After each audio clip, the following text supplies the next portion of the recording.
We are now on the record. Begins media 1. It's July 15, 2021. Audio and video recording will continue to take place until all parties agree to go off the record. Please note that microphones are sensitive and may pick up whispering and private conversations. This is the video testimony of Chris Cuomo in the matter of independent investigation under New York State Executive Law 63.8. This deposition is being held at Cleary Gottlieb, located at 1 Liberty Plaza, New York, New York. My name is Chris Cuomo. I'm the legal video specialist on behalf of U.S. Legal Support.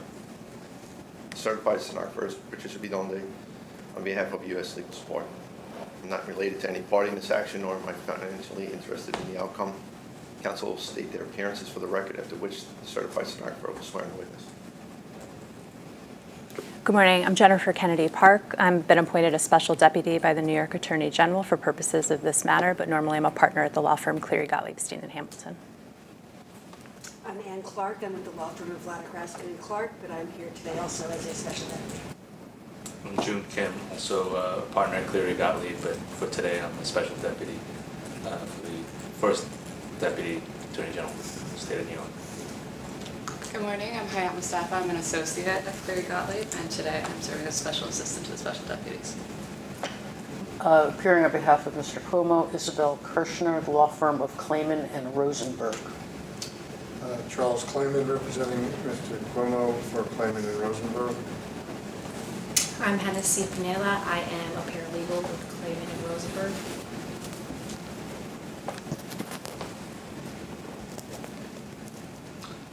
Would you raise your hand, please? Sure, sorry, hold on. I'm dressing the mic for you. My name is not Mr. Brochin, by the way. just in case. Yes, you say it for the record. I'll fix it. Okay. Do you swear or affirm the testimony back to you for the truth, the whole truth, and nothing but the truth? Yeah, I do.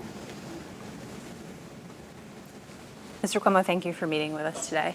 As I just mentioned, my name is Jen Kennedy Park, and I've been appointed as a special deputy to the first Deputy Attorney General. The New York Attorney General has appointed the law firms of Cleary Gottlieb, Steen & Hamilton, and Vladkin, Raskin & Clark to conduct an independent investigation under New York Executive Law, Section 63.8, into allegations of sexual harassment brought against Governor Andrew Cuomo, as well as the surrounding circumstances. You're here today pursuant to a subpoena issued in connection with that investigation. We're being video recorded, as you now know. You're also under oath. That means you must testify fully and truthfully, just as if you were in a court of law sitting before a judge and jury. Your testimony is subject to the penalty of perjury. Do you understand? Yes. If you'd like to make any brief sworn statement, you have an opportunity to do so at the conclusion of my examination today, and I'll remind you and your counsel about that. Although this is a civil investigation, the New York Attorney General's office also has criminal enforcement powers. You have the right to refuse to answer any question I ask if answering the question would incriminate you. However, any failure to answer can be used against you in a court in a civil proceeding. Do you understand? Yes. You're appearing today with your attorneys present. This is not a civil deposition, and so your attorneys will not be objecting. If they have a privilege assertion to make, they may do so, and then we will discuss it.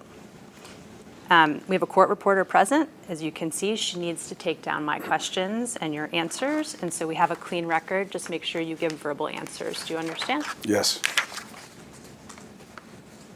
If at any time today you want to clarify an answer that you've given me previously, you should just let me know, and we'll take an opportunity to do so, okay? Yes. If you don't understand a question that I've asked, you should let me know, and I'll try to ask a better question, all right? Okay. I'll be asking you today about names and specific dates and other specific information. Even if you don't remember a specific name or a specific date, I'd ask you to give me your best approximation, all right? Yes. If you need a break at any point, you should just let me know. If I've asked a question, I would just ask that you answer it before we take the break, all right? Yes. Can you confirm that you're not using any technology to make a recording of today's proceedings? Yes. Can your counsel confirm that as well? Yes. Okay. And that, can you please confirm that you aren't and will not communicate with anyone in real time or during breaks about the substance of your testimony? Other than counsel? Other than counsel? Yes. And counsel, can you confirm that as well? Yes. Okay.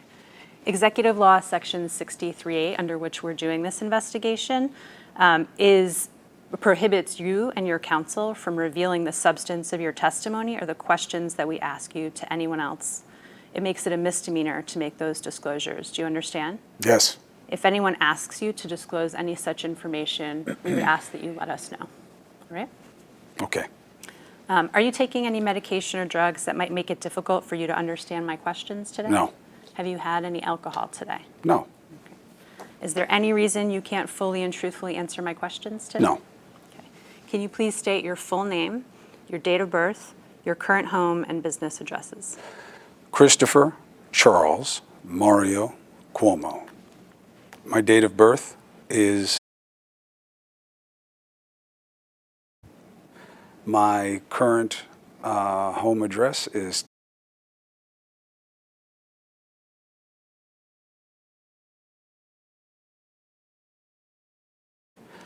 My business address would be CNN. It is currently in.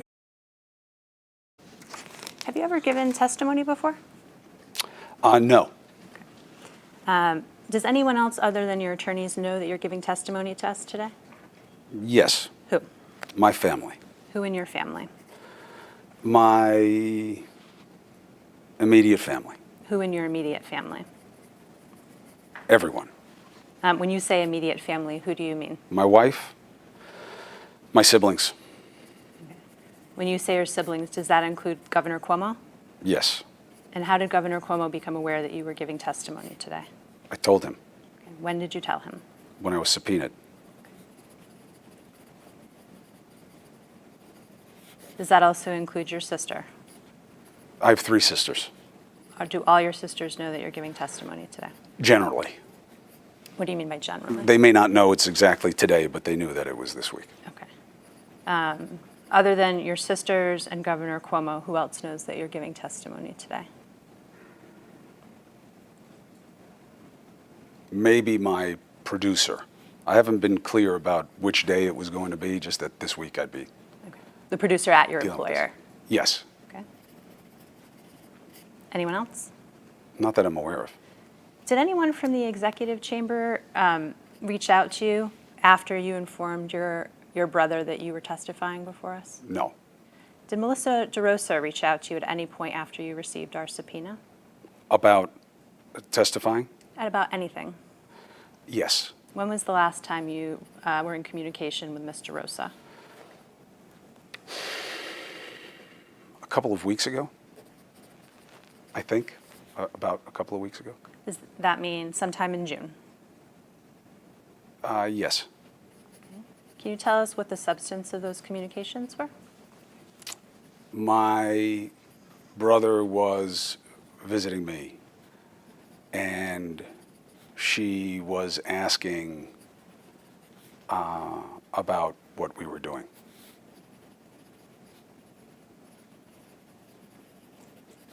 Were those communications with Ms. DeRosa over the phone, in person, text? Text.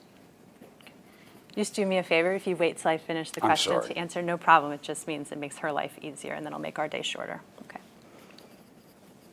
Okay. When you were communicating by text with Ms. DeRosa in or about June regarding visiting your brother, were those communications at all about the allegations of harassment against the governor?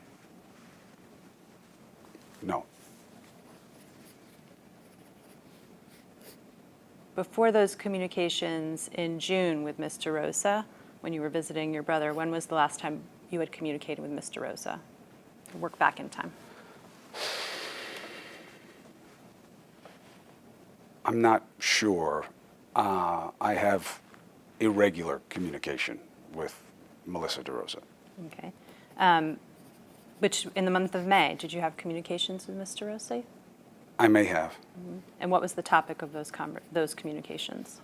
I don't remember this entire breadth of it. Okay. Were any of those communications in May with Ms. DeRosa about the allegations of sexual harassment against the governor or this investigation? No.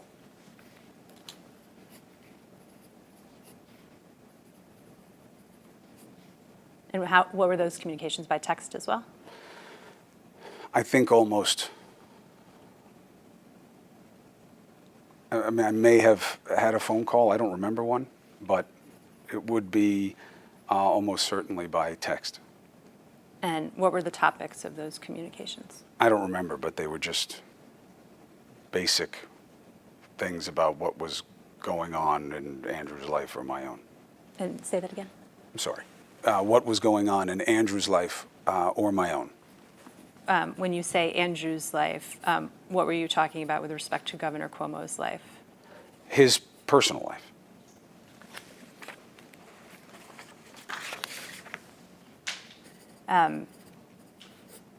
After you received your subpoena, did you communicate with anyone else in the executive chamber? About? Anyone else about anything?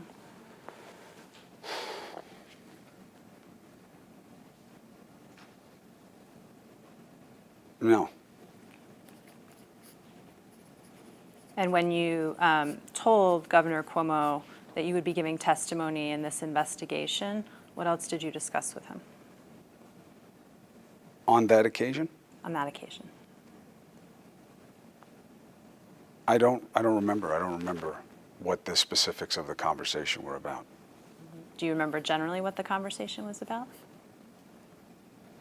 I remember telling him that I had gotten a subpoena, and we then were talking about.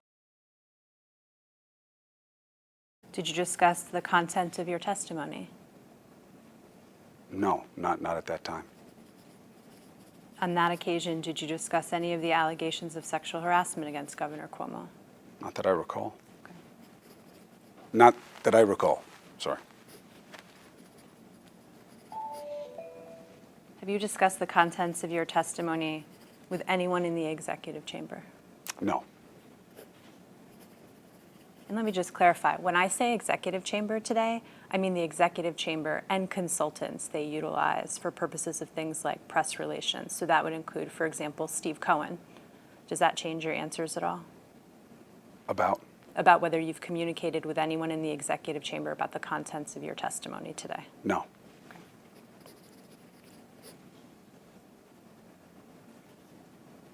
What did you do to prepare for your testimony? I met with counsel. Anything else? I reviewed documents. What documents did you review? Documents supplied by counsel. And what were those documents? Objection. That's privilege. Do you know how your counsel obtained those documents? No.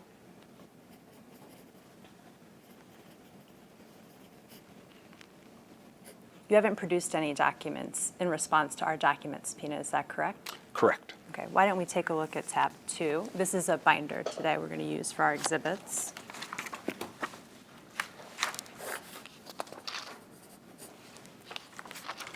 And if you open up to tab 2, and you should take a look at the full exhibit, and then when you're ready to proceed answering questions about it, just let me know.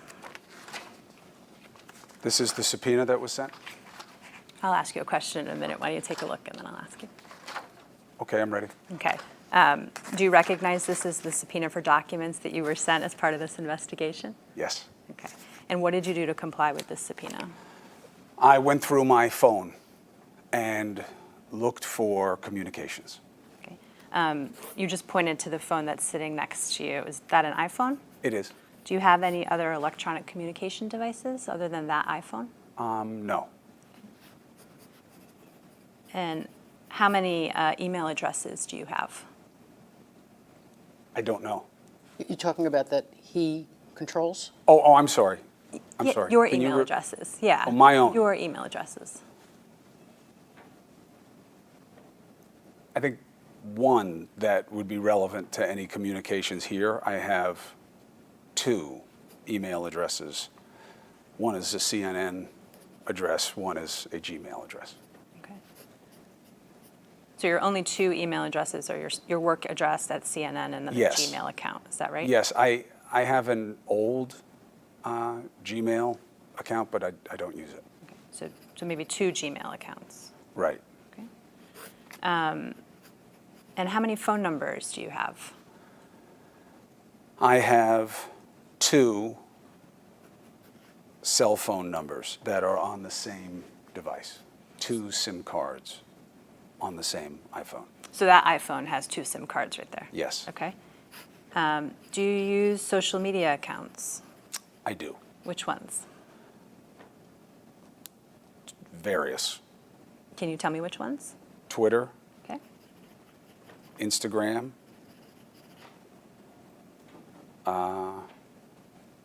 Facebook, professionally, not really personally.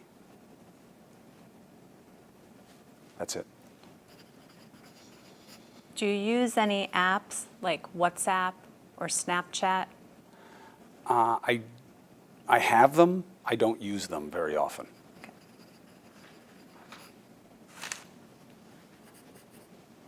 Do you have a personal computer? I have several, How many? 2 or 3. Are they all your personal property or any of them your employer's? None property? is. They're all my employers. Okay. We just have to be a little more careful about talking over each other, okay? She's doing a great job, but they're all your employers. I'm sorry about that. And if you want to give me any instruction, I'm happy to take it. All of your computers belong to CNN. Yes. So when you collected documents or searched for documents in response to this subpoena that's at tab 2 that we've marked as an exhibit, did you search all 3 of your email accounts? No, because the third one I told you about I haven't used in many years and I haven't offered to anybody. Okay. In fact, I don't even think it's on my phone anymore. So you searched your CNN email address and the Gmail account that you I did use. not, well, yes, I did, but I knew that there were no CNN email possible. Okay. And is that because you didn't use your CNN email account to communicate about issues related to your brother? Yes, And you located no emails in your Gmail account? no, Okay. And then you said you had 2 different phone numbers. Did you search the text messages affiliated with those 2 phone numbers? yes, And you found no text messages that were responsive to the subpoena? no, Okay. Did you search your DMs for any of your social media accounts? yes, And you found no DMs that were responsive No. to the subpoena? no, Okay. And did you search any of the apps like WhatsApp and the like? yes, And you didn't find anything on there that was responsive to the subpoena? no. Okay. We've been told that you have a practice of deleting texts and email messages as soon as you have read them. Is that accurate? Yes. And why do you do that? I have a constant and consistent concern about being hacked or someone obtaining my device and violating the trust of people who have put their trust in me. And when you say people who have put your trust in you, who are you referring to? Sources, people who are in very sensitive situations that share information that they are really hoping never goes anywhere else. And the people that you communicate with using email and text message, do you ever ask them to delete their communications with you? On occasion, And why do you do that? depends on the situation.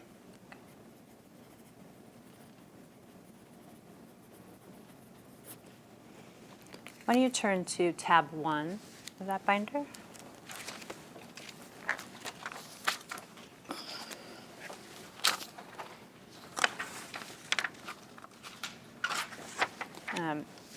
We'll mark this as the next exhibit. Have you seen this document before today? Tab 1.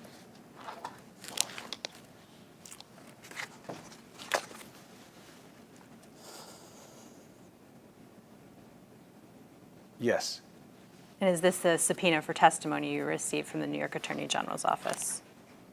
yes, And did you read the subpoena before today? yes, Okay. And you understand that your testimony today is being taken pursuant to that subpoena, correct? yes. Okay.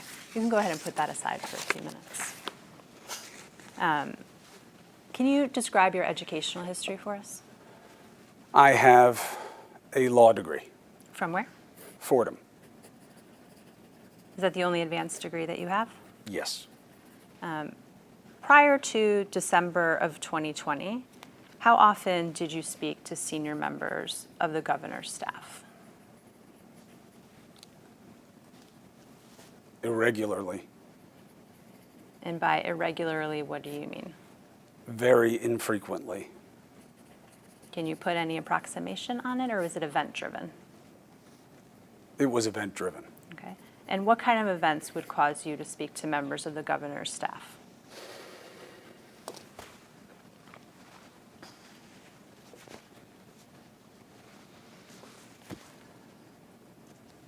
Occasions that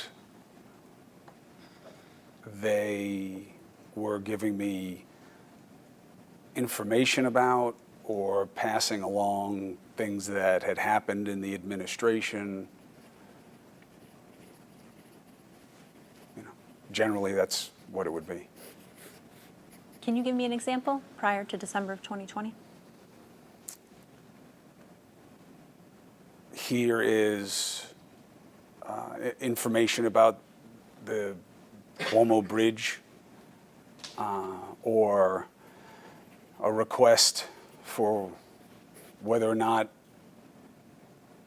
I would be coming to an event at the mansion like for holidays. So, Almost always personal in nature, and what do you mean by personal in nature? about family and what was happening on a personal affairs level. And who within the governor's senior staff are you communicating about things that are personal in nature? Usually the administrative staff, And by that, whom do you mean? Stephanie Benton. And just to make sure I understand this, you're communicating with Benton in more of like a organizational role. Are you going to be here? Are you going to be there? This is happening with the family. Are you coming kind of thing? Can you talk to your brother? Okay. And then you said passing along information from the administration. The example you gave was information about the bridge, for example. Are they acting as a source in that occasion, in those circumstances? Are they passing information to you as a source for you? I don't understand. You're a journalist, right? Yes. When they're passing information to you about the administration, are they doing so as a source of information so you can use it in your reporting? No, Okay, then why are they doing it, to your understanding? because he's my brother, the governor. And do you have an understanding as to whether in those occasions, your advice or counsel is being sought? Sometimes. And can you give me an example of a situation prior to December of 2020 when your advice or counsel was sought by the staff of the executive chamber? Discussions about initiatives with the pandemic and messaging from the governor about different aspects of how he was handling the COVID crisis. Is it fair to say that they're, in those circumstances, looking to you for your expertise in communications? Maybe. How did you view your role? I'm the governor's brother. Did you view this as providing guidance or counsel or advice? Generally, And when you're talking about infrequently communicating with members of the governor's staff, other than Ms. Benton, who are you communicating with? Melissa DeRosa.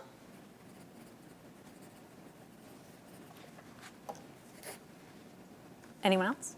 Primarily, it would be Melissa DeRosa.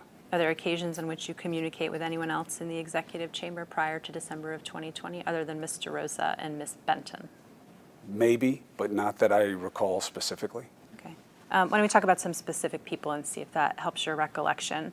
Prior to December of 2020, did you communicate with Peter Ajamian? Not that I recall. Do you know who Peter Ajamian is? Yes, in terms, I know that he has something to do with the press, media, communications apparatus. Have you ever met him?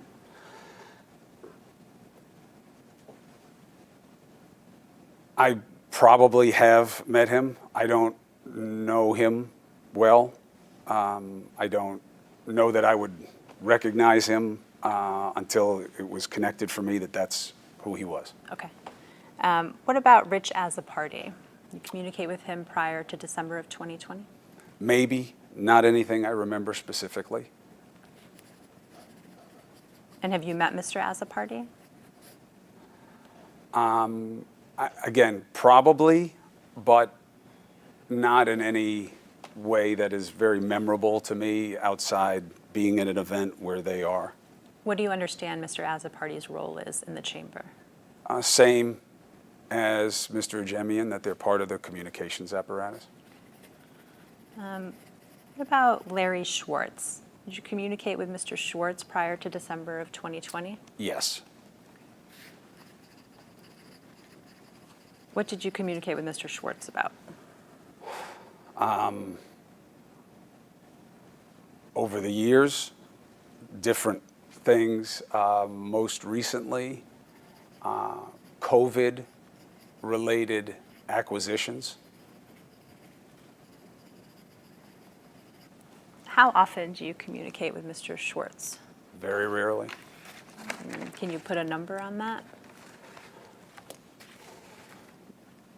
Not easily. When was the last time you communicated with Mr. Schwartz?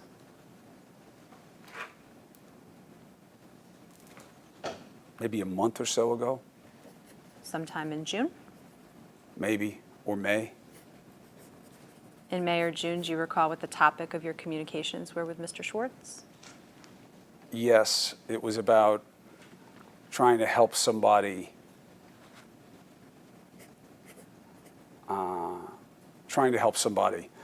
who had suffered a personal loss. Have you ever communicated with Mr. Schwartz about the allegations of harassment against Governor Cuomo? No, not that I recall. What about Linda Lacewell? Prior to December of 2020, did you communicate with Ms. Lacewell? Not that I recall. Have you met Ms. Lacewell? Maybe, not in a way that I was familiar with her or that we had spent time together. What about Steve Cohen? Prior to December of 2020, did you communicate with Steve Cohen? Yes, How often do you communicate with Mr. Cohen? very infrequently. Does Mr. Cohen provide you legal advice? He does not. When was the last time you communicated with Mr. Cohen?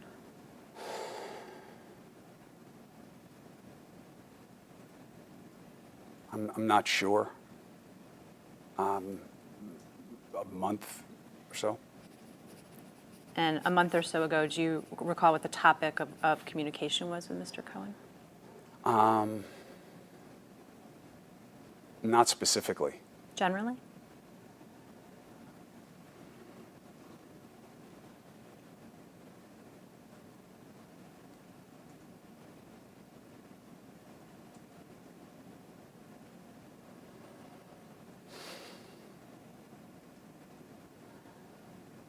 I think we were talking about the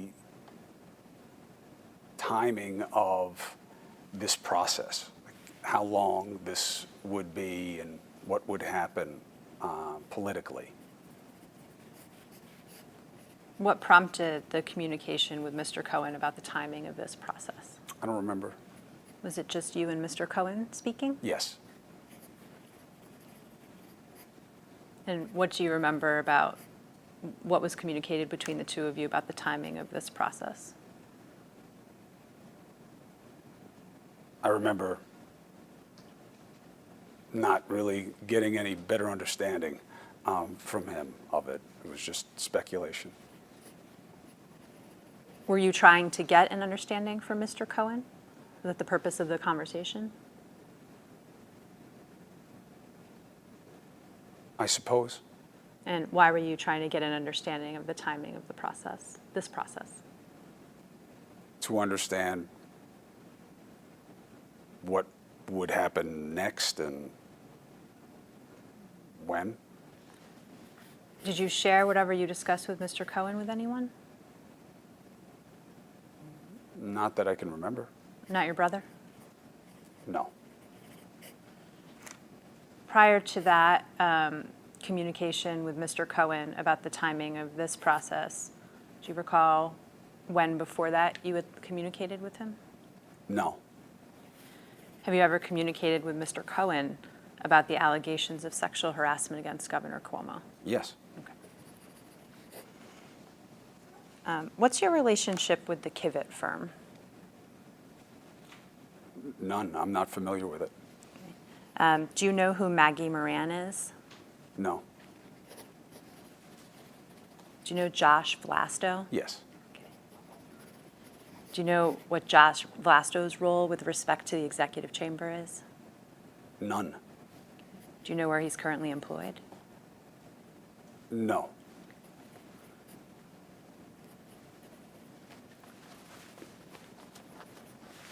Do you know Rich Bamberger? Yes. How do you know Mr. Bamberger? From his work with the governor. And do you know where he's currently employed? Not specifically. Generally? I think he's at a PR firm. I should have asked you, how do you know Mr. Vlasto? From his work with the governor. Do you know, do you have a relationship with the Global Strategy Group? No. You're not a client of theirs. No. Okay. Do you know Jeff Pollack? Yes. How do you know Mr. Pollack? From his work in politics.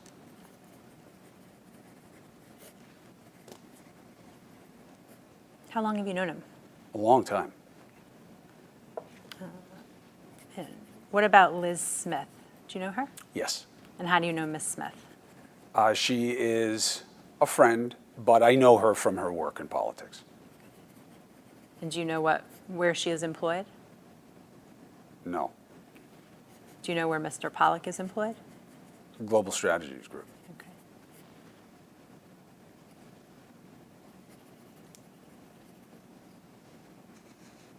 We've talked about your communications with members of the executive chamber staff, sort of frequency and topics. I'm interested now in turning to talk about your brother, the governor. How often do you speak to the governor about the business of the state, not personal things, but state business? Infrequently. Can you put any numbers around that? It's event-driven. Event-driven. Can you give me some examples prior to December of 2020 of what events would drive you to discuss state business with your brother? The pandemic. Okay. Prior to the pandemic, what kind of events would cause you to speak to your brother about state business?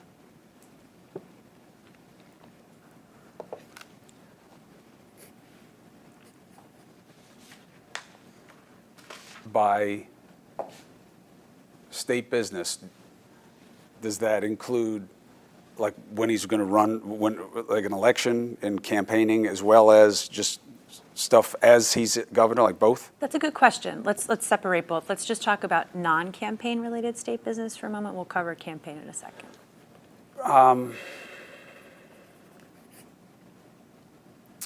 He would reach out to me about ideas, about areas of potential policy moves that were a reaction or part of what was happening in the news at the time. Let's say guns or crime. Anything else you can recall? Any other kind of state business topics you discussed prior to the pandemic? Not Governor- specifically, no. Sorry. With Governor Cuomo. Sorry, not specifically. I'm sorry. And what about campaign-related discussions? How often did you talk to Governor Cuomo about campaign-related issues? As needed. And when the campaign is in full effect, are you in frequent contact with Governor Cuomo about the campaign? More so than normally. And can you compare the two to us? Well, you said more so than normally. So what's normal and what's more so?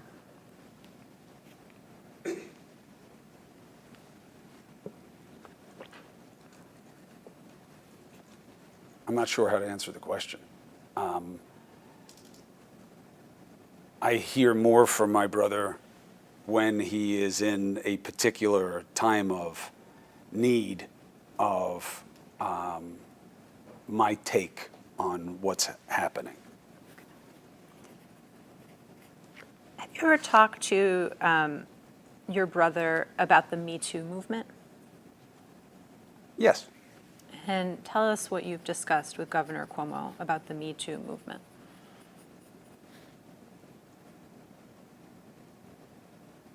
Generally, probably the role of the movement in whatever the matter of the moment is.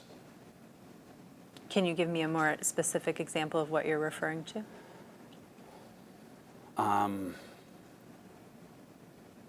What was happening in the news with respect to advancing the interests of Me Too, and on occasion where he was in terms of what was happening with someone else somewhere else and what that would mean. I'm not sure I followed that last sentence. You said what was happening in the news with respect to advancing the interests of Me Too. What does that mean? What the dynamic was in a certain situation that was being covered at the time, and how Me Too was relevant and how it was affecting the situation. Oh, so with respect to particular people, for example, is that what you're saying? Yes. And are there particular people that you and the governor discussed with respect to the Me Too movement? Not that I recall specifically. Ever discuss Harvey Weinstein? I don't think so. Ever discuss Joe Biden?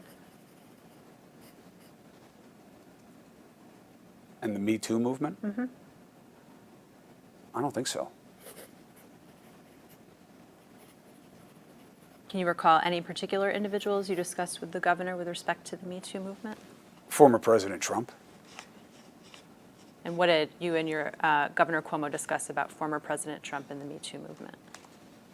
The nature of what was resonating and what wasn't, and why, and what that meant about what was happening in society and the media. And what was Governor Cuomo's perspective that he conveyed to you? That it is highly political in perspective. That we haven't gotten to a place where we all see things the same way. And that was something that he believed very much politically benefited the former president, that it was very different how things were viewed in his camp, I guess you'd call it. What was the timing of the conversations you had with Governor Cuomo about former President Donald Trump? We spoke about the president often during his entire administration. And so these conversations about the Me Too movement and Donald Trump were often during President Trump's administration? Not, I wouldn't say often, but event-driven, but we spoke about the administration frequently. You also told me that when I asked you for a specific example of talking to Governor Cuomo about the Me Too movement, you said where he was in terms of what was happening with someone else somewhere else and what that would mean. Can you explain what you mean by that? His opinion or questions about what was happening and what it meant and what I knew. Excuse me. Can you give me an example of a specific Me Too related event that falls into that category that you discussed with Governor Cuomo? Not offhand. These conversations with Governor Cuomo about the Me Too movement happened after December 20th, 2020 as well? Yes. We'll come back to those in a little bit. Prior to December of 2020, did you ever talk to the governor about hiring, firing within the executive chamber? Can I ask a quick follow-up? Of course, sorry. Did you talk to the governor about Brett Kavanaugh? Yes. And what did you talk to him about Brett Kavanaugh? What I knew about, as the story was developing, what the justice, well, not then, what the judge then was dealing with in terms of what was being said about him versus what he was trying to control in perception and what was happening in terms of his potential fate. Any discussions with the governor about the complainants and the allegations that have been made?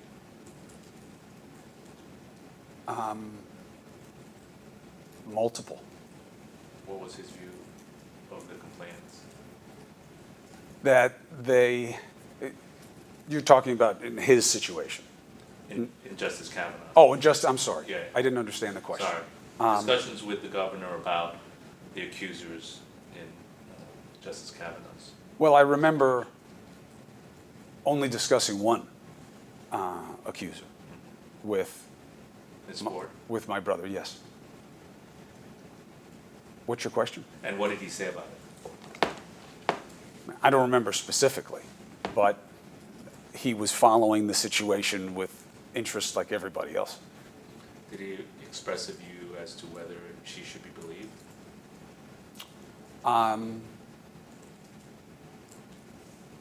I don't remember him specifically talking to me about that, no. Did he express a view about how she was being treated?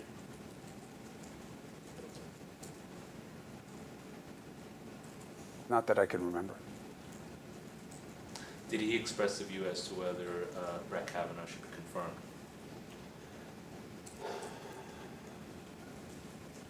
I don't remember a conclusion, but I remember him believing that Kavanaugh was in a lot of trouble. But just as a practical matter, that he appeared to be in trouble. Yes. Did he express a view at all whether he should be confirmed? I don't remember discussing that with him directly. Sorry. Are you aware that your brother made changes to the sexual harassment laws in the state of New York? Vaguely. And what's your vague knowledge of or vague understanding of those changes? I don't have one. Did you understand that the changes to the laws of sexual harassment in New York were such that it was easier for someone to prove an allegation or establish an allegation of sexual harassment?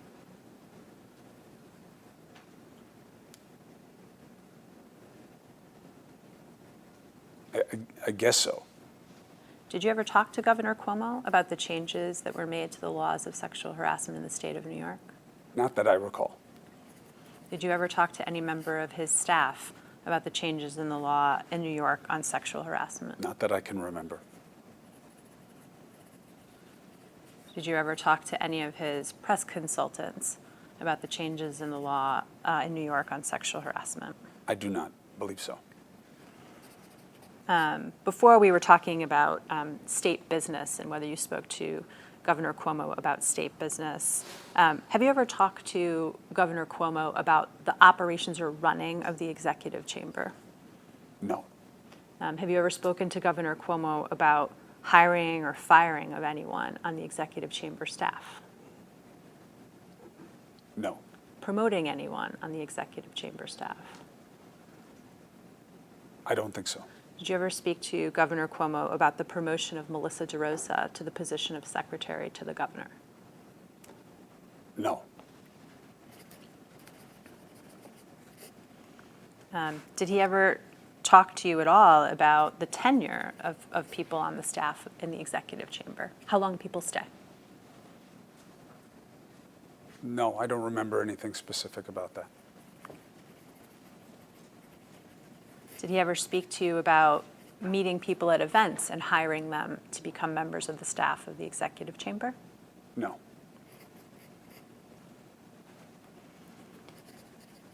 Has the governor ever spoken to you about his interactions with the PSU, the Protective Services Unit?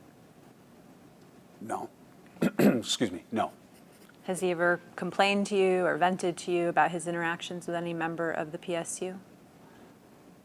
No. I don't know what the PSU is. Sure, that's a good question. So the PSU is the unit of state troopers that protect Oh. Governor Cuomo. Oh. Okay, so maybe I'll ask the questions again. So has the governor ever spoken to you about his interactions with the PSU? No, not specifically. Generally? I can't believe that I was the governor's son for 12 years and the brother of the governor for now 12, almost 12 years, and I never heard that before, PSU. Anyway. You learn something Learn new every something. day. So, I'm sorry, I wasn't trying to be evasive. No, that's okay. And I should clarify when I say Governor Cuomo, No, I'm it's talking not. about Andrew Cuomo. It's got to be on me. I'd never heard it. I'm Okay, sorry. no worries. Please tell me your question again. Sure. Has Governor Cuomo ever spoken to you about his interactions with members of the PSU? I remember him talking about him having a bond with some of his troopers, making jokes when I would see them with him about how physically superior they were to me, and that type of stuff. Okay. And which troopers did he talk to you about having a bond with? I don't remember names, with all due respect. I don't remember names that well if I'm not in constant contact with them. But he seemed to have a core group, and they moved, and so when I would see him, he would talk to me with them and talk about them. That was my exposure to that kind of conversation and his thoughts. Okay. Did he ever, in your presence, talk to any member of the PSU about their personal life? I believe so. Okay, and tell us about that. Family questions. I remember, I remember he would often discuss timing with them about when we would be back and when they needed to be back, or if anything like that, when it was on weekends. Okay. And when you say you heard the governor speak to members of the PSU about family questions, did you ever hear him talk to any member of the PSU about getting married? No, not specifically. Generally? No, I don't remember that ever being discussed. Any topic of marriage coming up with the PSU? I don't remember him ever talking about getting married with any members of the PSU. Okay. Do you remember Governor Cuomo ever discussing the topic of marriage generally in front of members of the PSU or with members of the PSU? No. Did you ever hear the governor discuss with any members of the PSU their sex lives No. or his sex life? No. Did you ever hear or observe the governor comment on the appearance of any member of the PSU? Yes. Tell us about that. Look how much bigger this guy is than you. Other than comparing the size of a trooper to your size, No. Mr. Cuomo, did you hear the governor comment on the appearance of any members of the PSU? No.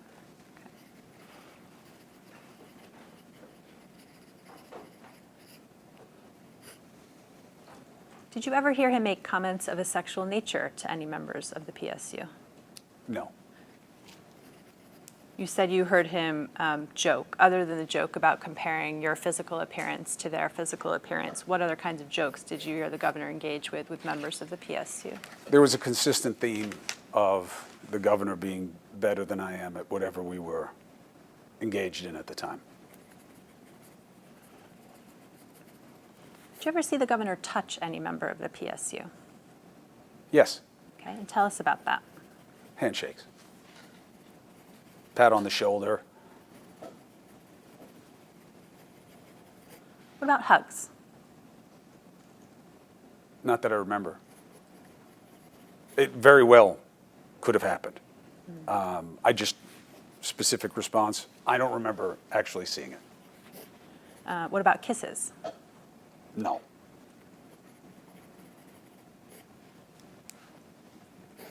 Did you ever hear the governor address any members of the PSU using a term of affection? Do you know what I mean by that? Give No. you some examples. Honey, darling, sweetheart, dear. No. I'm going to move They on. were all men, by the way. Well, that's a good question. Have you ever seen a member of the PSU that was a woman? Not that I can recall.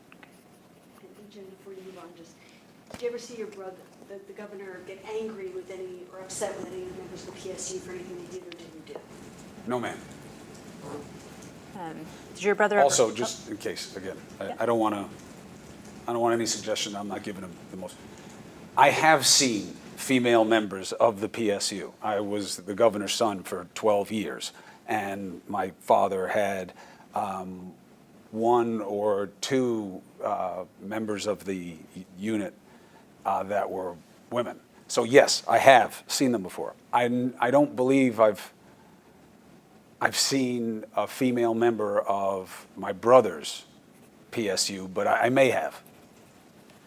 That's a very fair and important observation. And as I'm asking questions today, when I'm talking about Governor Cuomo, I'm talking about Andrew Cuomo, unless I tell you otherwise. Okay. So that I understand the situation that you're in. That could be confusing. Has Governor Cuomo ever complained to you about any action taken by the PSU? Action taken? I'll give you an example. Ever complain about their driving? No, not in a serious way. In a non-serious way? Again, my brother likes to joke. He considers himself a very good driver. And so what's the joke? I'm better than you are at driving. Did you ever hear him seriously complain about the driving of any member of the PSU? No. The governor ever talked to you about having any members of the PSU fired, No, transferred, no, demoted? no. Have you ever been with the governor when he has declined coverage of the PSU, meaning, just define that term, meaning said, troopers, you don't need to be with me when I'm going to do this event or this activity? I have been with my brother when he has attempted that. Okay, and tell us what happens. They stay, in my experience. How often have you seen your brother attempt to decline coverage? A couple of times. And what were the occasions? Fishing. So the troopers go fishing with you anyway? No, I think I remember troopers fishing with us maybe once. I remember them or someone else related to what you call PSU being in boats that were somewhere around. Most often, they would just stay at the marina and then be there when we got back. I don't know what they did in between. Ms. Clark and Mr. Kim, I'm going to move off talking to you at the PSU for now, unless you have other questions. You told me earlier that you attend some social events at the Executive Mansion, is that right?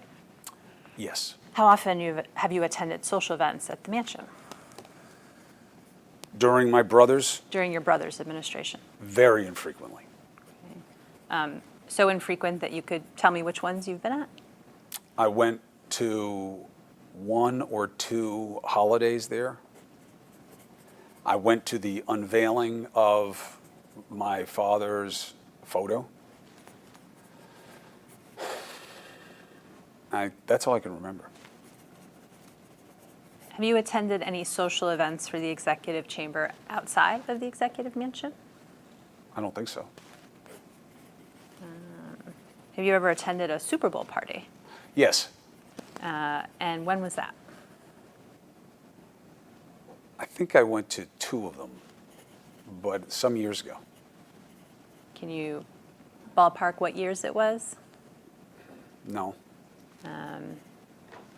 2015, 2016, 2017, or before that? Maybe before that, or one of those. Do you recall where either of the 2 Super Bowl parties were? Yes, Where were they? they were both,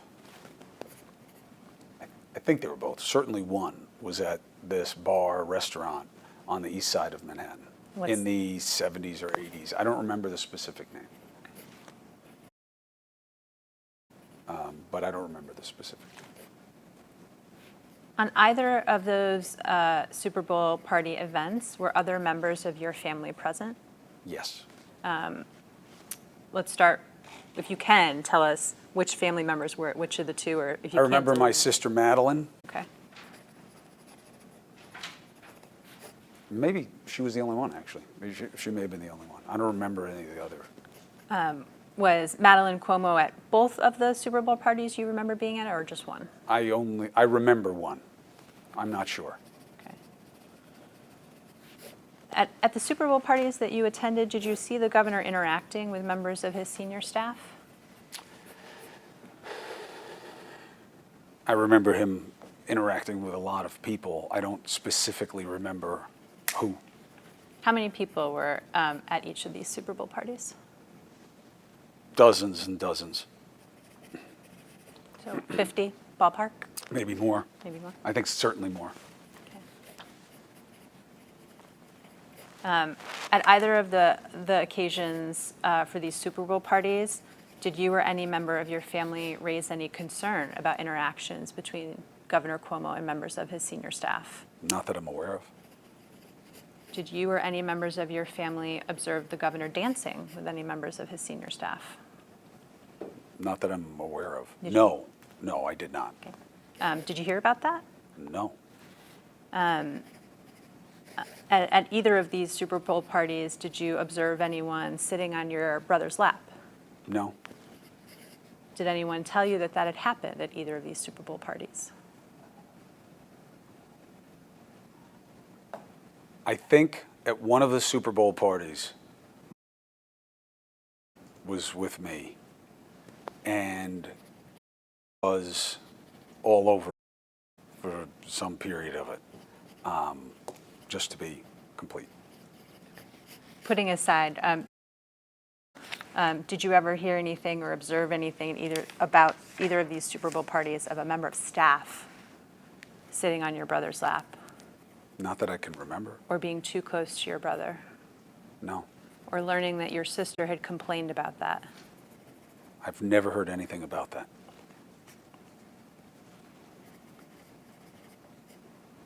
Other than those 2 Super Bowl parties and the 2 holiday parties and the unveiling of your father's photo, are there any other social events you've attended with the executive chamber? There may be, not that I can remember.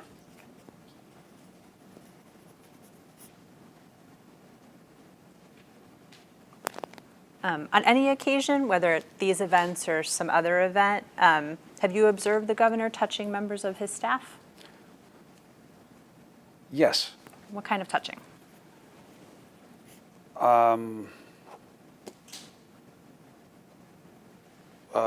The customary touching for him and hellos and goodbyes. Can you tell us what is the customary touching for Governor Cuomo for hellos and goodbyes? Hand on the arm, men, women, affectionate. With men, he's going to, shake hands, but hand on your arm, 2 arms. If it's me, he's hug and kiss. Women, if he knows them, he's going to, do the lean in kiss thing. He's affectionate. Let's start with the men and make sure I just have an understanding. So with men, the customary greeting you've observed for Governor Cuomo is to grab them on the forearm or maybe both forearms while shaking hands. Handshake grab, Yeah. hug. It depends who the person is. But Andrew can be, very affectionate. Have you ever seen him kiss a man? Yes. On the cheek? Yes. On the lips? Not that I can recall. Has Governor Cuomo ever kissed you on the lips? He's tried.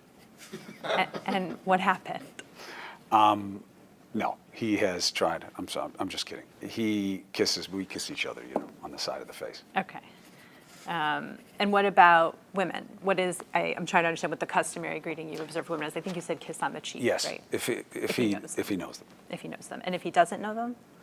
I mean, I've seen him just be, polite, And by polite, what kind of physical contact is he having with women? shake hands, Okay. maybe a hand on the shoulder or something like that if he's consoling somebody. It depends. Other than members of your family, have you seen Governor Cuomo kiss a woman on the lips?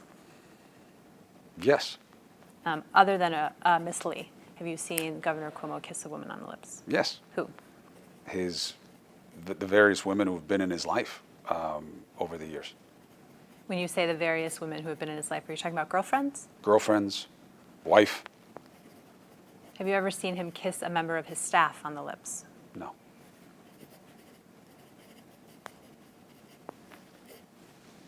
Have you ever heard about him kissing a member of his staff on the lips? Yes.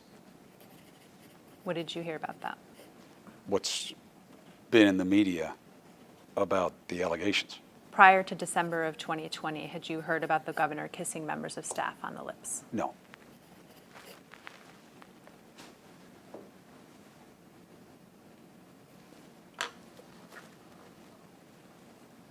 You said that over the course of Governor Cuomo's life, he has had various women in his life, girlfriends or wives. Are you aware of him ever having a consensual relationship with a member of his staff? No. Are you aware of allegations that the governor had a consensual relationship with a member of his staff? No. Are you aware of allegations that the governor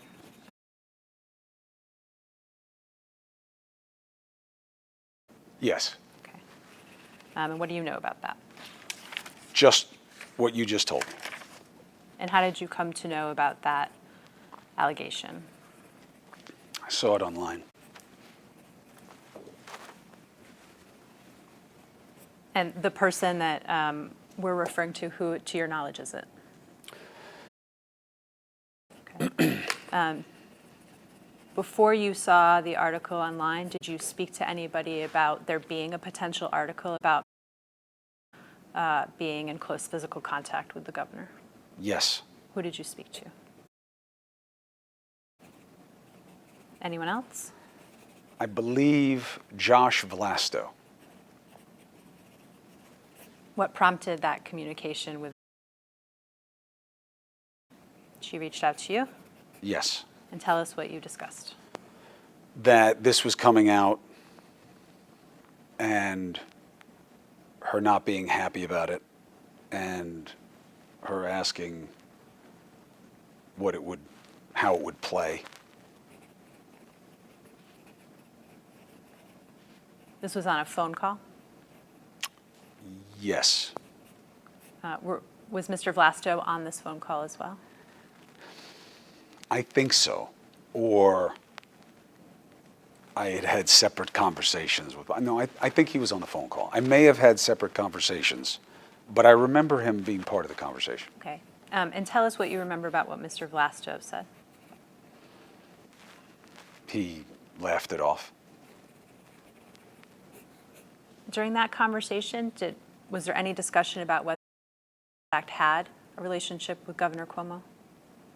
No. You didn't ask her that? No. Mr. Vlasto didn't ask her that? I don't remember. Do you remember whether she described her relationship with Governor Cuomo during that conversation? No, I've never heard her describe having a relationship with my brother. Not having a, I'm not saying she described having a sexual relationship. Let me ask a better question. Sure. During that conversation between you and Mr. Vlasto, did she talk at all about how she characterized her relationship with Governor Cuomo? Only to express frustration that this was going to be portrayed to mean that she had a romantic relationship with my brother. And she denied that, is what Yes. you're saying. What else did she say about the relationship? That's all I remember. What did you say on the call?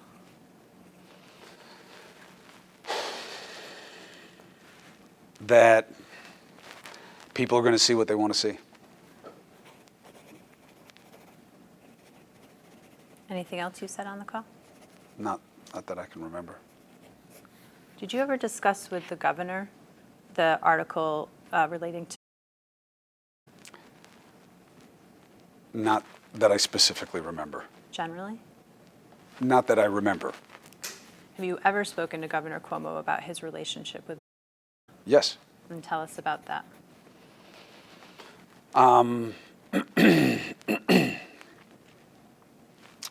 He has had one of his main people for a long time. So over the years, we have discussed, her value to him.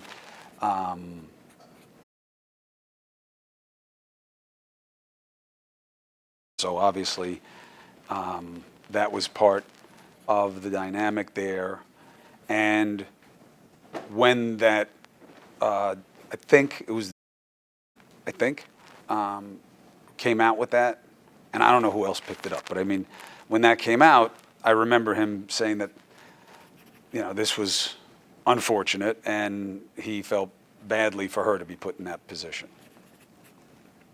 Did you ever discuss with Governor Cuomo whether he had a consensual sexual relationship?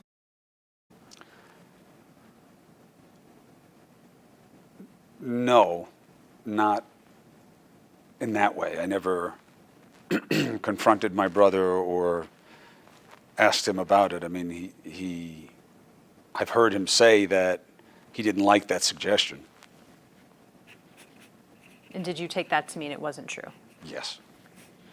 Have you ever heard Governor Cuomo comment on appearance? Yes. And what have you heard him say? Flattering things Such as?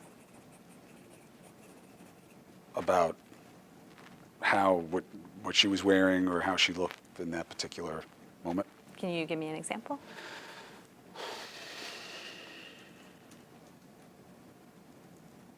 I remember we were at something, it would be something about how, what a nice dress, or here she is, look how beautiful she looks tonight, or, that kind of thing. What about behind her back? Have you ever heard him comment on her appearance behind her, not in front of her? Not that I can recall.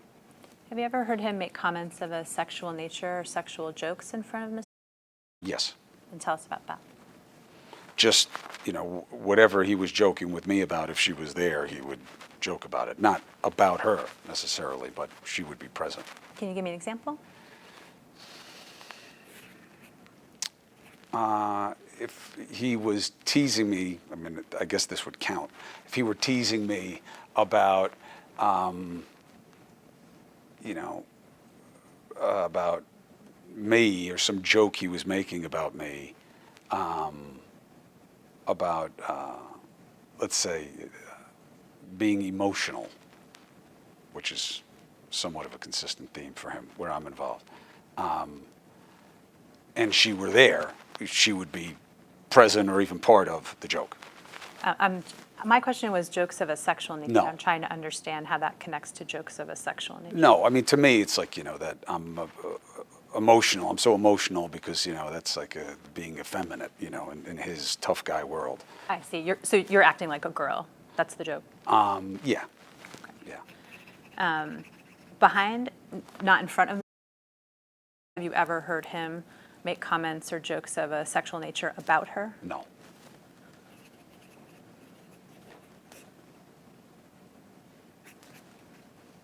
You referred just a few moments ago to, you thought it was a, right? Can you turn to tab 5 in your binder?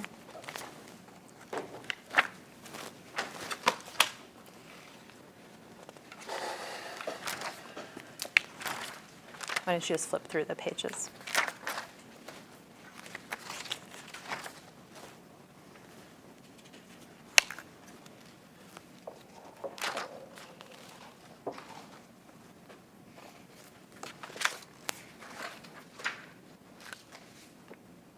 Okay. Okay. We'll mark this as the next exhibit. Is this the article that you were referring to a few moments ago? Yes. Okay. And why don't you turn to tab 4 of this binder? We'll mark this as the next exhibit.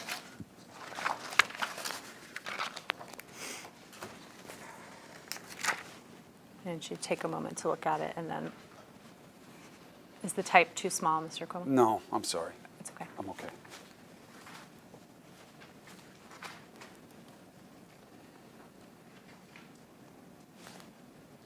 Okay. I'll just make a suggestion as we go forward, correct, that perhaps when we look at emails, you might want to start from the end and read forward. But are you ready? Thank you. Have you seen this email before? No, not that I can remember. Do you remember being asked to comment on response to the article? I remember it in the conversation that I had with her.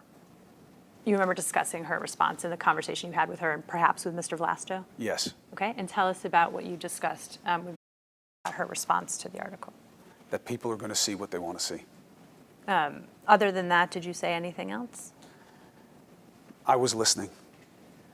Did you talk about what she might say in response? I was listening to what they were going to put out. But again, my feeling is you can say what you want. People are going to believe what they want to believe. Do you recall being read in some or in substance the statement that's reflected in this email? No, I don't. How long did the call with Mr. Vlasto last? Minutes? After that call with Mr. Vlasto, did you speak to anybody about the article? Yes. Who? Various people who would ask me about it. It got attention. Okay, and who are those people? Friends, colleagues, random people on the street. And did you have a standard response to people who inquired?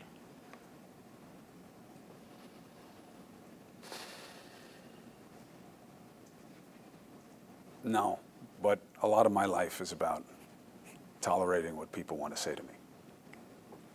I know you told us you spoke to Governor Cuomo generally about the article. Is there anyone else in the executive chamber that you spoke to about the article?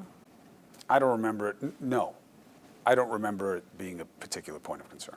Okay. Have you spoken to anyone else in the executive chamber about allegations that consensual sexual relationship with the governor?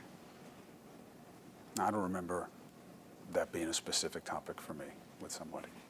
Have you ever become aware of allegations that the governor has a consensual sexual relationship with other members of the executive chamber staff? No. We've been going for about an hour and 20 minutes. Would you like to take a break? No. Take a break? Okay. I don't want to, if anybody wants to take it, I'm okay. But You're the witness. You're in charge. Prior to June of 2020, were you aware of any allegations of sexual harassment against the governor? no, Had you ever talked to the governor about behavior that he had regretted or felt bad about? no, Even bullying behavior. Had you ever talked to the governor prior to June 2020 about bullying?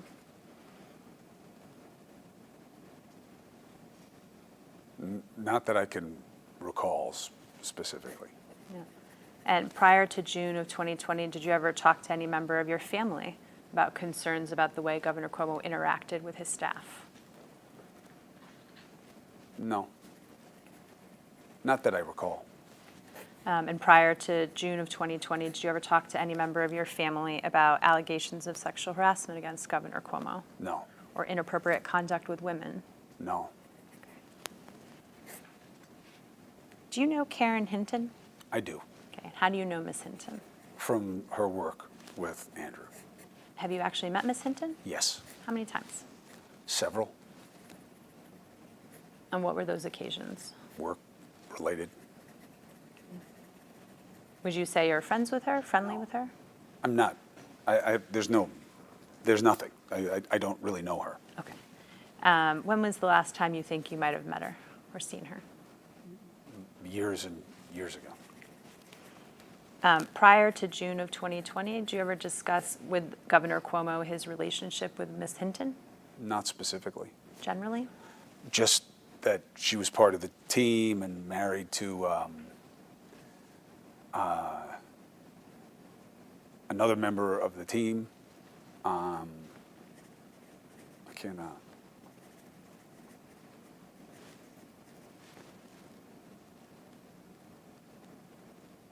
Howard Glazer. Did you ever talk, prior to June of 2020, did you ever talk to Governor Cuomo about any concerns he had about his interactions with Ms. Hinton? No. Do you know who Gareth Rhodes is? I know the name. I know that he has something to do with the team. I don't know him personally. And I take it then, if I ask if you were at Mr. Rhodes' wedding, the answer is no. I was not. In the summer of 2020, did you ever discuss with Governor Cuomo a woman by the name of Charlotte Bennett? Never. In the summer of 2020, or prior to December of 2020, did you discuss with any member of the executive chamber staff Charlotte Bennett? Never. Prior to December of 2020, did you ever discuss with Governor Cuomo any issues he had relating to junior women on his staff? No. Governor, You have a question? Yeah, I was gonna- Oh. I didn't mean to interrupt you. that's okay, please. Prior to December of 2020, did you ever hear from either the governor or a member of his staff about any women who had asked to be transferred out of the chamber? No, never.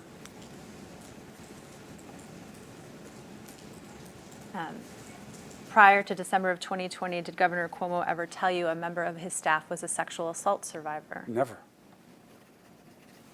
Did the governor ever discuss with you prior to December of 2020 protocols for staffing him? Protocols for staffing him? What does that mean? Good question. Do you have any understanding of how the governor chooses to deal with meetings in his office in terms of whether the door is open or closed? No. Did you have any understanding of whether the governor has a policy about being alone with junior members of his staff in his office? No. Has anyone in the executive chamber ever talked to you? When I say protocol, that's what I mean. Has any member of the governor's staff ever talked to you about those kinds of protocols? No. But if I may, Of course. just for your general consumption, I have very little to do with my brother's administration, his team, planning. Even in this, I have been a satellite on it, there for my brother. So I don't mean to come off like I'm clueless. I am, because it's not my world. I don't work there. I've never worked there. I've never been part of his campaigns. So that's why. That's why there's a consistency to me not being aware of any of that. Great.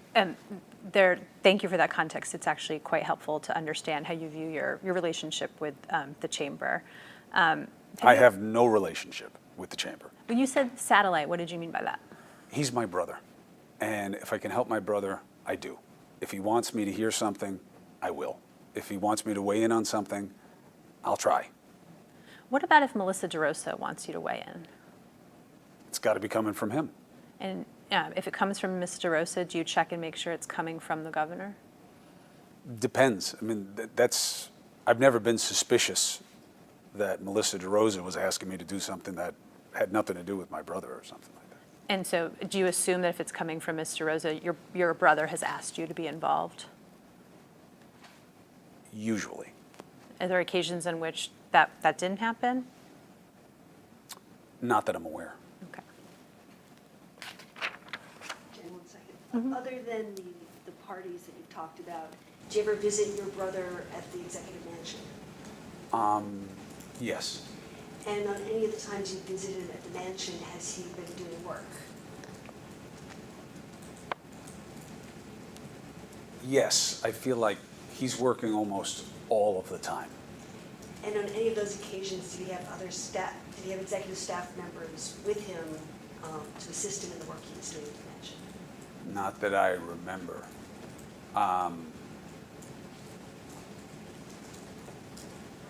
Well, the last time I went to see him, Melissa DeRosa stopped by to say hello to me and to him in the morning. And I think that's it, other than the staff that works at the mansion. Have there been any occasions where he's had anyone there to, take dictation or edit documents, that sort of work? Not that I've seen.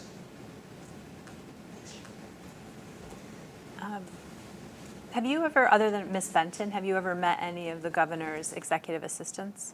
Not that I can remember. I've never even been to his New York office, I don't think. Have you been to his Albany office? I think I was there like very early on when he was first elected.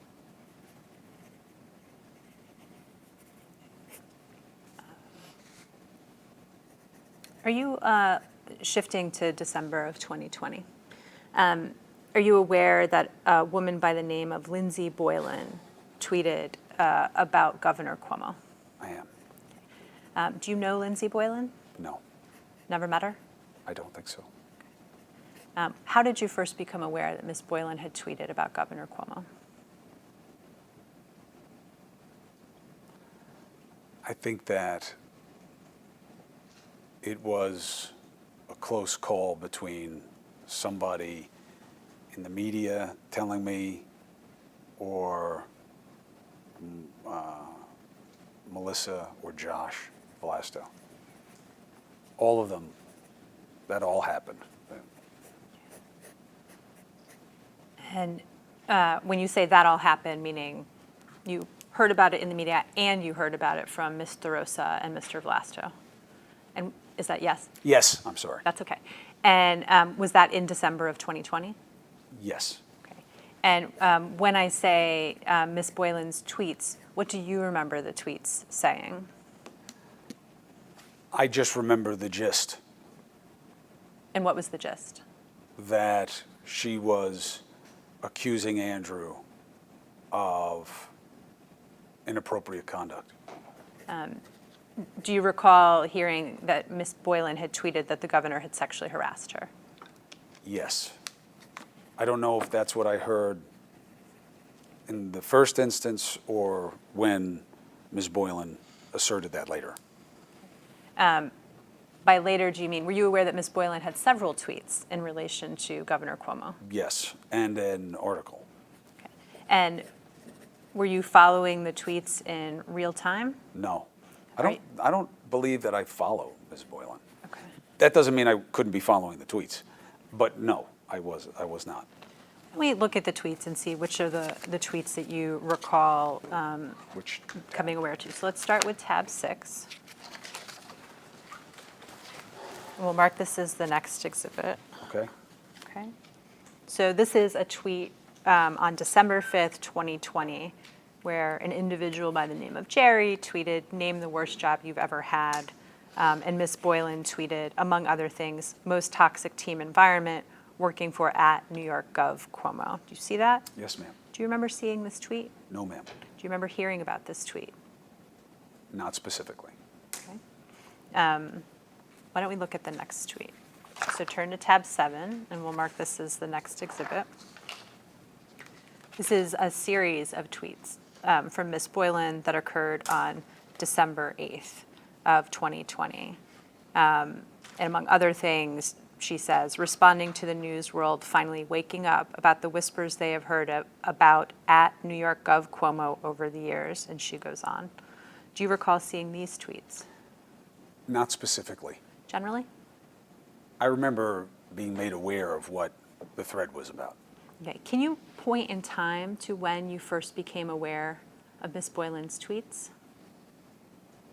Not specifically, but I would suspect it was very close to when they were happening. And do you remember it being before she tweeted about sexual harassment, or was it not until she tweeted about sexual harassment? I'm not sure. Okay. Why don't we flip to tab 8? We'll mark this as the next exhibit. This is a series of tweets from Ms. Boylan on December 12th, where she says, among other things, "There are fewer things more scary than giving this man, who exists without ethics, even more control." Do you remember seeing this tweet? No, not specifically. Okay. Do you remember discussing this tweet with anyone, including the fact that she was tweeting about Governor Cuomo potentially being a pick for President Biden's Attorney General? No. Let me turn to tab 9. We'll mark this as the next tweet. This is a tweet from December 13th, 2020 from Ms. Boylan. And she says, "My first experience of workplace sexual harassment was when my mom got her first real job for office after graduating from college when I was in high school." And she goes on and says, "Yes, at New York, Governor Cuomo sexually harassed me for years." Do you remember seeing this tweet? No, not specifically. Do you remember hearing about this tweet? Yes. Okay. And tell us about your conversation, or I think you said you had a communication with Mr. Rosa about these tweets, right? Yes. And tell us about that communication. I mean, I remember it generally being about her not believing this.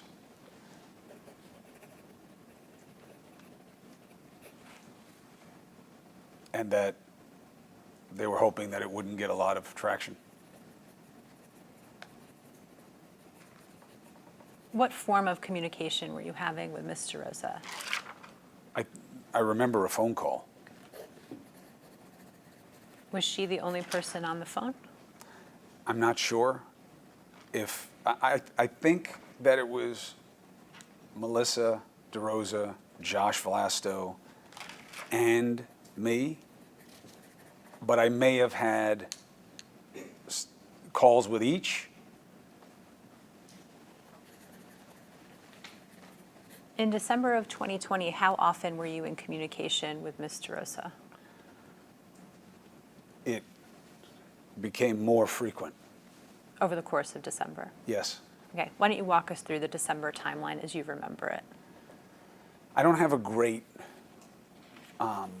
chronology on this. I just know that as the situation started to accelerate, my brother asked me to be in the loop. And so from time to time, I would be contacted by Melissa or another member more frequently. All right, let's start with the governor. You said he asked you to be in the loop. What form of communication did that happen in? Phone call? What else was said in that phone call? There were many phone calls, Counselor. The general was, I need your help. I'm sorry that you're getting pulled into this kind of thing. And if you can be available, please be available. You say there were many phone calls over the December 2020 time period. You're saying with the governor? Yes. Okay. How many phone calls do you think you had with the governor over the course of December 2020? I don't know. Do you keep your phone records? No. In any of those conversations, it sounds like if I ask you to go through them chronologically, you're not able to do that. Is that right? Yes, it would be difficult. Okay. So why don't you take me through the substance? What was Governor Cuomo telling you about the allegations that had been made against him by Lindsey Boylan? That they didn't happen, that Lindsey Boylan had it out for him. And that's what this was about.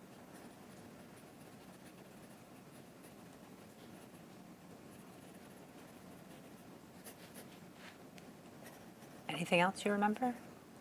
That he never harassed her or touched her in any inappropriate way.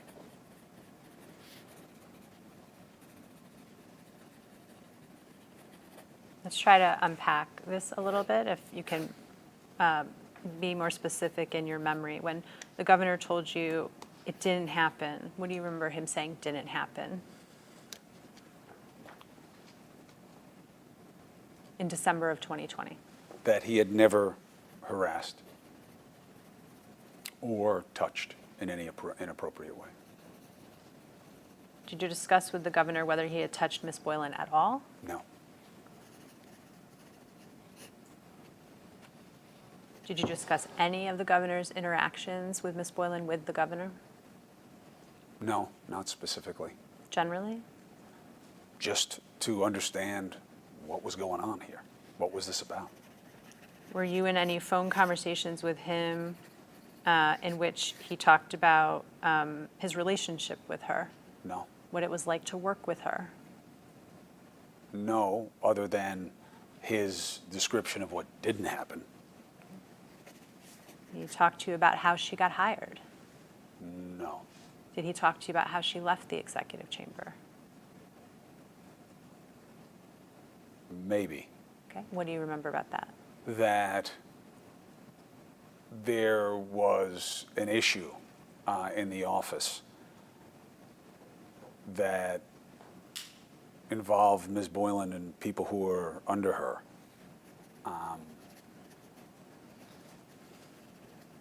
But I didn't really probe it. Like it wasn't really relevant to me. Why wasn't it relevant?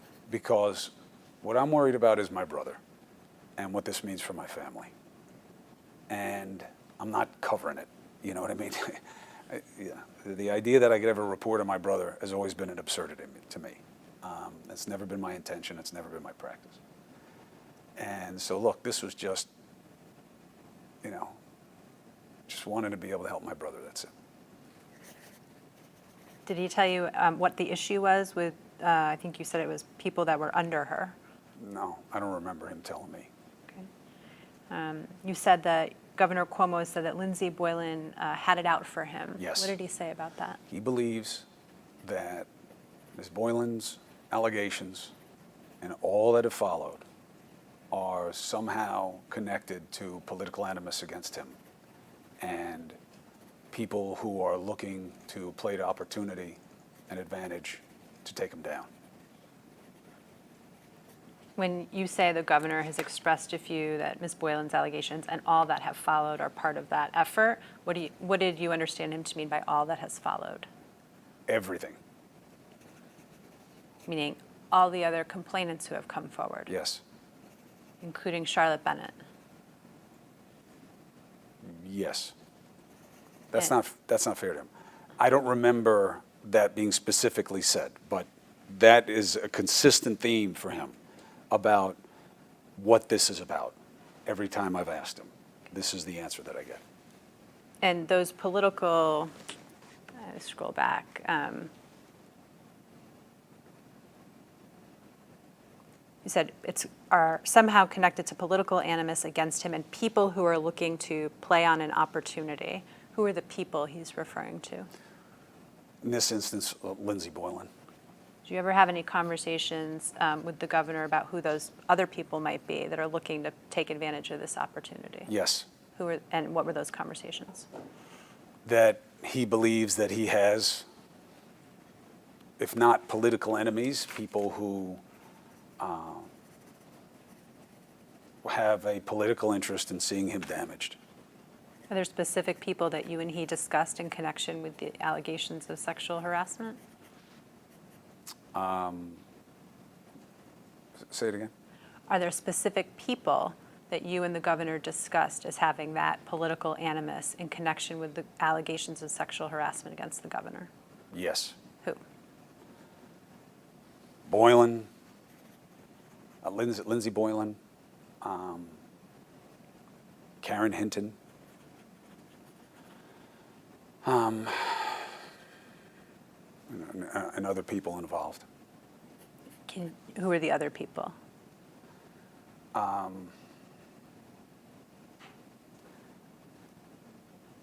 Andrew believes that there are members of the legislature who are very happy to see him or will gain or benefit from him being in a situation.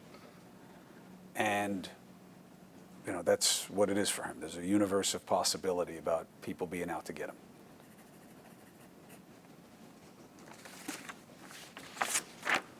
Take a break? Let me just ask one question. In the conversations you had with Governor Cuomo in December, did he ever tell you that he was aware that Charlotte Bennett had raised concerns about interactions with him that made her uncomfortable back in June of 2020? I never heard that until the allegations came out.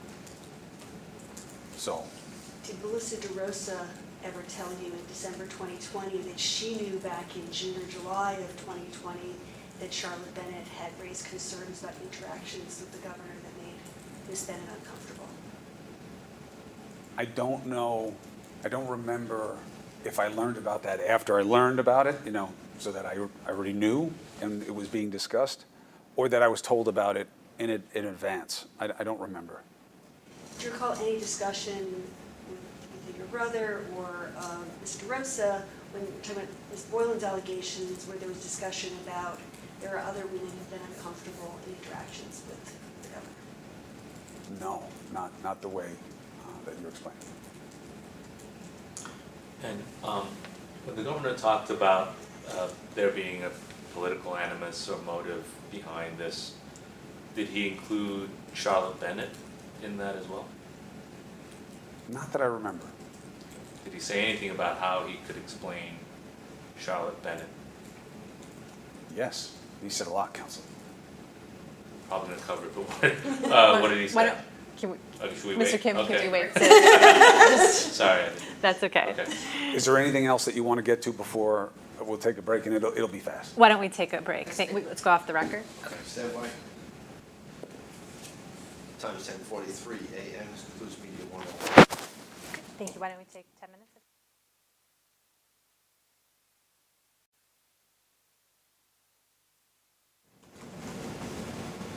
Time now is 10:58 a.m. This begins Media 2 on the record. Mr. Cuomo, before the break, we were talking about conversations you had with Governor Cuomo in December of 2020 about the allegations of sexual harassment Ms. Boylan had made. You told us you also had conversations with Melissa DeRosa and Josh Vlasto about those allegations. Can you tell us about the substance of your conversations with Ms. DeRosa and Mr. Vlasto? I remember Melissa DeRosa dismissing the allegations as untrue. I remember Josh Vlasto dismissing the allegations as untrue. Anything else you remember about your conversations with Ms. DeRosa and Mr. Vlasto in December of 2020? Not by date. Forget about chronology, sort of just substance-wise, what do you remember?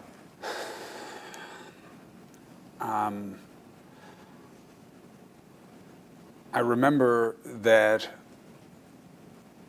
Josh Vlasto, and please correct me if I'm wrong, I'm not saying this as a matter of fact, I believe he knew Lindsey Boylan before she worked for the governor.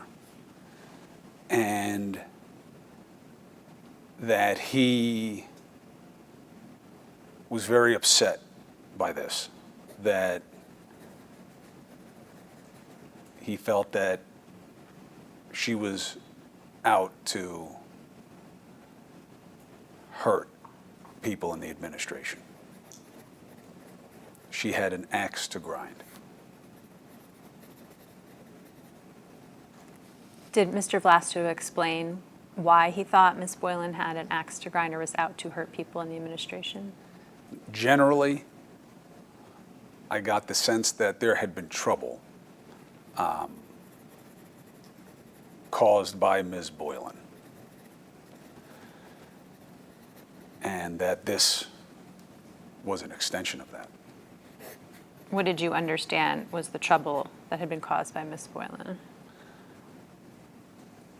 I wasn't interested specifically. To me, it was just,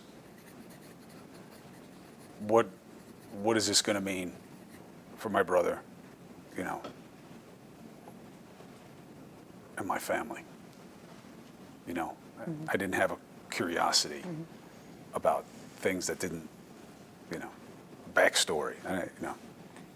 Even if you didn't ask or you weren't curious about the backstory, did Mr. Vlasto or Mr. Rosa explain what the trouble was? Not that I specifically recall. What do you remember Mr. Vlasto or Mr. Rosa discussing about how to respond to Ms. Boylan's allegations?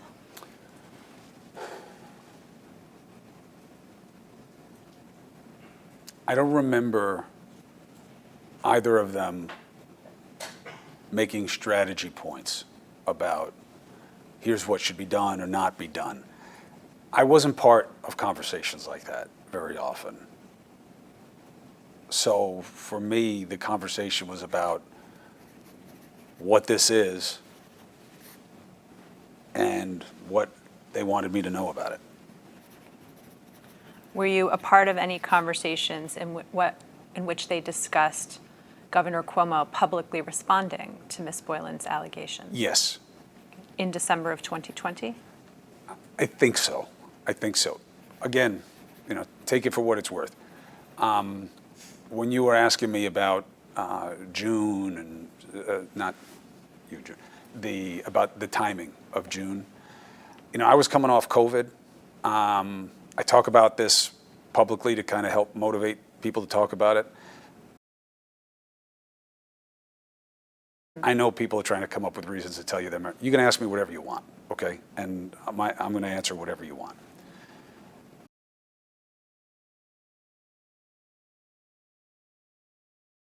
I don't know if it's just I got a fire hose in my face on a regular basis of different things, or that it is, you know,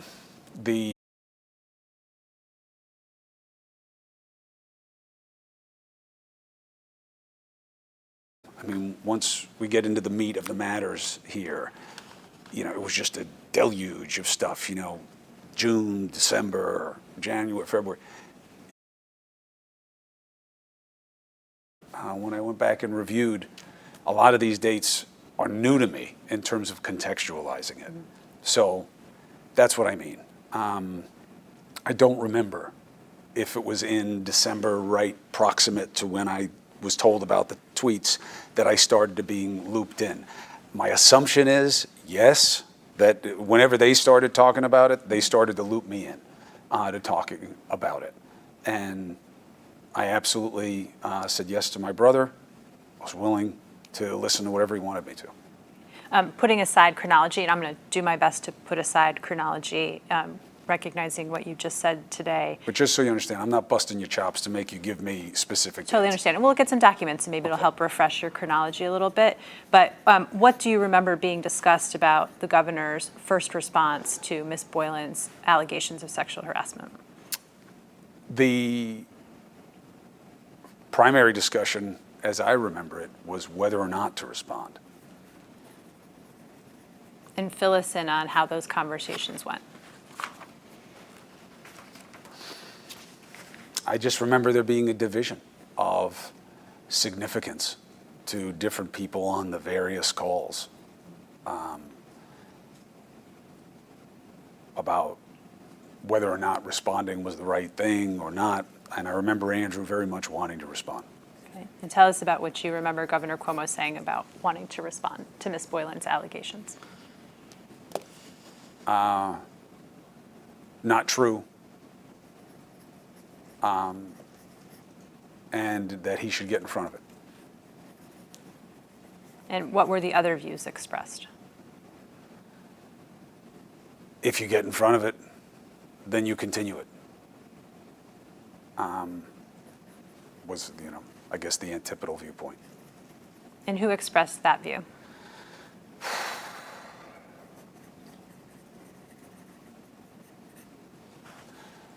I was asked, I'm pretty sure by Andrew, and I don't remember if it was like before a conversation or not, but I said to him, and I said consistently all the way through, you tell the truth and you tell it now. And I remember other people being more deliberative about it. What was Melissa DeRosa's view in responding to Lindsey Boylan's allegations of sexual harassment against the governor? I don't remember her specific take on what to say or how to say it early on, other than the conversation that I had had with her, or conversations about her saying this wasn't true and putting this on Lindsey Boylan and having animus. Did you have any discussions with Ms. DeRosa about Ms. Boylan's personnel file and whether it should be provided to the press? Personnel file? Yes. Meaning like what had happened with her when she was there? Well, were you involved in any discussions about Ms. Boylan's personnel file?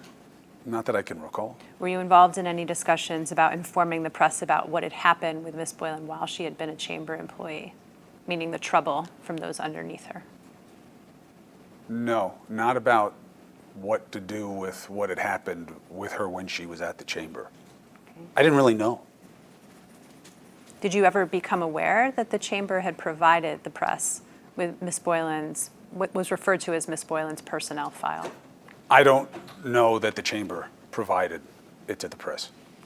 You're aware it has been provided to the press? I remember reading that there was, I remember reading in the press that Lindsey Boylan had sent texts or messages of some kind to people who were in the administration expressing animus and an intent to come after them. Okay, putting aside the text, do you have any knowledge about the provision of information relating to complaints that had been made about Ms. Boylan's behavior while she was an executive chamber employee being provided to the press? No, ma'am. You were never involved in any discussions with anyone about who might have provided that information to the press? No. Again, I don't know that the executive chamber did provide personnel files to media. I don't know that. Were you aware of a draft letter that was prepared regarding Ms. Boylan and her allegations of sexual harassment and her time at the executive chamber? I don't remember a draft about Lindsey Boylan specifically. You remember any discussions about preparing a draft of an op-ed or a letter that would discuss Ms. Boylan? Ms. Boylan specifically, no, but yes is the answer to the question generally. I remember many, but not specific to Ms. Boylan, I don't. Do you remember any discussions with Governor Cuomo about having people write an op-ed about Lindsey Boylan? No, I don't. I don't recall that. In the December time period, I know you don't have a good handle on the chronology, but were you aware of any efforts by the executive chamber to reach out to former members of the executive chamber staff? No. I wasn't part of any effort like that. Were you aware of any effort like that? No. Were you involved in any conversations with the governor, Ms. DeRosa, or Mr. Vlasto, where it became clear that they were getting information from former members of the executive chamber staff? I don't remember that specifically being a dynamic. Were you aware of any effort to determine whether there might be any other potential complainants who would have allegations against Governor Cuomo? No. My experience was being asked on an on and off basis about whether it was true that there were more complainants. And who was asking you that? Various members of the team, I guess you'd call it. When you say the team, you're talking about members of the executive chamber staff? No, Steve Cohen's not a member of the executive chamber staff anymore. Josh Vlasto's not a member of the executive chamber staff anymore. Pollock, I don't think ever was.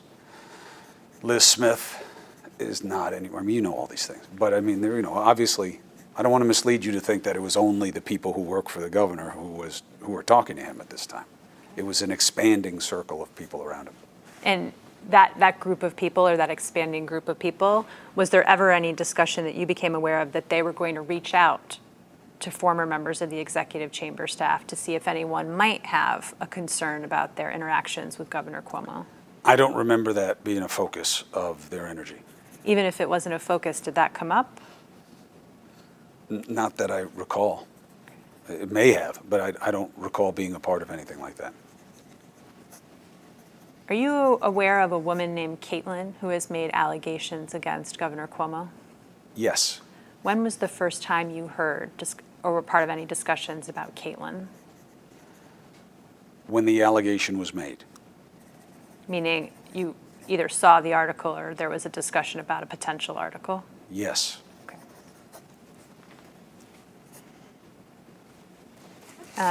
Why don't we turn to, just staying with Lindsey Boylan for a few more moments, tab 24. Oh, sorry, I apologize. It's not tab 24, it's tab 10. Excuse me.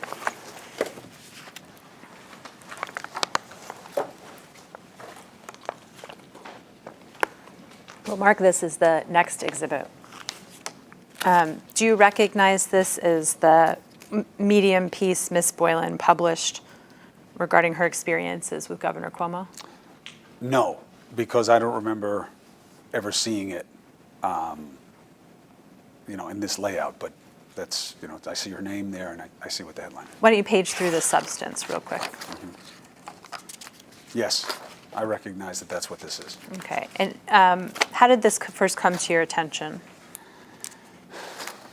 I think that I was either told by people in the media or by someone in the governor's ambit of this development. Before you were told, did you have any advanced knowledge that this might be happening? Ms. Not Boylan? that I recall. I apologize, I didn't mean to interrupt you. Any knowledge that Ms. Boylan might be publishing more specifics of her interactions with the governor? No, I was surprised by this. Were you at the executive mansion the day this piece was published? I don't think so. So after this is published, what happens next from your perspective?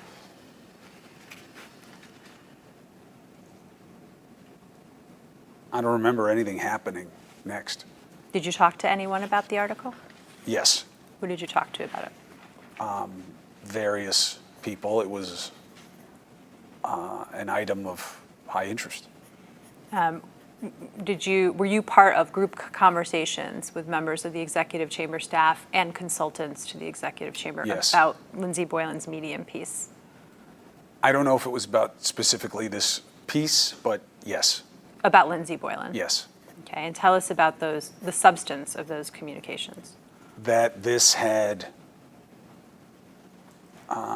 raised the stakes and that there was shock on their part that the allegation had been made.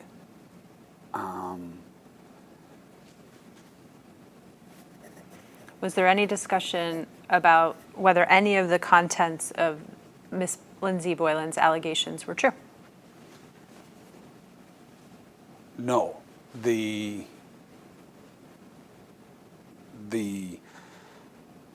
suggestion was the opposite, And by suggestion, what do you mean?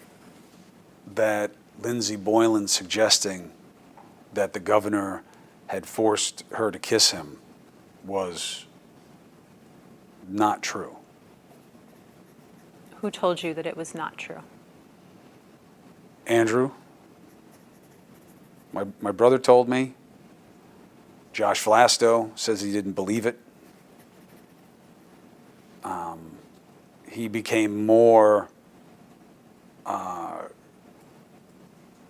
detailed in his doubts about her credibility and her acting in anything approximating good faith. And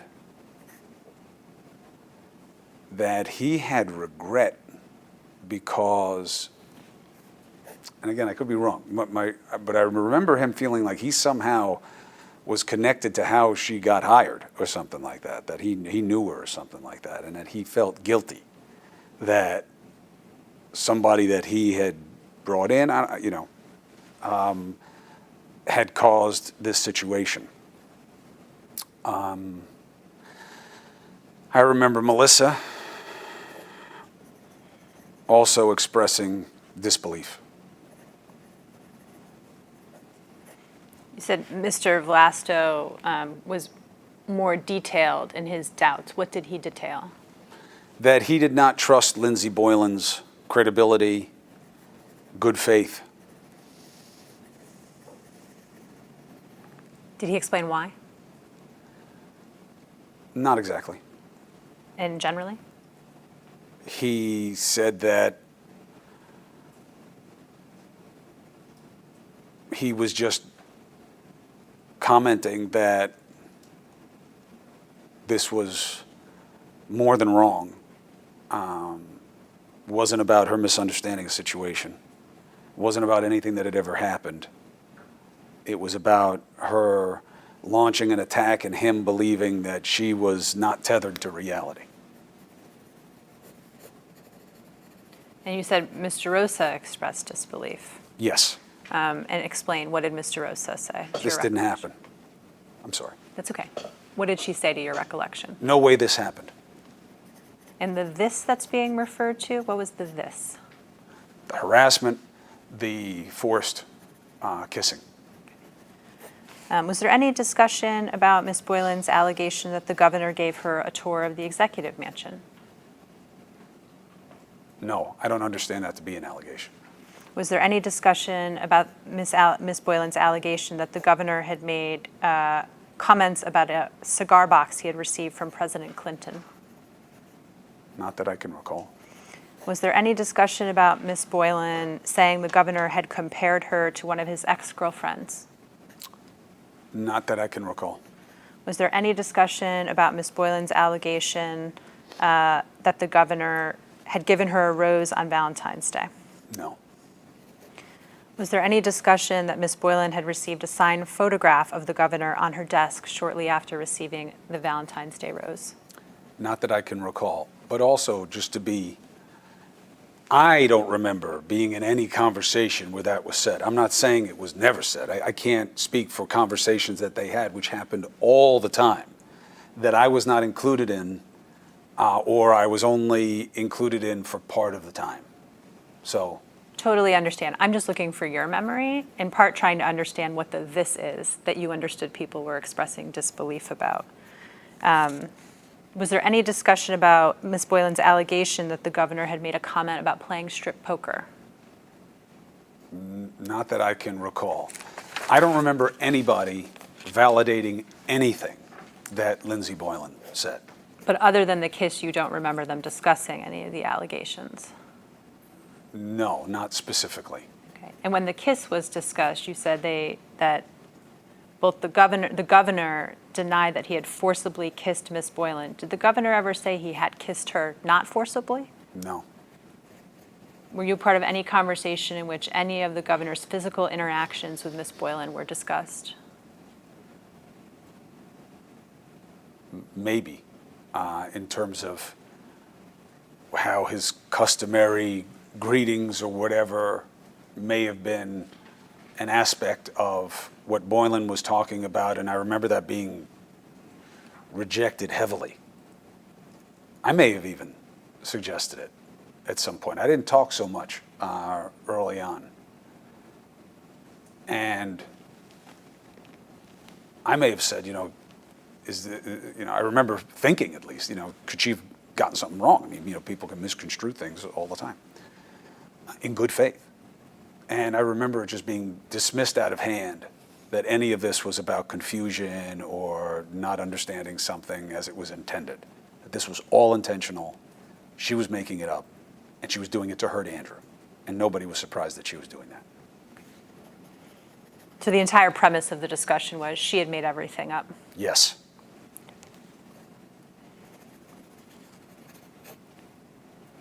Can I ask one follow-up? Yeah, please. So, are you aware of someone by the name of Do you know someone by the name of Lisa Shields? Yes. Who is she? Lisa Shields is somebody who worked at ABC News, where I worked for many years. She dated my brother, and she is a friend once removed. I've known her many years. By once removed, I mean she's very good friends with a very good friend of mine. And did you ever become aware that one of the allegations? I'm listening, Counselor. I'm Did sorry. you ever become aware that one of the allegations that Lindsey Boylan made was that the governor had said she, Lindsey Boylan, looks like Lisa Shields? I'm aware that that has been said. I don't remember being part of a conversation about it, or so I'm aware of it, but I don't remember having conversations about it or that. I don't remember where I heard it, but yes, I am familiar with that. Did you ever talk to the governor about that?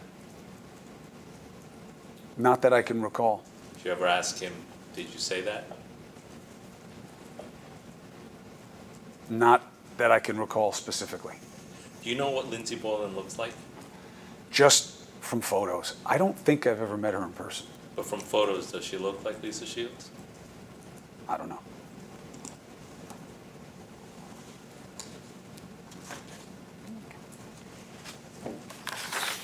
You've told us what you recall the governor saying about Ms. Boylan, Mr. Vlasto, and Ms. DeRosa. Do you recall anything anyone else said that was part of the team about Ms. Boylan? Not individually. Collectively?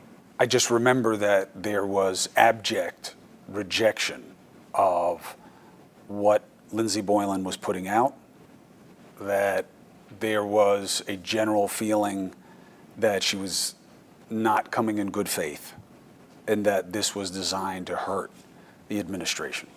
Were you part of any conversations about doing opposition research on Ms. Boylan or research on Ms. Boylan? No, never.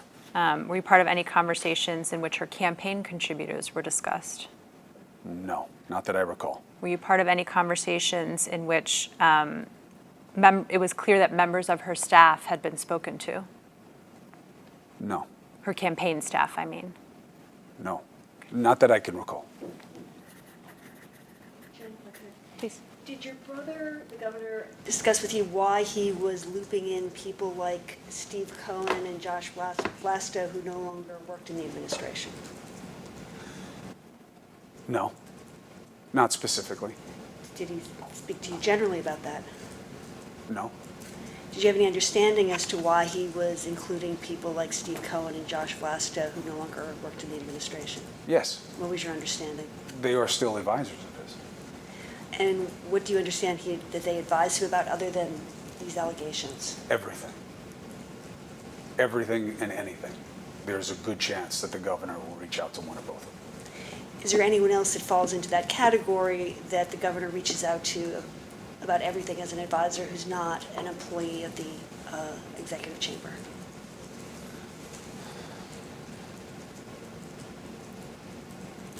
No, not that I can think of. Did you ever have any discussion with the governor about whether it was appropriate to share non-public information about state operations with people that no longer worked for the chamber? No, Did you have any discussions with the governor about Linda Lacewell's role? her role? Her role with respect to things going on within the executive chamber? No, ma'am. Did you understand that at the time of these allegations, Ms. Lacewell no longer worked in the executive chamber? I don't think so. Okay, Jen. With respect to Ms. Boylan, were you part of any conversations in which it was discussed that she had called the governor handsome? No, That she had said she loved the governor? no,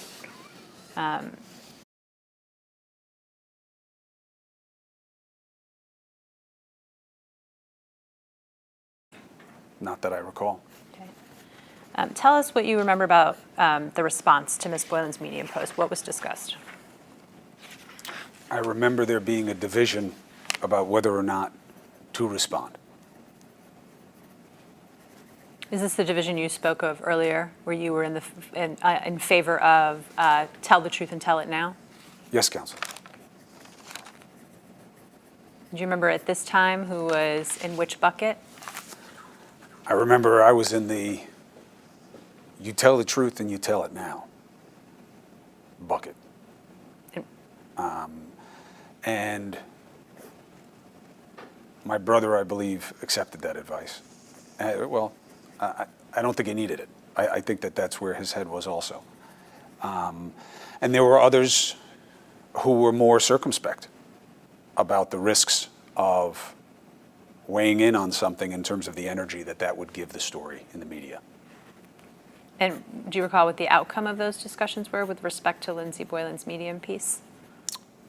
No, and I don't even remember if there was a specific response to it. Do you remember any other conversations about Ms. Boylan that you participated in? Not specifically. When was the first time you heard the name Charlotte Bennett? I'm not exactly sure, but I had never heard about Charlotte Bennett before this period. Why don't we hand you? Thank you. Okay. Counselors, do you have a binder over there that looks like this? No, we only have one. Okay. I have a stack of them. That's why you don't have those. I'm hoarding them. Okay, so we're going to mark what is in this binder as the next exhibit. Mr. Cuomo, this is a printout of text messages between you and Ms. DeRosa. Can you see that? Yes, ma'am. Okay, and they begin on February 27th. The very first page. You see on February 27th, Ms. Yes, ma'am. DeRosa texts you a tweet from Jesse McKinley, a reporter from the New York Times. In response to that tweet, did you learn that the article was going to be about Ms. Bennett?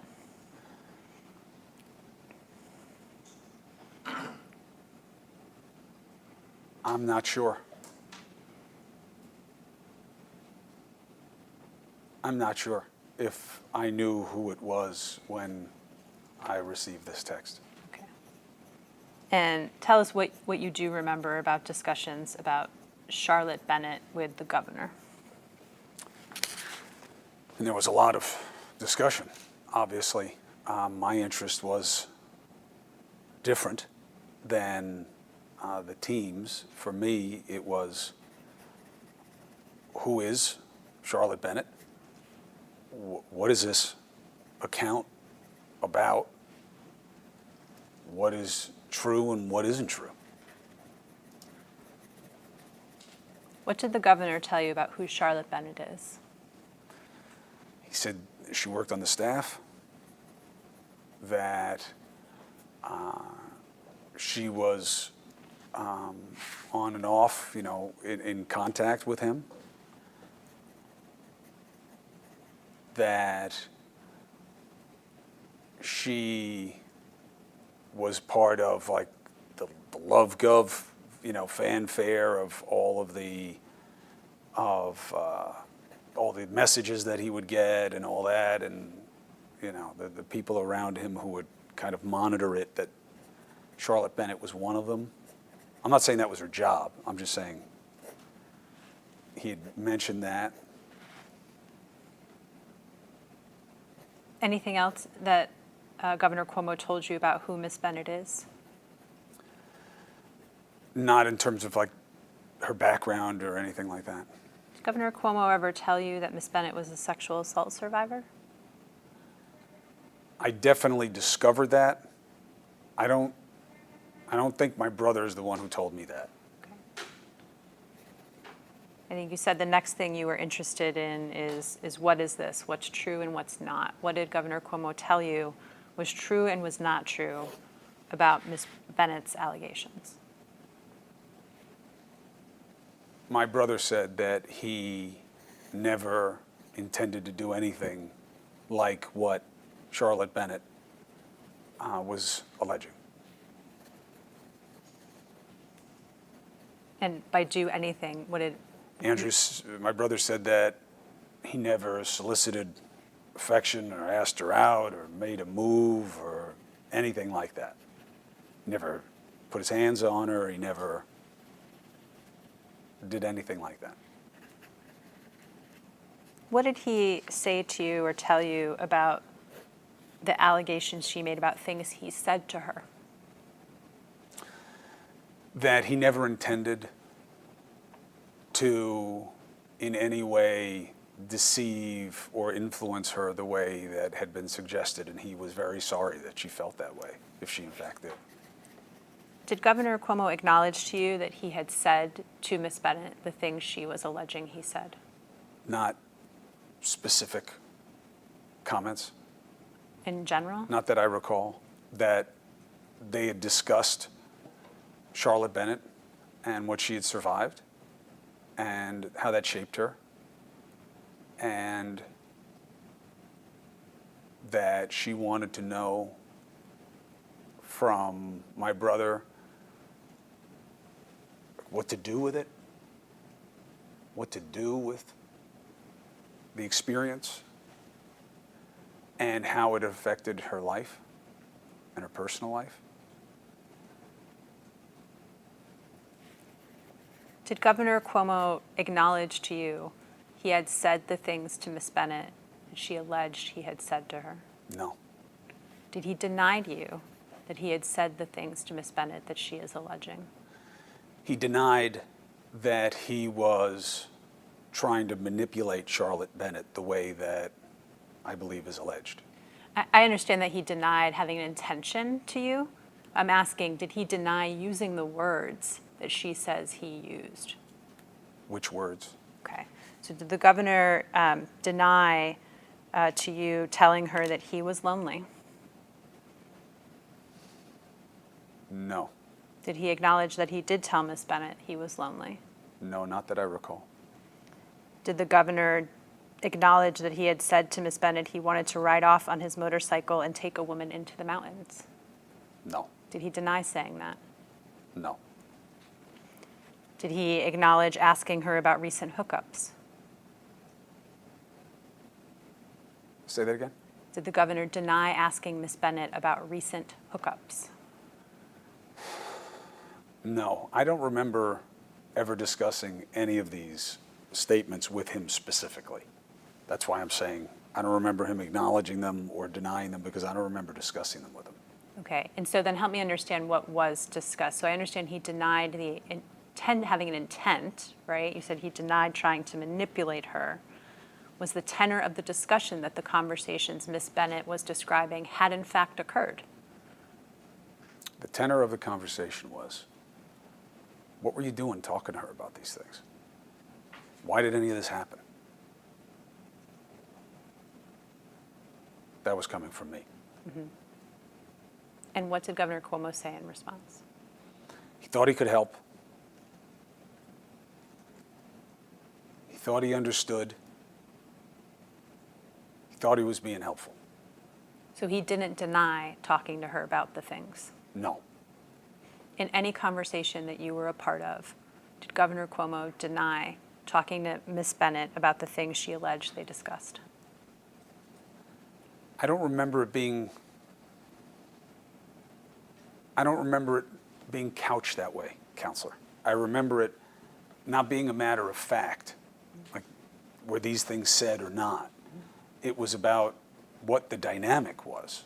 Why was this conversation happening? It wasn't about denying that Charlotte Bennett had said what had happened in her past, or that Andrew discussed that with her often, but that the way in which it was discussed was intended to be helpful because of what he had lived through in his own life and what he knew about the lives of those around him and what he understands about this dynamic from being in this, world in public space for 4 decades.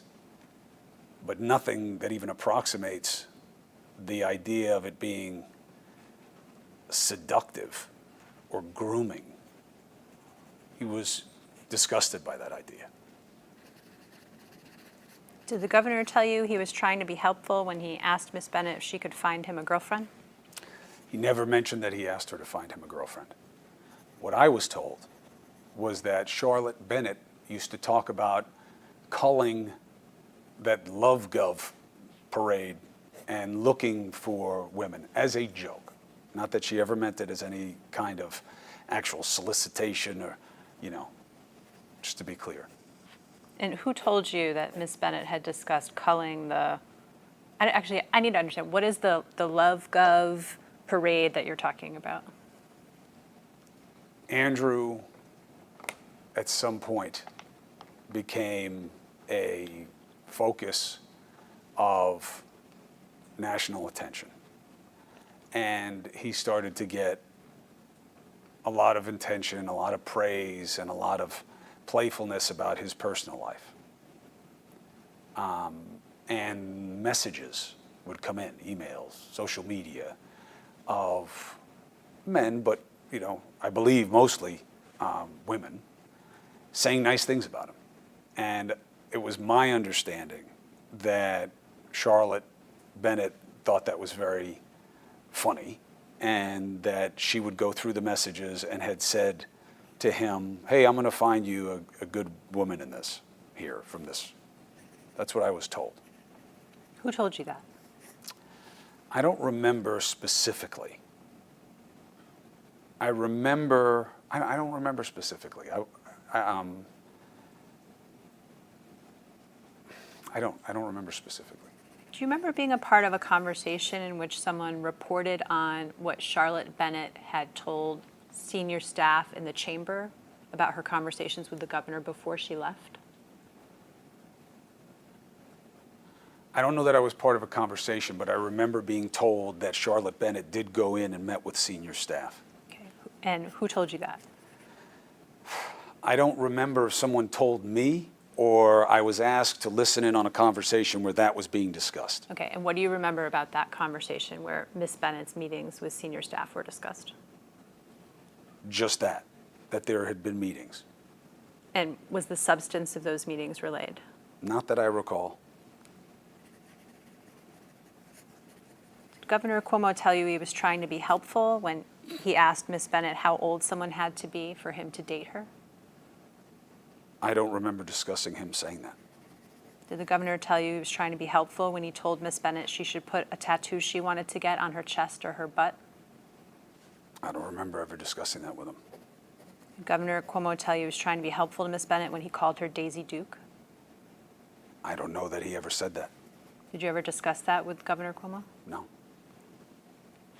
Except to the extent that my brother told me he never engaged in conversation with her that he thought was inappropriate or that was wrong. But I didn't drill him like this about the specifics of what was said and why it was said. Did anyone in any of the conversations you were part of drill him like this? Not that I can recall, but again, there are a lot of conversations that I wasn't a part of. I'm not a great source for insight into the inner workings of the governor's team during this time.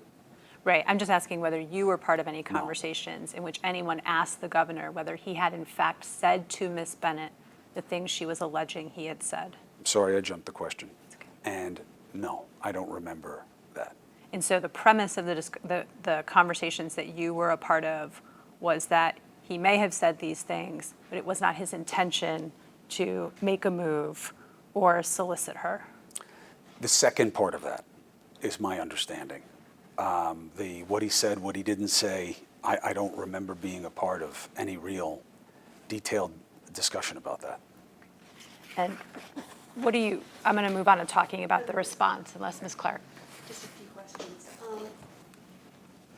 Were you part of any discussions when they were talking about what Ms. Bennett shared with senior staffers earlier?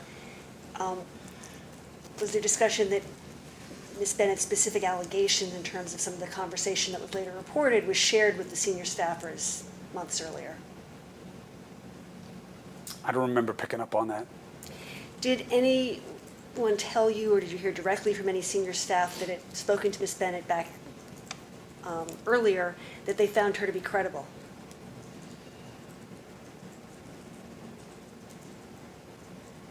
I don't remember that being said or that she wasn't credible. I don't remember anybody saying that to me. And then I'm not going to scroll back to see your exact words, but I think the gist of what you said, you were asking your brother was, how did this happen? Was that because when you heard the allegations, it struck you as something that was not appropriate in an employer-employee relationship? Yes. And other than saying his intention was as you described, did your brother say anything else about whether he thought it was appropriate for the workplace? No. Did the governor tell you whether he had similar conversations with any other employees? No, ma'am. Sorry, and you had read the New York Times article, right? Reporting on what Charlotte Bennett said. I was probably aware of it, Counselor. I don't know that I perused it or read every word of it. Did you watch her on CBS? No. You didn't? I think I read the transcript. And so today's not the first time you're hearing of, some of the things that she said, he said, right? No. Counselor, I am aware of pretty much everything I've been told. Maybe not everything, but again, my perspective here is no disrespect to any of the people putting forward allegations. This is my brother, and I'm trying to help my brother through a situation where he has told me he did nothing wrong. And that's it for me. How do I protect my family? How do I help protect him? Probably should have been thinking more about how I protect myself, which just never occurred to me. And that was it. It wasn't this tactical, what do you do, what do you not do? You ask me a question, I'll give you an answer. You want my take on how something's playing, I'll tell you. But I'm not part of his team, and I wasn't part of any kind of manipulation of any kind. So for me, it was, the way you guys would probably talk to your siblings about it. What is this? Did you do this?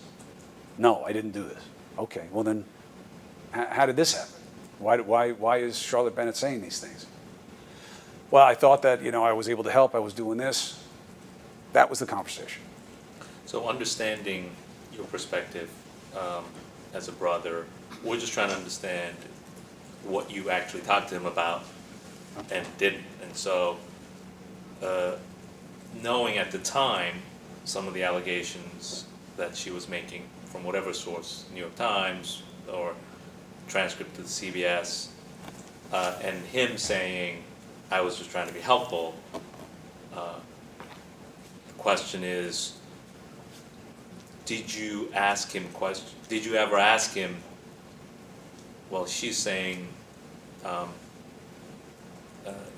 you said, I'm comfortable with anyone as young as 22. Did you say that? No. Okay. Did you ever ask him, how is that consistent with being helpful to a sex assault victim? No, not that I recall. Did that cross your mind? Yes, Okay. But you just didn't ask him. not that I recall. Have you ever gotten an explanation from anyone how saying that I'm comfortable with anyone over 22 is helpful? I don't know that it was said, and people can say things and think that it's going to be taken one way, and it is not taken that way. And you can either think that's reasonable or unreasonable. My question was simply, have you ever heard an explanation given to you by anyone? Not something you can come up with now. I've never heard Andrew own that he said that that's true, that was actually said. But no one in your presence asked him, did you say that? Not in my presence. And you never asked him. I don't think I ever asked him that specifically, like about that comment.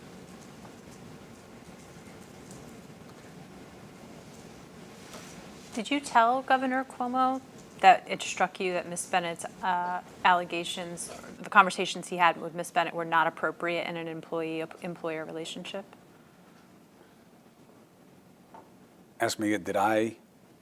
Did you tell Governor Cuomo, you told Ms. Clark a moment ago that you thought the discussions that Governor Cuomo had with Ms. Bennett were not appropriate in an employee-employer relationship. Did you tell Governor Cuomo that? Yes, What did he say? I understand. What specifically did you tell him? This was bad judgment. And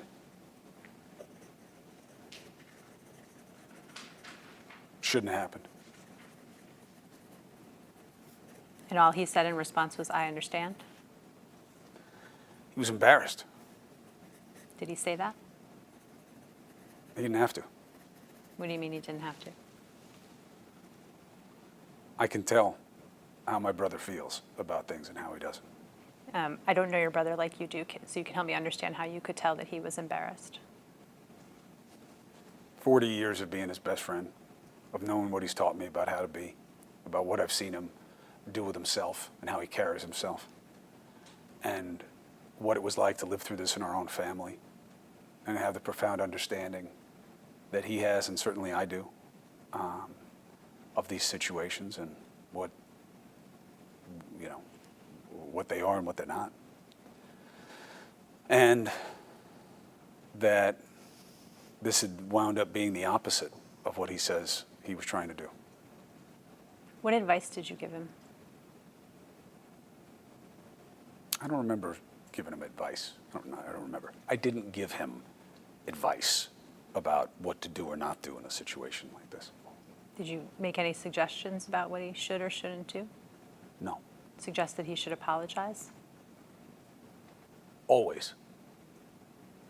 Always. I believe, no matter what your intentions were, I know this doesn't play well in cancel culture, and I know that this doesn't play well in a court of law, and it certainly wouldn't play well in this room.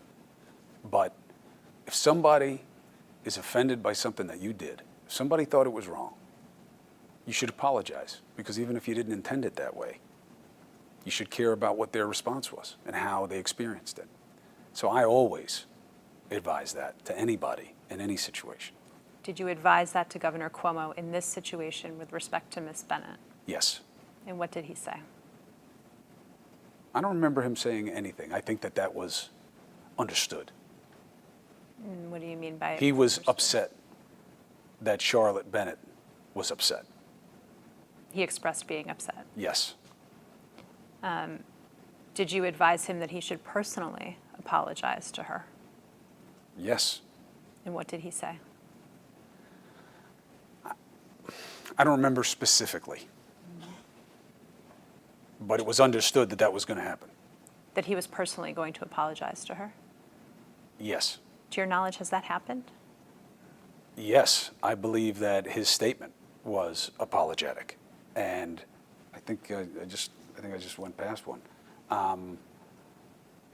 It is absolutely my understanding that Andrew's response to what happened there was that there's regret. I see. So his public statement expressing that he was Yes. sorry. If you're asking me, do I know that he has reached out to Charlotte Bennett personally to apologize? I do not know that. So you advised the governor that he should say he was sorry. You advised the governor it should be a personal sorry, meaning specific to Ms. Bennett. Is that fair? Yes. Okay. What other advice did you give to the governor about how to respond to Ms. Bennett's allegations? I don't remember specifically going through it with him. I was part of a lot of conversations where this was being discussed. Okay. Why don't you take us through the other conversations that you were? Yeah. Sorry, Paul. You mentioned earlier that you knew, in understanding him, you knew what he and his family had gone through. What did you mean by that? I mean that Andrew has experience and knowledge about sexual assault and how it affects people. And what is that experience and knowledge? He has personal experience with it in our family and in the circle of people that he cares about, and on occasions where people have come to him for help. So you mean family members who were themselves subject to sexual assault? Yes. How many members of his family have come to him as victims of sexual assault? It's not for me to discuss. The number? Yeah. These are very personal things. And I don't know that it's my place to discuss other people's experiences, except unless they are specifically relevant to what you guys are investigating. I don't think that's fair to them, with all due respect, counsel. Did the governor tell you that he had spoken to Ms. Bennett about any specific family members who experienced sexual assault? Yes. What did he tell you with respect to that? I believe that he had discussed what had happened with his. And did he tell you any of the details that he discussed with Ms. Bennett about what happened with? No, ma'am. And did he tell you why he discussed any particulars about Ms. Bennett? To help her understand that he could relate to what she was experiencing.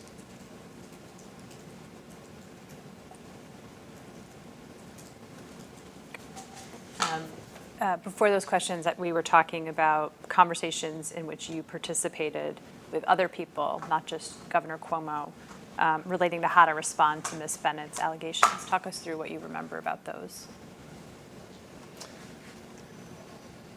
I mean, I only have general recollections of just listening in on conversations and there being a lot of emails sent around, most of which I ignored. But I don't remember. I mean, you got to help me out with what you want to know. Were there discussions about whether there might be other complainants? Yes. And tell us what you remember about that. Exactly that. That there was a concern about, is anybody else going to come out? Maybe not specifically right then when Charlotte Bennett came out, but thereafter when people did start to come out. Okay. And around the time of Charlotte Bennett, what do you recall anyone saying about who might come out or about how many there might be? Nothing. You remember any names coming up? No, ma'am. Did Caitlin come up? Not that I recall.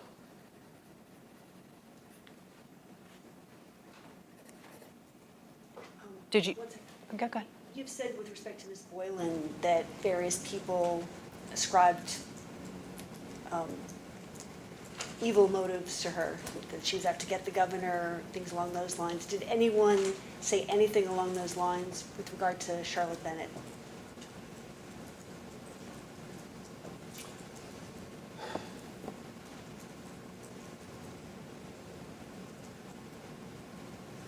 Yes. I'm just trying to think about, I'm trying to be more helpful to you about who. Obviously, that's your next question.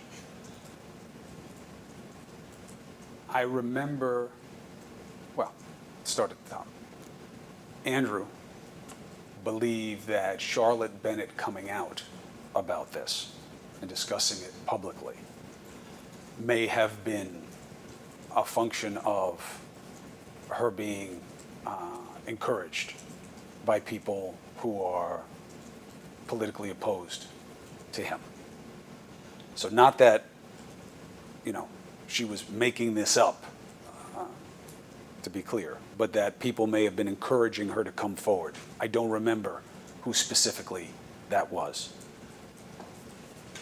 Anyone else that you had any discussions with who suggested that there was some sort of ill motive behind Ms. Bennett coming forward? There was suspicion on calls that she had been pushed to come forward. And I remember there being discussion that Lindsay Boylan may have had, or Karen Hinton may have had, some kind of tangential personal connection to her or who wound up representing her, but nothing specific and nothing that I found particularly interesting. It didn't really matter to me. And on the calls, do you recall who was making these comments Not about, spe- I'm sorry. about suppositions that Ms. Bennett might have a relationship with Ms. Hinton or Ms. Boylan? Or I'm sorry, Counselor, I didn't mean to jump your that's question. okay. No, not specifically. Do you recall whether Ms. DeRosa ever ascribed any motives either to Ms. Bennett or to suggested there might be people putting her up to it?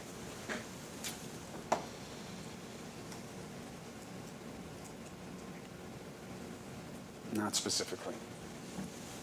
Do you recall generally what Ms. DeRosa's response was to the allegations by Ms. Bennett?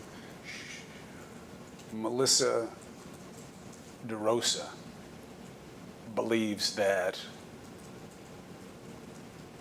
this was widely political and that there is no coincidence that after all the years that he had been doing this, that there was that after all the years that my brother had been in public service, that there was all of a sudden this flurry of this exactly at the time that he was most politically powerful.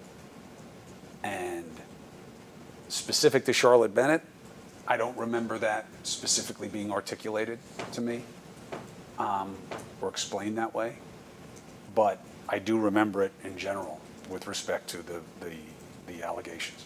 And once Ms. Bennett's allegations were public, did Ms. DeRosa, in any of those conversations, say that she had known about Ms. Bennett's allegations many months before Ms. Boylan started tweeting?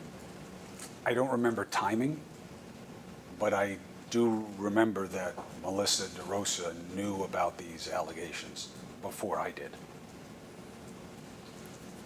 Okay, Jen. We were talking about whether there might be any other complainants. Did you reach out to anyone to try to find out if there might be any other complainants? Yes. Who did you reach out to? I would, when asked, I would reach out to sources, other journalists, to see if they had heard of anybody else coming out. And what were your sources telling you? Depends on what point in time. Okay, at this point in time, this is right after Charlotte has gone public. I don't remember asking anybody at that time. Okay, what's the first time you recall asking anyone about whether there might be any other women? I'd have to review these, but I remember Melissa asking me at some point that either they wanted to know if I knew or could find out if more were coming, or that she had heard that one or maybe two more were coming, and could I find out? Did you ever reach out to sources to get information regarding any of the complainants or any other women other than at the direction or request of Ms. DeRosa? Did you do it on your own? No.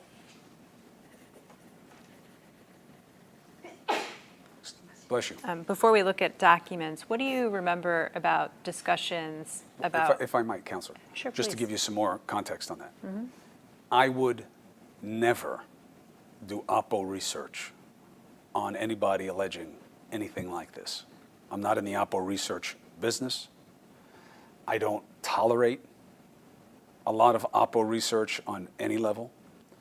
And I was never aware of anything like what you're suggesting, nor did I ever participate in, nor did I ever suggest, nor would I ever tolerate anything like what you're suggesting.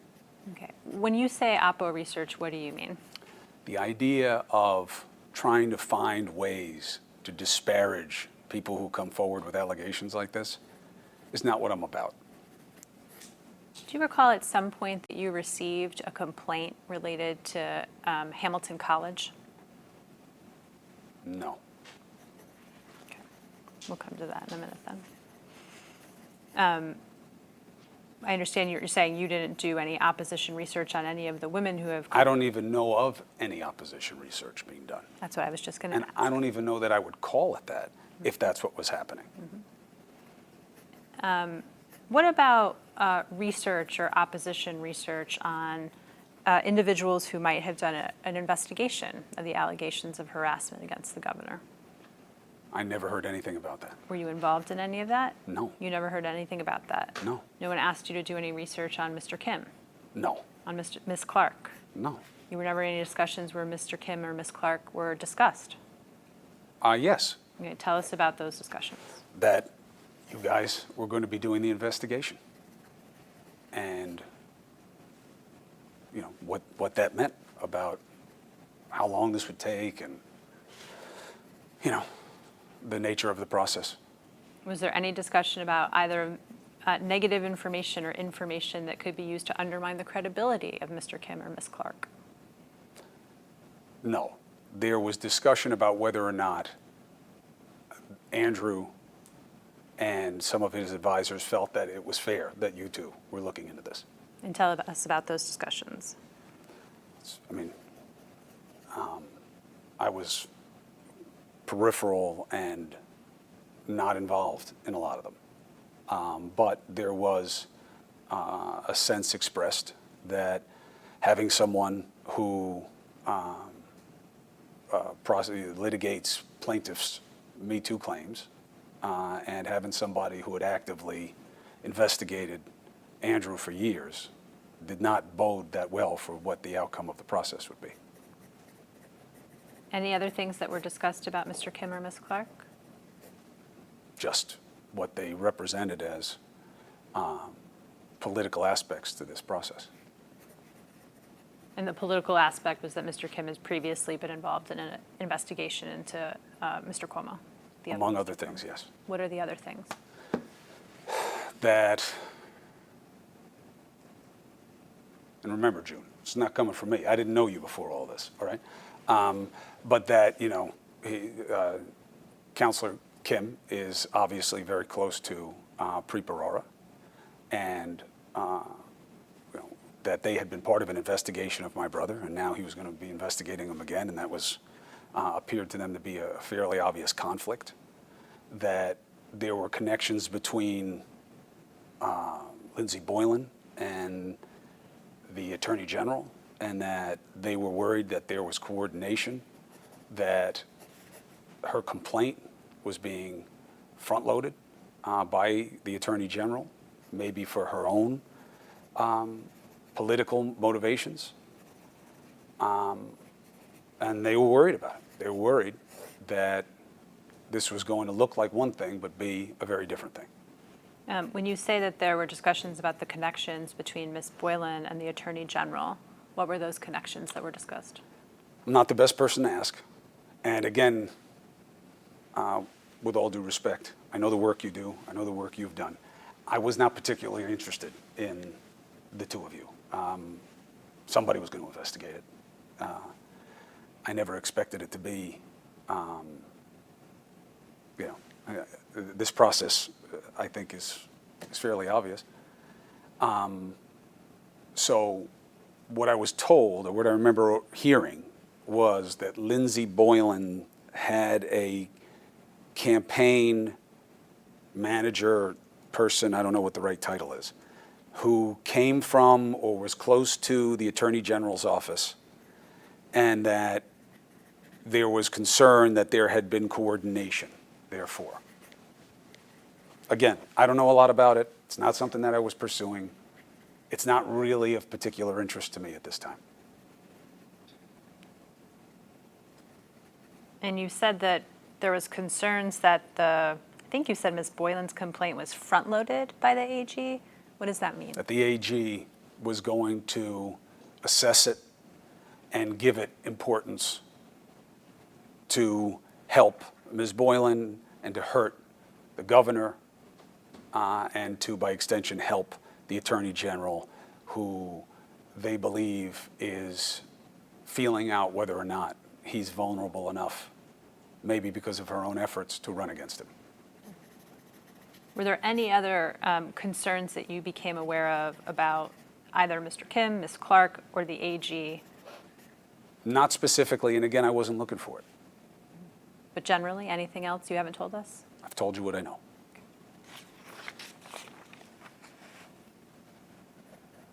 prior to Mr. Kim and Ms. Clark being appointed, were you involved in any discussions about the need for an outside review of the allegations of harassment against Governor Cuomo?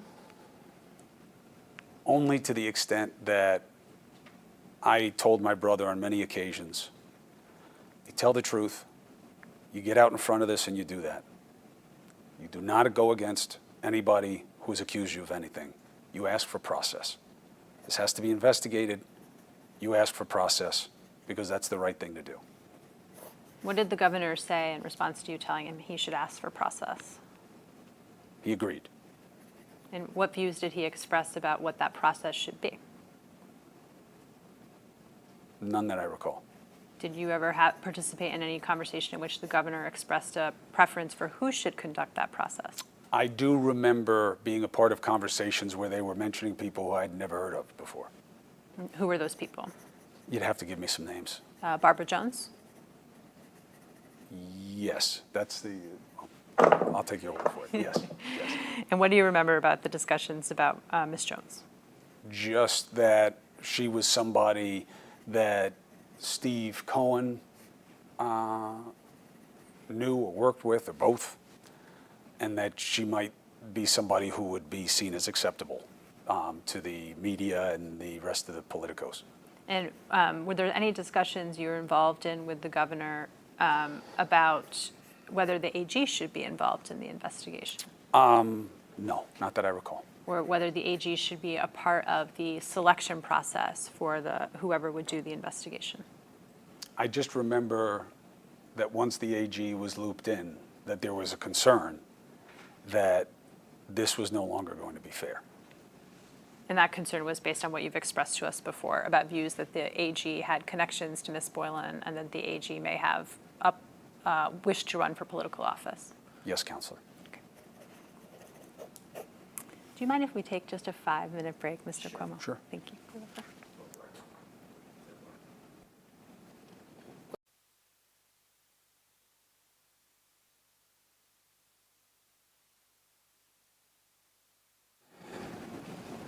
Time now is 12:25 p.m. This begins Media 3 on the record. Mr. Cuomo, can you turn to what is tab 12 in the larger binder in front of you, please? I thought you wanted to. Oh, I apologize. Yes, you wanted to clarify something. Yes. In the spirit of completeness, you asked me early on, who knows that I'm giving testimony today? I said my family. That's a little bit of an expansive term for me. I've tried to be quiet about the fact that I'm coming in. I didn't think it did me any favors, and frankly, I don't know that it does you guys any favors.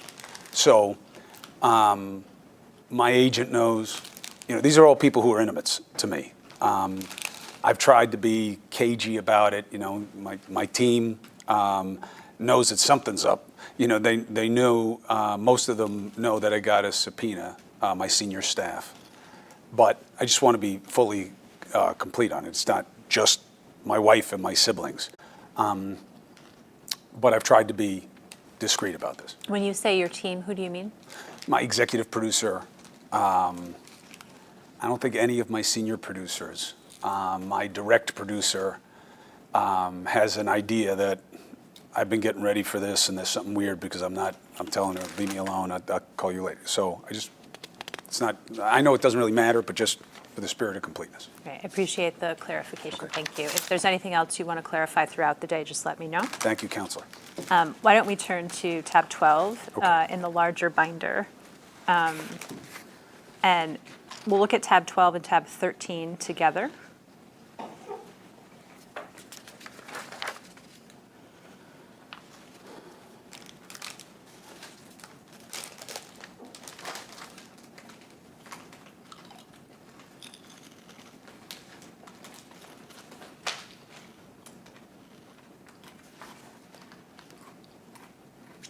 Okay. You want to look at tab 13 as well? And we'll mark this as the next two exhibits, please.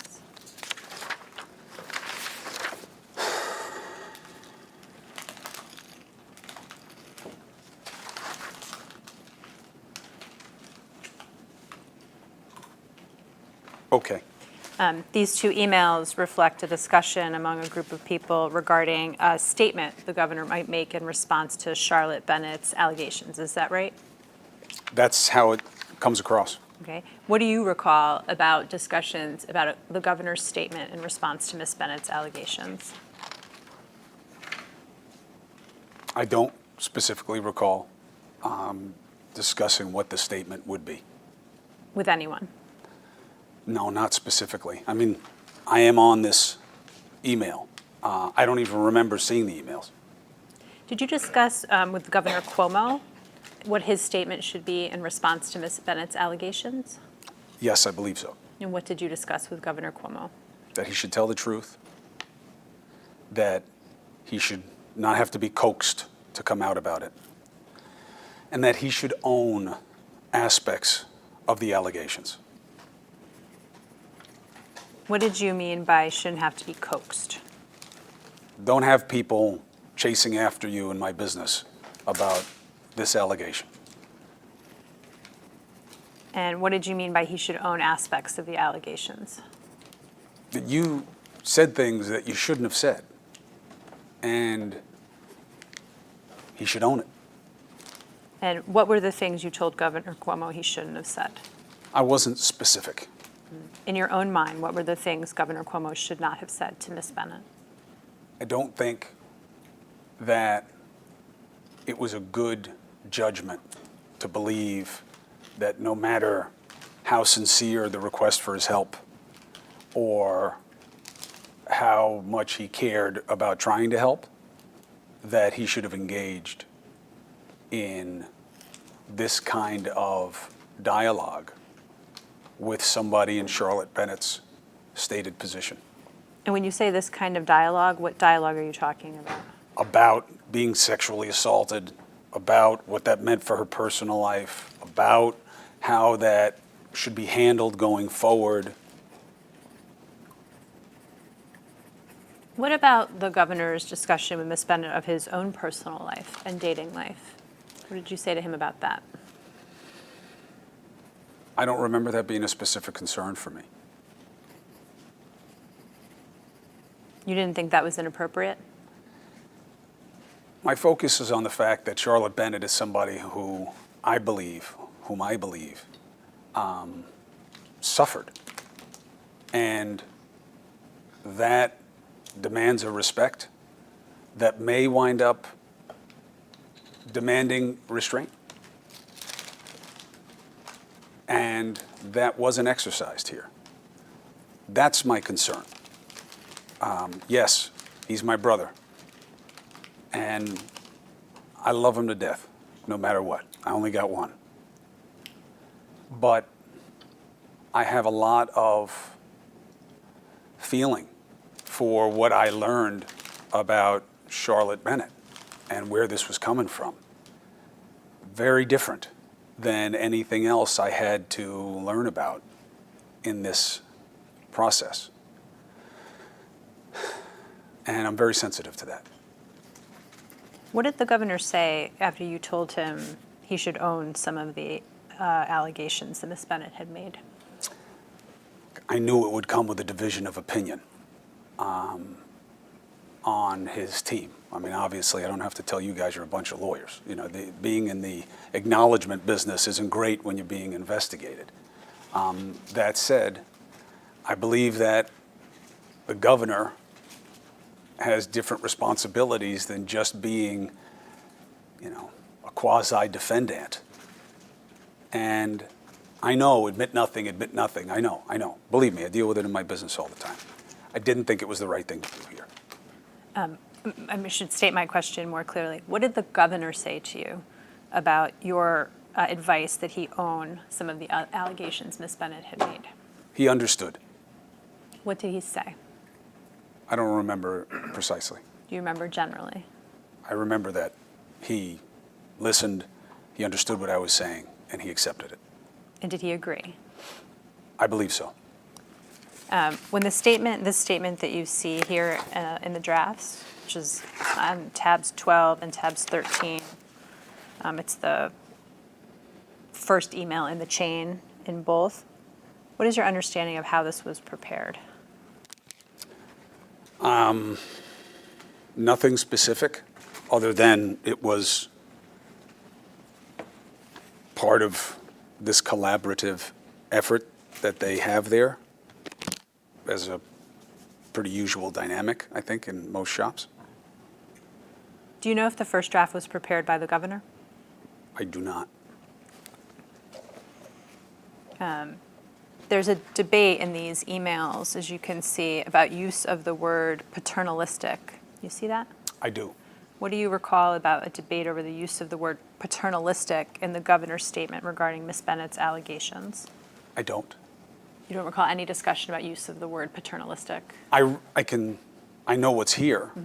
I don't remember being part of any such discussion, and I wasn't in this thread. Did the governor describe his interactions with Ms. Bennett as being paternalistic to you? My brother told me that he thought that he was helpful, that she looked to him for advice, and that she respected and trusted what he was telling her. Did he describe himself as being paternalistic towards I don't her? remember the word. I'm sorry. I don't remember the word. Do you remember him describing himself as acting in a fatherly way? I remember that being said. I don't know if it was from my brother directly. Do you remember any discussion or debate about whether, in fact, how Governor Cuomo spoke to Ms. Bennett was fatherly? No. Or whether how Governor Cuomo spoke, whether there was any debate about how Governor spoke to Ms. Bennett being helpful? Not that I recall from being present. What about any debate about whether what the governor said to Ms. Bennett being appropriate in a mentor-mentee relationship? I don't remember that dynamic of discussion with my presence. Were you involved in any discussions in which anyone told the governor that what he had said to Ms. Bennett was wrong? He shouldn't have said it.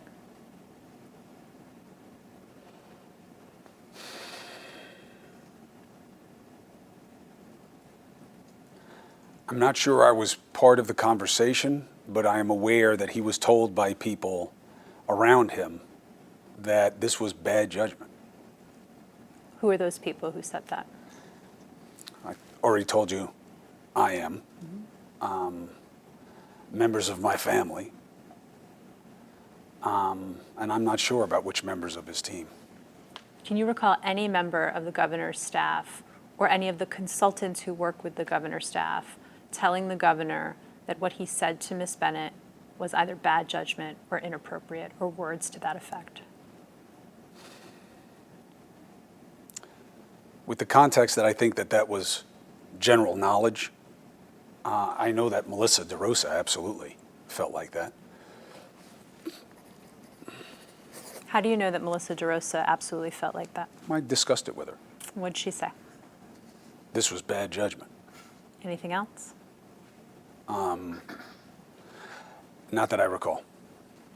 Did you discuss the substance of what Ms. Bennett had alleged the governor said with Ms. DeRosa? I was never anxious to go through the details of anything that was alleged, Why is that? because it makes me uncomfortable, Why is that? because I don't like what's being alleged. It should make you uncomfortable. Like it made Ms. Bennett uncomfortable. That's for her to say. Did the governor ever tell you he had a conversation with Ms. DeRosa one-on-one about Ms. Bennett's allegations? No, but I would assume, that's not fair. No. Did he ever tell you Ms. DeRosa had become upset with him as a result of Ms. Bennett's allegations? Maybe. And what do you remember about that? People were upset at him about this. And who expressed being upset at him that was a member of his staff? I think Melissa DeRosa did, but I don't want to limit it to her because That's not fair to anybody else who felt that way. I just don't have their name in my recollection. And I don't remember being there where somebody was going, well, not going out, but talking to Andrew about that specifically. But I'm not saying it didn't happen. Okay. Do you remember any conversation you had with Governor Cuomo in which he told you that members of his staff had told him that they were upset with him? Yes, And what did he say? that That's- that people were not happy about this, And and that it had been bad judgment. My brother never relayed that anybody thought that he had done things and said things the way they were being alleged, but that this was something that should have never happened. and who were the people who he said on his staff had said that they were I mean, upset? other than Melissa DeRosa, maybe it was Stephanie Benton, or maybe it was also the officials who met with Charlotte Bennett. But again, I don't want to state as a matter of certainty that I know that. I just remember getting that sense from the conversations. Did the governor ever express to you concern that Mr. Rosa may quit?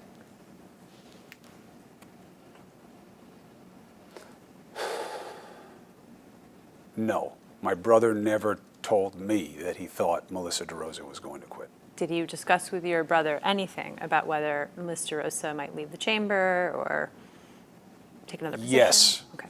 I would discuss with my brother that this was incredibly taxing and damaging to everybody around him, and that the scrutiny and the attention was going to be very hard, and that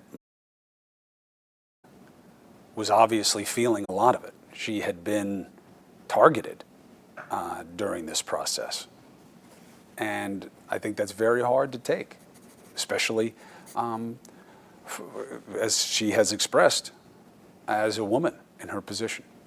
When you say has been targeted in this process, what do you mean? That people have scrutinized her and criticized her and tried to connect her to my brother as either some type of go-between or enabler or lover or a menu of items that are insulting and hurtful. Let's go back to the emails that are in front of you. There's a recitation in these emails about a clause coming out, and that clause is, nor did I ever think that I was... What page you on? Oh, so you can pick a page, but I'm on tab 13, the second page at the very top. Yes, Yeah. Counselor, I'm there. Yep. Nor did I ever think that I was acting in any way that was inappropriate. What do you remember about discussions about that clause coming out of Governor Cuomo's statement regarding Ms. Bennett? Nothing. You don't recall anyone talking about whether the governor should not say that he never thought he was acting in any way that was inappropriate? I don't. Did you ever talk to the governor about whether he should say that he never thought he was acting in any way that was inappropriate? No. Did you ever talk to the governor about whether he thought that he was acting inappropriately? Yes. And what did he say? No. Let's turn to tab 14.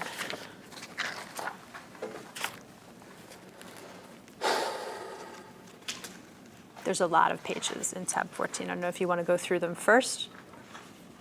Whatever you'd like, Counselor. Well, why don't you page through them?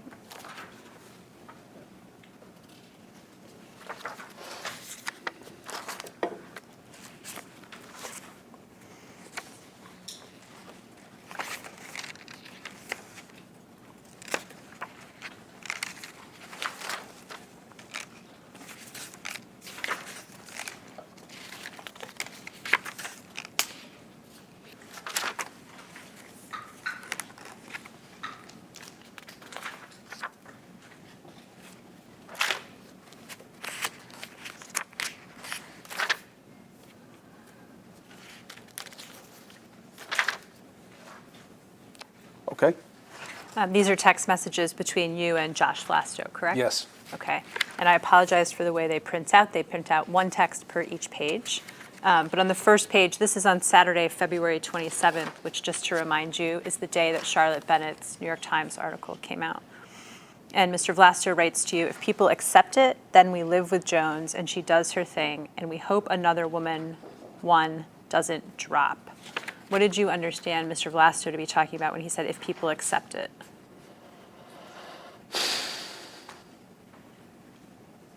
I don't remember specifically at the time, but in a reading right now, if people accept it means if the choice of Jones, who I believe would be Barbara Jones, as the investigator is acceptable. Do you recall whether you were on the phone with other people while you were texting Mr. Vlasto? Meaning, was I talking to some people and texting with him? Correct. I don't remember that here. I don't remember that here. Okay, why don't we look through it if it refreshes your memory, let me know. And it said, we hope another woman doesn't drop. Does this refresh your recollection about any conversations that were had about another complainant potentially coming forward? I don't remember that at this time they knew another allegation may come. And at this time, did you understand anyone to be making any efforts to determine whether there might be another complainant? No. If you look at the next message, it says, if they don't, then Tish jumps in and get a special prosecutor. And then it's a tougher situation, but still survivable. What did you understand Vlasto to mean by that? The plain reading that if Barbara Jones wasn't the investigator, then the Attorney General may take initiative to own this situation. And there was concern about that. Josh Vlasto was one of the few who was not concerned about it. He believed that that the Attorney General was not going to run, and that wasn't her interest here, and that was a minority opinion. And the reference to survivable, what did you understand him to mean by that? That Andrew would be alive at the end of it. Did you understand that to mean that he would still be the governor at the end? I think it was pretty unclear at that time. Was there any discussion about steps that the governor should take in addition to requesting that an investigation be done? I don't know what you mean by additional steps. So, for example, was there any discussion about whether the governor should seek counseling? Not that I can recall. Was there any discussion about whether an HR function should be established for the executive chamber? An HR function? Mm-hmm. What does that mean? Human resources function. A human resources part I get. But what do you mean by a function? An office for human resources within the executive chamber. No, my understanding was there was. Okay. Was there any discussion like that about steps that should be taken in light of the fact that allegations of sexual harassment had been made to improve the executive chamber? Sorry, Councilor. Sure. Yes. What were those discussions? I remember that there was a big push from Andrew to be remedial in advance.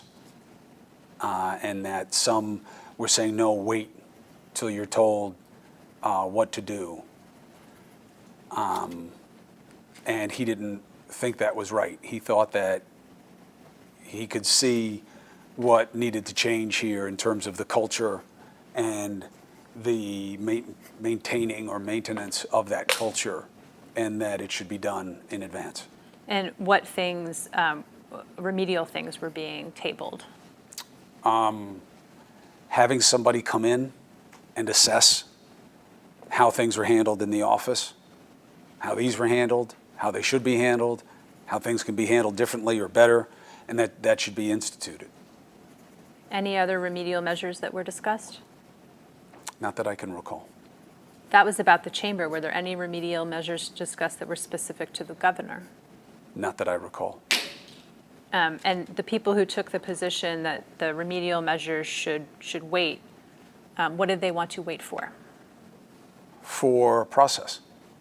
The conclusion of this process. I don't know about the conclusion, but that they should just wait. Until? I don't know exactly. Okay. And who was in which camp? All I know is that Andrew was in the let's make changes now. Okay. to your understanding, what changes have been made? I don't know. Did you ever talk to Governor Cuomo about whether he was making the changes he thought should be made? I have not. My scope of interest is in my brother, trying to help him with my head and my heart any way I can, and trying to insulate my family from this in terms of the animus and the toxicity of it. How many times can you remember Governor Cuomo discussing taking remedial measures after the allegations by Ms. Bennett came out? Several. Can you remember any other remedial measures other than hiring someone to come in and do an assessment of how things are handled in the chamber? I think my brother seemed to understand that holistically, that whatever somebody, who knew what were the best practices said should be put into practice. And when you say best practices, do you mean best practices with respect to sexual harassment? I think office culture was seen as being a little bit more broad than that. Did you have conversations with Governor Cuomo about his perspective on the office culture of the executive chamber? Not that I recall specifically, no. Generally? No, I don't remember it being something that we discussed.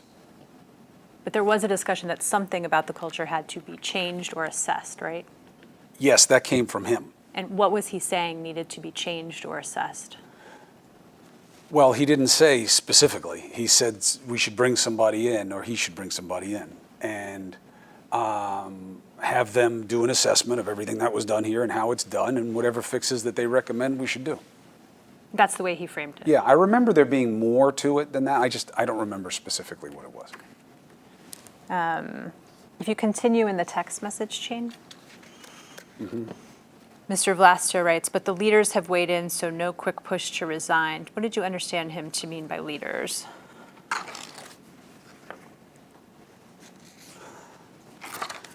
I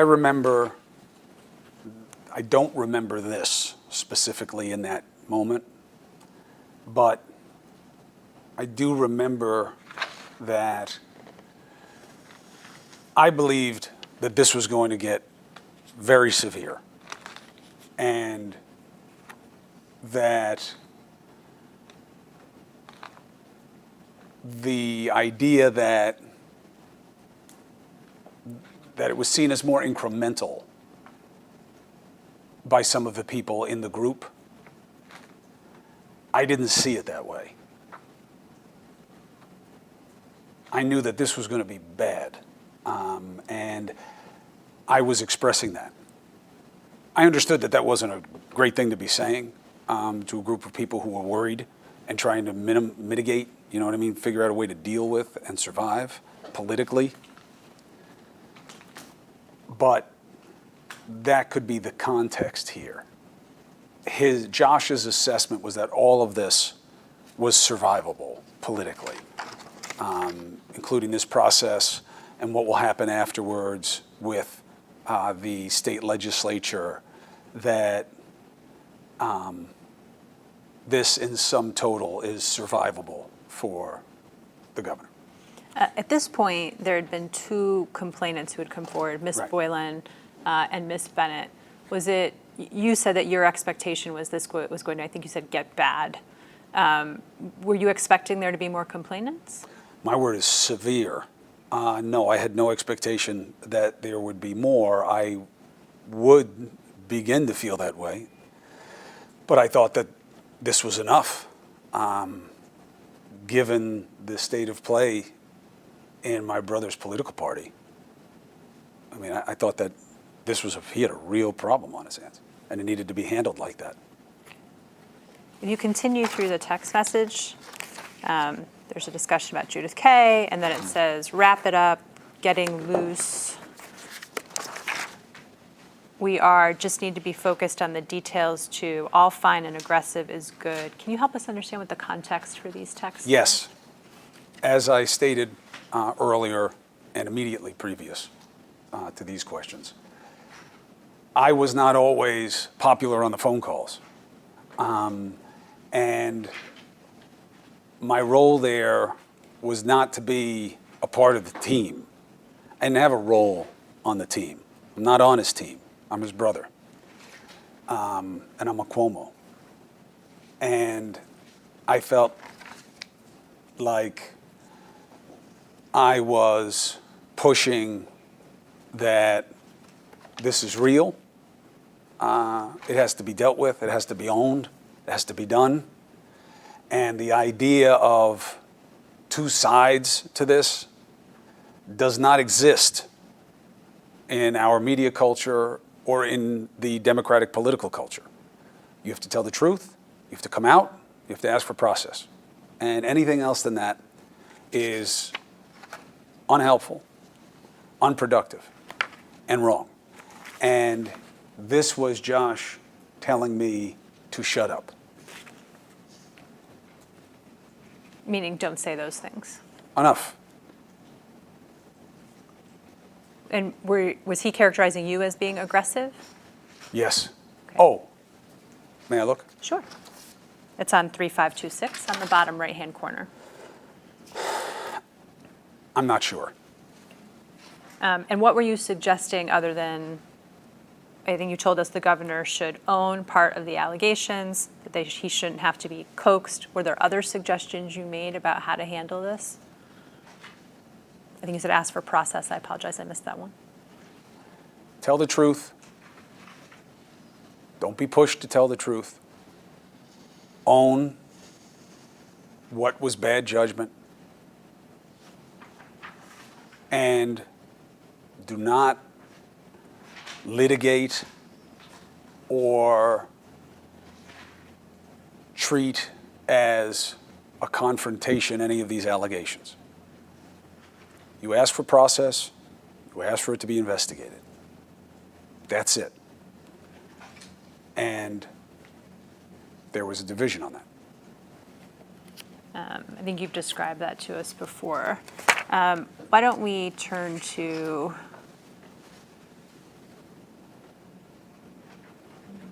tab 15. And we'll mark that as the next exhibit. We'll come back to the Vlasto text in a little bit.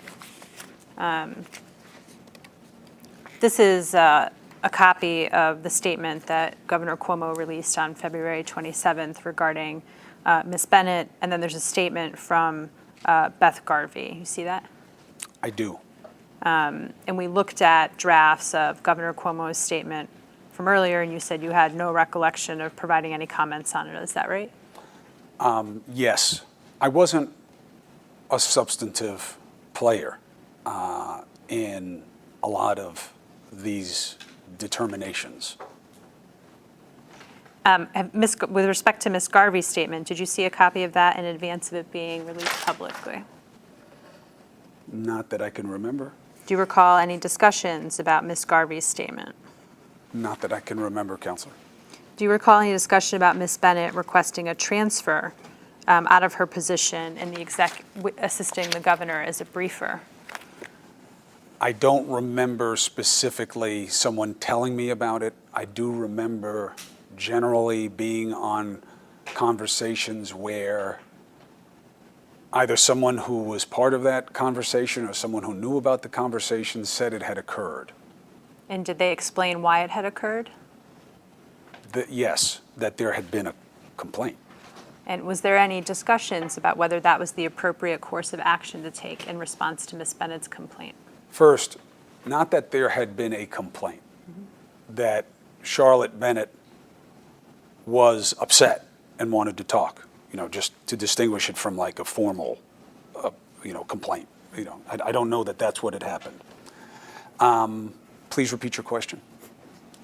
Was there any discussion about whether that was the appropriate course of action to take in response to Ms. Bennett expressing concern about her interactions with Governor Cuomo? I don't remember being a part of anything where that was the focus. Were you part of any discussion in which the process by which Ms. Bennett's original allegations back in the summer of 2020 were handled was discussed? Not that I recall, Counselor. Was there any discussion about Goer goer. Have you ever heard the term goer? Maybe. Is it the entity that deals with these? That's correct. Within It the is state. the entity that deals with these allegations within the state. I was not part of any conversation where we specifically discussed what was done and how it was done, and, you know, I don't remember being a player in any of that. I do remember generally that I remember being on calls where people were asking about it and they were being told what the process was. I do remember that. I didn't pay particular attention because, you know, I don't know, it didn't matter to me in terms of where my focus was in that moment. Can you remember any of the discussion about what the process was? No. Did you understand that Ms. Bennett had been transferred out of her position because she had asked to do so because she was uncomfortable being around the governor? Yes. I agree with the interpretation that was suggested to me that Charlotte Bennett had said there was another position that she wanted, and I think had applied for previous. I'm not sure about that. I think so. I think I remember that, and that happened as a result of this. Maybe I'll ask my question again.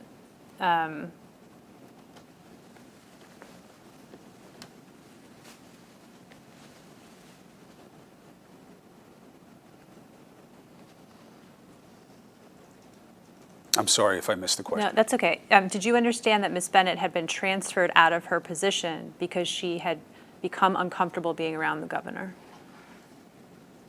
Not exactly the way you frame it. Okay, and what's wrong with the way I framed it? Nothing. My understanding is different, that's all. Okay, what's your understanding? That's what Charlotte Bennett wanted to happen. Okay, so let me phrase it this way. So your understanding was that Ms. Bennett wanted to be transferred out of her position because she had become uncomfortable being around the governor. I know that my understanding was that she wanted the different position before all of this. And then when she went to talk to them, that the resolution was that she would go to the different position. Did anyone convey to you that Ms. Bennett had expressed that she had become uncomfortable being around the governor? Yes. Did anyone express to you that Ms. Bennett had conveyed that she had become scared of the governor? No. Who conveyed to you that Ms. Bennett had become uncomfortable around the governor? I may have read it. I don't remember it being specifically said to me by anyone.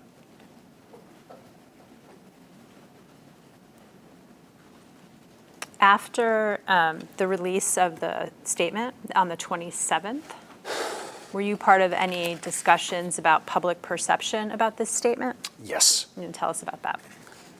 I was asked by my brother what I thought the reaction was, and I gave him my take. Josh Vlasto would ask me pretty much anytime anything came out. 2 or 3 of them out of a bucket of 10 may reach out and say, what did you hear? How's it playing? What do you know, about how it's being perceived? What are people saying to you? That was being asked of everyone pretty constantly.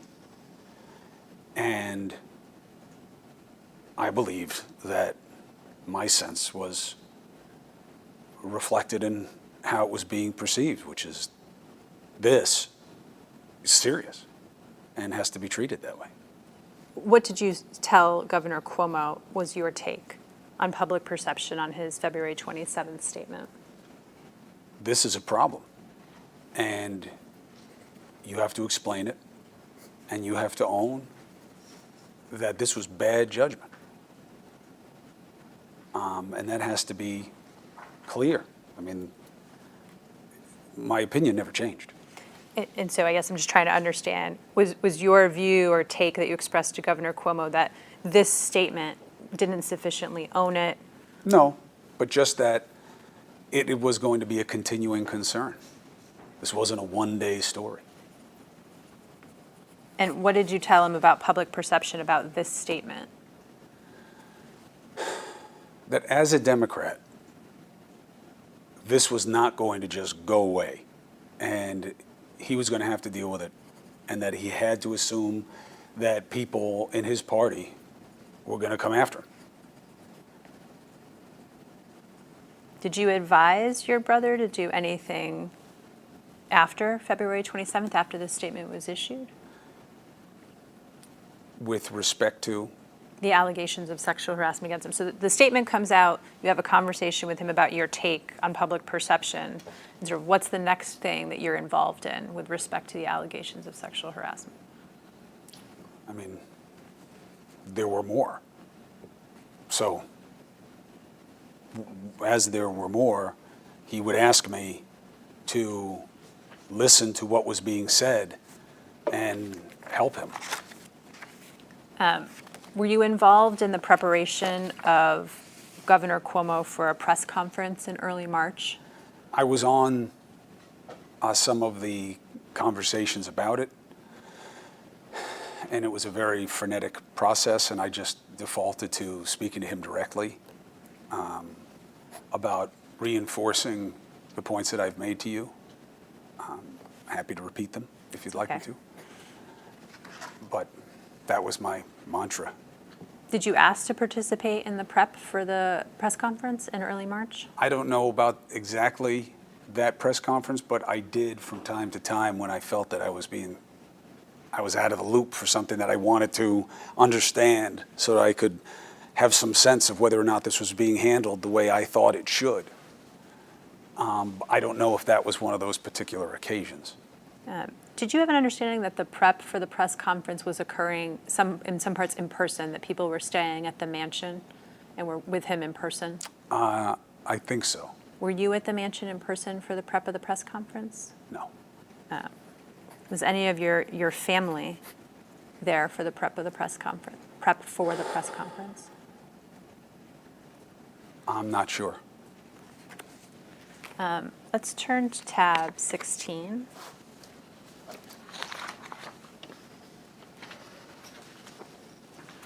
And we'll mark this as the next exhibit.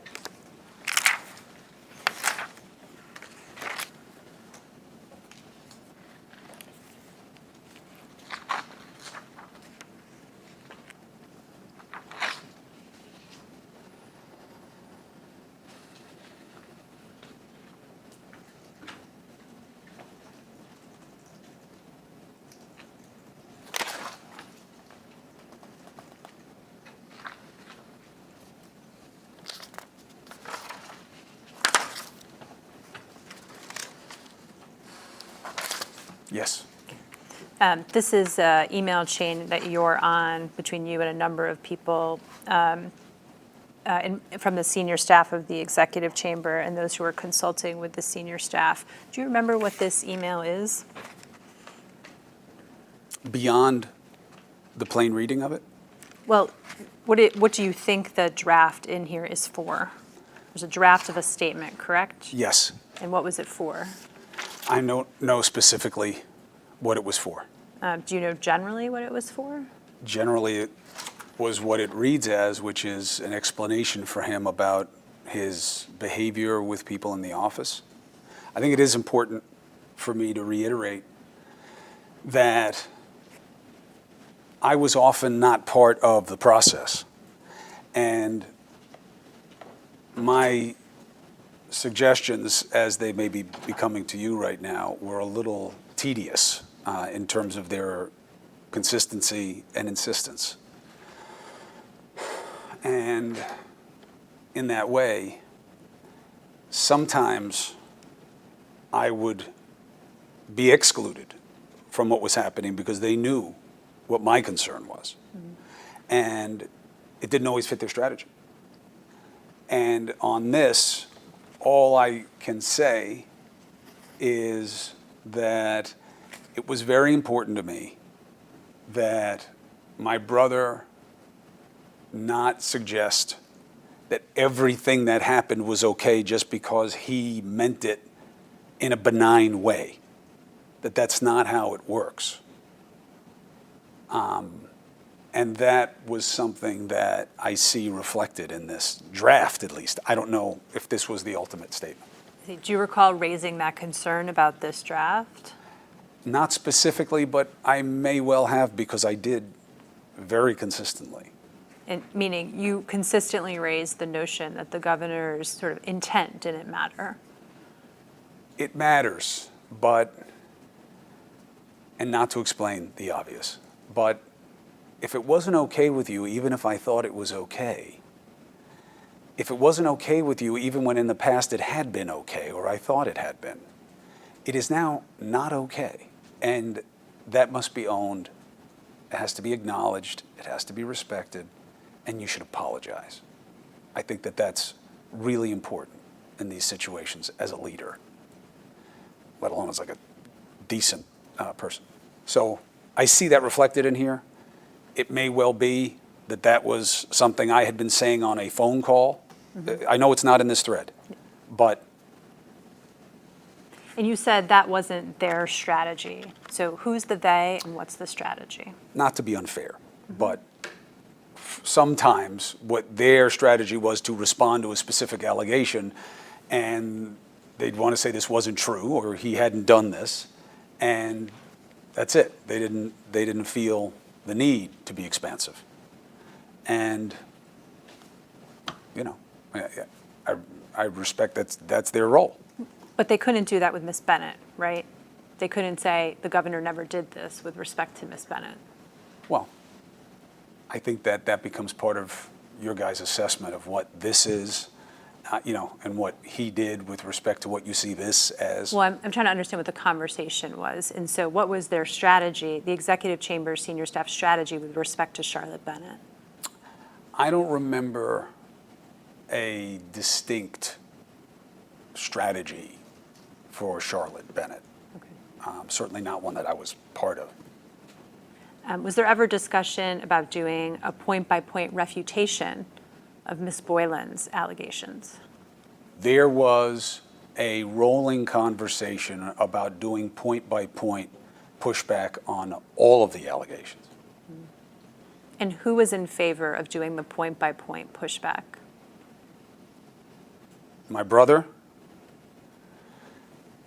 and then a passing assortment of people, depending on the point they were at, what wave of complaints had just come out, and what kind of behavior they went to. Sometimes Beth Garvey, Steve Cohen, they could be in that place occasionally. And what did the governor say about why he wanted to do a point-by-point refutation of some of the allegations? Because it was untrue. And that he believed that by ignoring the allegation, he was admitting or acknowledging that it happened. And do you recall which particular allegations the governor said he wanted to point-by-point refute and that they were not true? I don't remember him ever not wanting to refute the allegations. What was his point-by-point refutation of Ms. Bennett's allegations? That he had never groomed, he had never solicited, he had never hit on, he had never tried to manipulate or do anything to make her feel anything but supported and cared about. Did he ever point-by-point refute the content of their conversation as opposed to the import of their conversation? Not that I can recall. In this statement that you can see before you, there is,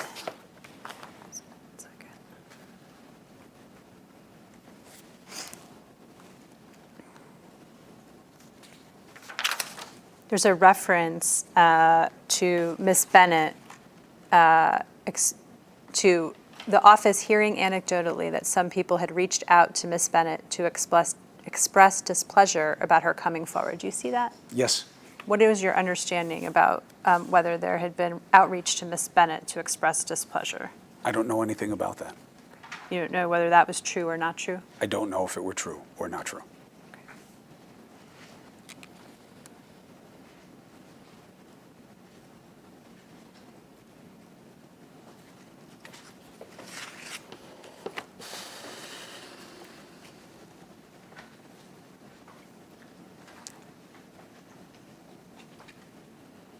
Yeah, let's go back to tab 14.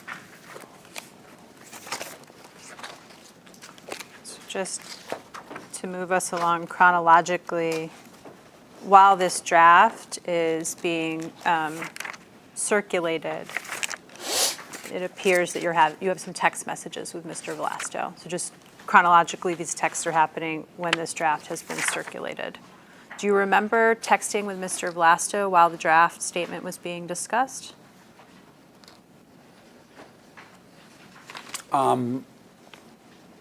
Not specifically, but I accept that that's what was happening based on the timing. And can I just try to understand the dynamic? So when these big calls are going on, is Mr. Vlasto the only person you're having like a side text with? Not always. I wouldn't be having like multiple. I had to listen. But I knew Josh, Melissa, and Liz, and Jeff Pollock better. So they may text me during these conversations. You delete your text messages. So do you remember having text messages with Mr. Rosa, Mr. Pollock, or Miss Liz about these statements that were being drafted? Not specifically, but I do acknowledge that these were to me. This is my number, and I'm sure that this was a text conversation with me. Right, this is with Mr. Vlasto. Yes. Okay, so are there text messages that you might have deleted about the draft statements that were being prepared for the governor that were with Mr. Pollock or Miss Liz? None that I specifically recall, but I absolutely deleted messages as I go along, as is my practice. If you start at the bottom of the page is 3533 in the right-hand corner. If you look at the bottom right-hand corner, you see little numbers there? Yes. Okay. And the one that ends 3533 is what begins on February 20th. Yes, Counselor. There you go. Any understanding of what more or less was in reference to? No. And the next page, Josh says, Mr. Vlasto says, we'll need to have Tish do the investigation, but is what it is. What do you remember about on February 28th, the discussion about the Attorney General doing the investigation? Josh's feeling that while he was not of the belief that Tish James, the Attorney General, wanted this because she wanted to run against Andrew necessarily, that she wanted to do this investigation, and that once it was rejected, that it would be somebody else, that this was the likely scenario, that the legislature would take it. And how did you come to understand who was conveying this information during the calls? I don't remember who it was. I mean, there was never just one person, I don't think. Did you understand someone in the senior staff of the chamber was speaking to someone in the Attorney General's office at this time? Yes, that was my understanding. And do you know who was speaking to the Attorney General's office during this time? Not 100%, but I believe Melissa DeRosa had told me that she had spoken with the AG. And what did Ms. DeRosa tell you about her conversations with the Attorney General? Just that it was part of the process of figuring out what the process would be. Did she tell you anything else about her conversations with the Attorney General? Not that I can recall. Why don't you take out the smaller binder that we previously marked as an exhibit? Okay. And if you look on what is the first page of the texts on February 28th at 4:33, you write to Mr. Rosa, what happened to the statement? Mm-hmm. What do you remember about why you wrote that? Vaguely, that I had been cut out of the loop of what was being done on a statement, and I was concerned because I wanted to be able to get some comfort that this was being handled in a way that would respect what I was worried about.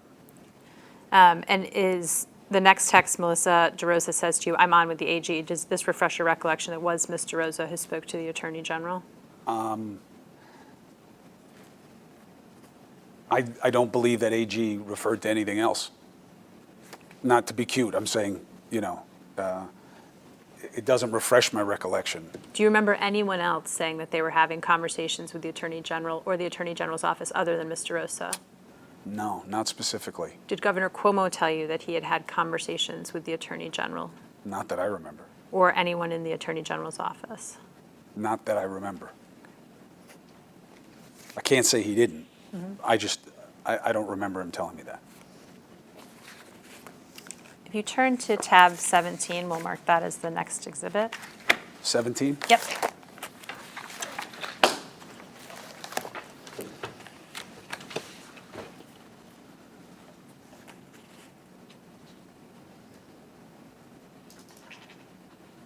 Okay. Do you recall that this is the statement that was issued by Governor Cuomo on February 28th? I accept it as that. So there was a statement issued on the 27th, and then another one gets issued on the 28th. What's your understanding of why the two statements? I don't have any recollection of why they went from one to another. Do you have any recollection of there being discussion that there needed to be another statement and why there needed to be another statement? I mean, generally, there was, general dissatisfaction about this. I mean, clearly, the story wasn't going away, and what Andrew was saying was not being accepted as the final word on it. So, I know that. I'll represent to you that in an original draft and those two documents we were looking at, this statement included a line of the governor saying he was embarrassed. This final statement does not include that language. Do you remember any discussion about removing the statement about the governor being embarrassed from his public statement? I don't recall anything other than what we reviewed earlier on an email thread where somebody said that a line should come out. I don't know if that was the embarrassed line. That was a line about inappropriate touching. Do you remember any conversation about the embarrassed No, line? Okay. not specifically. And you'll see in this final statement, it does say on the second page, to be clear, I never inappropriately touched anybody and I never propositioned anybody. You see that? Yes. Do you remember why it is that the line about I never inappropriately touched anybody ended up in the final statement? No. Was there any discussion you were a part of where the governor was asked whether he had ever inappropriately touched anyone? I don't remember that exact question being asked. Something like that question? I don't remember in any of the group calls a vetting of Andrew being done. Not with me there. With you present, no one vetted any Not of the to statements my the governor recollection. was making? Say the last part again? In your presence, no one vetted any of the statements the governor was making as to whether they were true or not? You mean in the statements? Yeah. Yes. People wanted it all to be true, what was going to be in the statement. Okay. That was obviously a concern. So what was discussed about how the sentence, I never inappropriately touched anybody, how the group got comfortable that was true if they didn't vet the governor on that statement? I have reason to believe that people individually had spoken to the governor, and he had said that he didn't, I remember him saying that he didn't do what was alleged. I don't know how people individually got comfortable with this, though. And you said you have reason to believe that individual people spoke with the governor. What's your reason to believe that? Because he was talking to everybody all the time. One-on-one? Groups, one-on-one. And who are the people that you believe individually spoke to the governor about whether he had inappropriately touched anybody? I don't know specifically. I don't. I just wouldn't be surprised if they were happening. But you don't actually know that they were happening? I don't know, as a matter of fact, that anyone called him and asked him about what had been done and not done, other than his lawyers. At this time, so the February 27th, 28th time period, did you reach out to any of your sources? Not that I recall.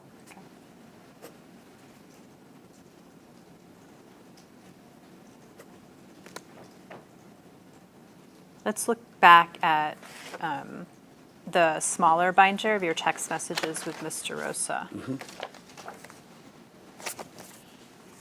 So this is on, now we're on March 1st, after the governor's statement at tab 17 has been made public, and you wrote to Ms. DeRosa, here's what he should have said.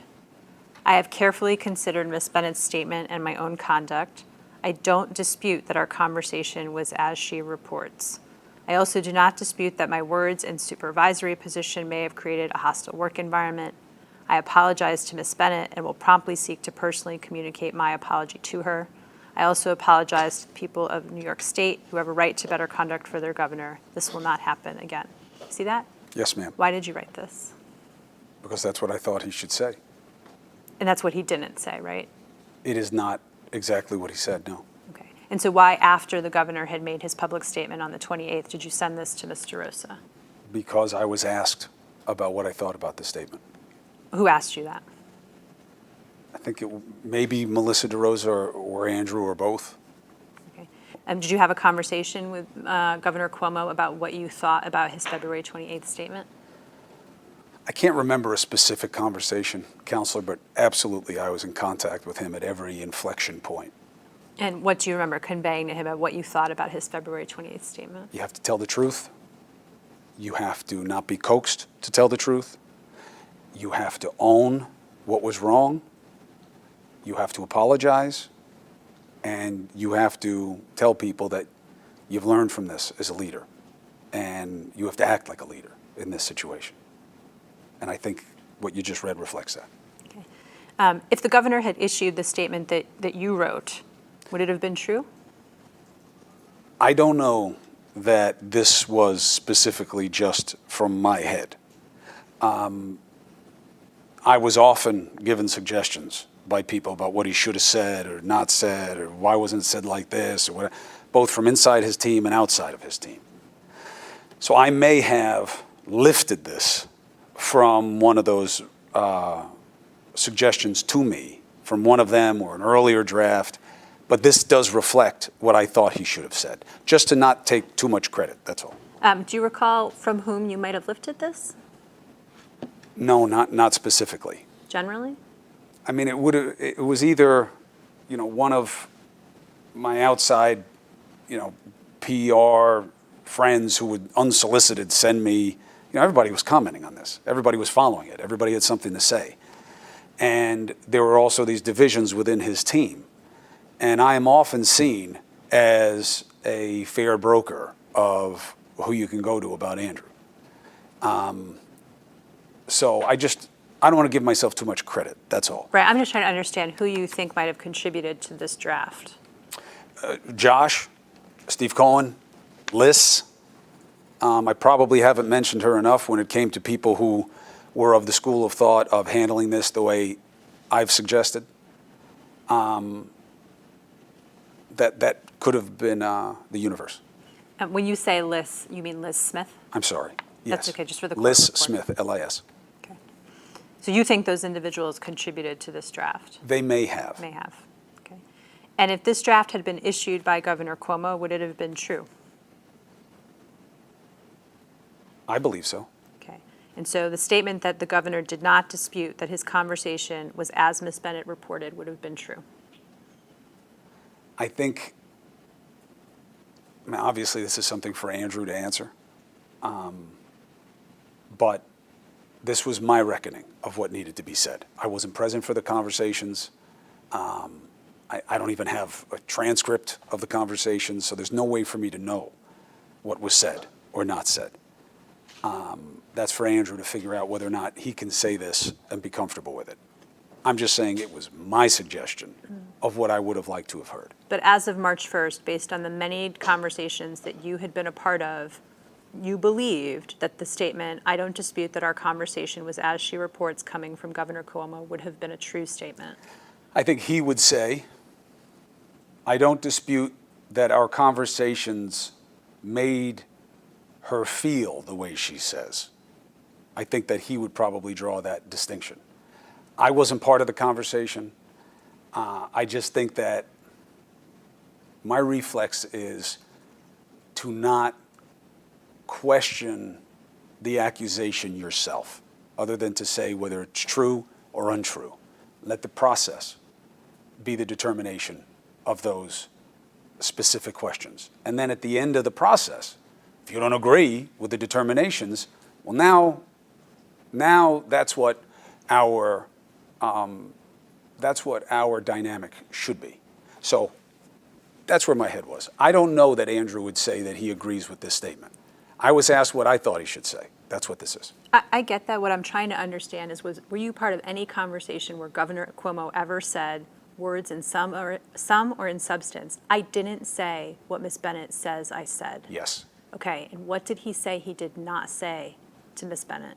He says he never said anything about being with her or that she should be with him, nothing like that, and anything that was said like that was very jokey and never a pass. Okay, so he never said to her anything like, you should be with me or I should be with you. His suggestion was that he never said anything like that, and anything like it wasn't seriously said that way, that was never his intention, and that he thought she understood that this wasn't a romantic thing for him. I understand the intention part. What I'm trying to understand is, what did the governor say to you were the words he did not say to Ms. Bennett? I don't remember ever having that specific conversation. Okay. And then you write on the next page, if you flip it over, you annotated the statement that's reflected at tab 17. Do you see that? Yes, this goes more to what I was saying about the process of the collective. These may have been things that were passed on to me by other people. Comments other people may have passed on to you.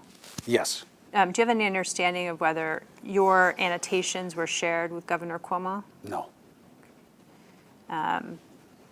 You said in the annotation, you say no one says he intended to offend or harm. What he's accused of is creating a hostile work environment which is judged objectively by the natural meaning of his words and conduct, not by what he now says he intended. Did you convey in substance to Governor Cuomo that information? Yes, I don't think I wrote this actual part. I mean, it's a little bit more sophisticated than my general vernacular and thought process would be. Yes, I've had the conversation with my brother on numerous occasions that it doesn't just matter what you thought or intended. Who do you think wrote this?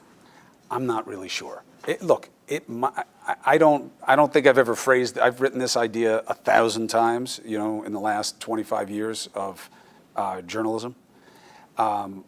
This is not my normal phrasing, but I do agree with the idea, and I thought it was an important suggestion for them. Could the author of this have been anyone other than Steve Cohen, Liz Smith, Josh Vlasto, or Jeff Pollack? It's possible. Who else could it have been? I mean, he had lawyers, who were on the call sometimes. It could have come from one of them. Were you speaking to his lawyers? Only if they were in that mix of the conference calls that from time to time I was asked to listen in on, in part or in whole. Okay. Did any of the lawyers separately reach out to you? No, Okay. Anyone else it could have been who wrote this? not that I'm aware of. Okay. And the next annotation, whoever wrote this wrote, it's perhaps true that work colleagues are personal friends, but most supervisors know that many issues may arise from personal friendships with work subordinates. Did you ever convey that in sum or substance to Governor Cuomo? Yes, What did you say? this grows out of the understanding that just because you think it's one way, there are two things. One, you're not equals. And two, you could have it wrong. Most of these people are of an entirely different generation from my brother. He is a man from a certain ethnic background and a certain place and a certain time. And none of the people involved in this approximate any of that.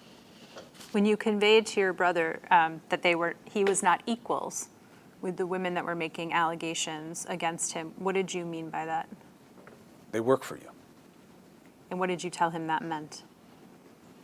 That there's what it means, which is that there's a power dynamic at play. Meaning that he has more power than they do? Of course.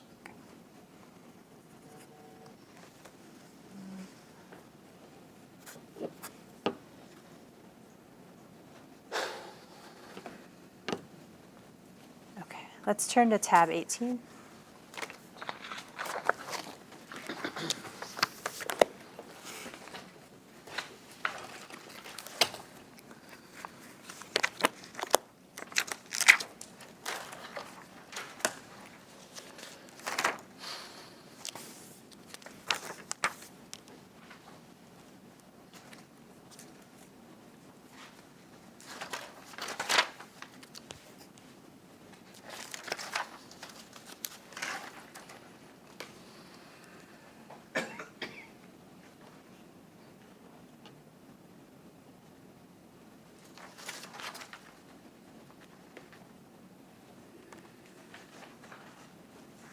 Okay. Okay. You had a chance to look at this now. What is your understanding of what this is? It is a set of ideas about what the governor may or may not say with respect to the allegations. At a press conference, right? Yes. And who, to your understanding, prepared the first draft that is reflected on pages 10079 and 10080 and 10081? I don't know. It came from Stephanie Benton. Stephanie Benton did not prepare the draft. Okay. If it came from Ms. Benton, it was not prepared by her. Who is the likely author then? I don't know. Is it the governor? He would almost undoubtedly have been a part of the drafting process. And do you recall commenting on this? I do not. Again, I was most often a peripheral figure. I'm the brother. Yes, I understand the media, but to be clear, everyone in that room understands the media. They all have media contacts. There is no division between politics and media. We all know each other.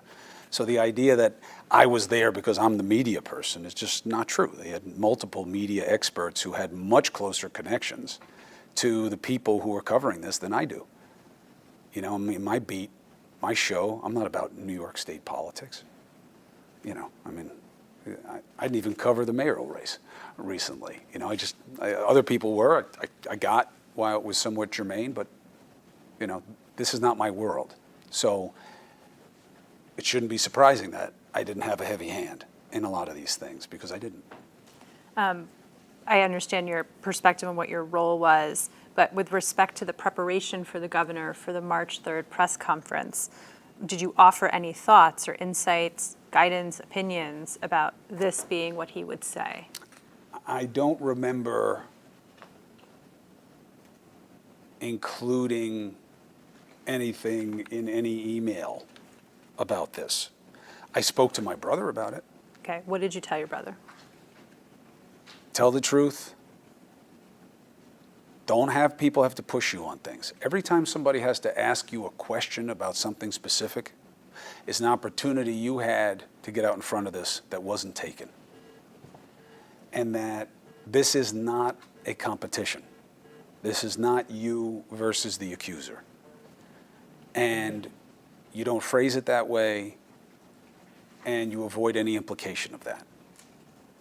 That was my biggest set of concerns for him in terms of how this was handled. Everything else to me was just verbiage. In this verbiage on page 10080, you'll see there's a reference on the third paragraph from the bottom. And it says, I've asked the Attorney General to engage an independent professional firm to review any allegations. In the meantime, I want to take additional action. I'm going to bring in a private firm to train all my staff, myself included, as to appropriate workplace interaction. Did that happen to your knowledge? I don't know. Did you discuss that with Governor Cuomo? In cursory fashion, that it was good to do as much as possible to show that something's been learned here and improved.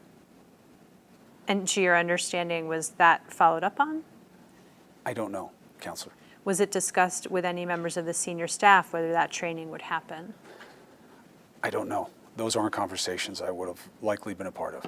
The governor ultimately did not say this at his press conference. Do you know why that is? I do not.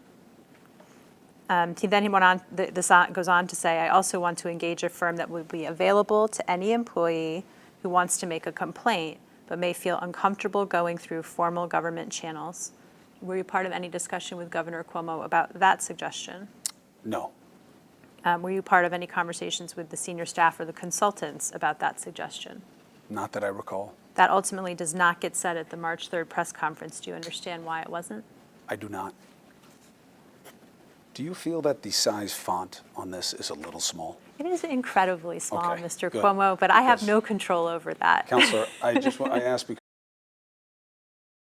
You should as not be we've done this. concerned.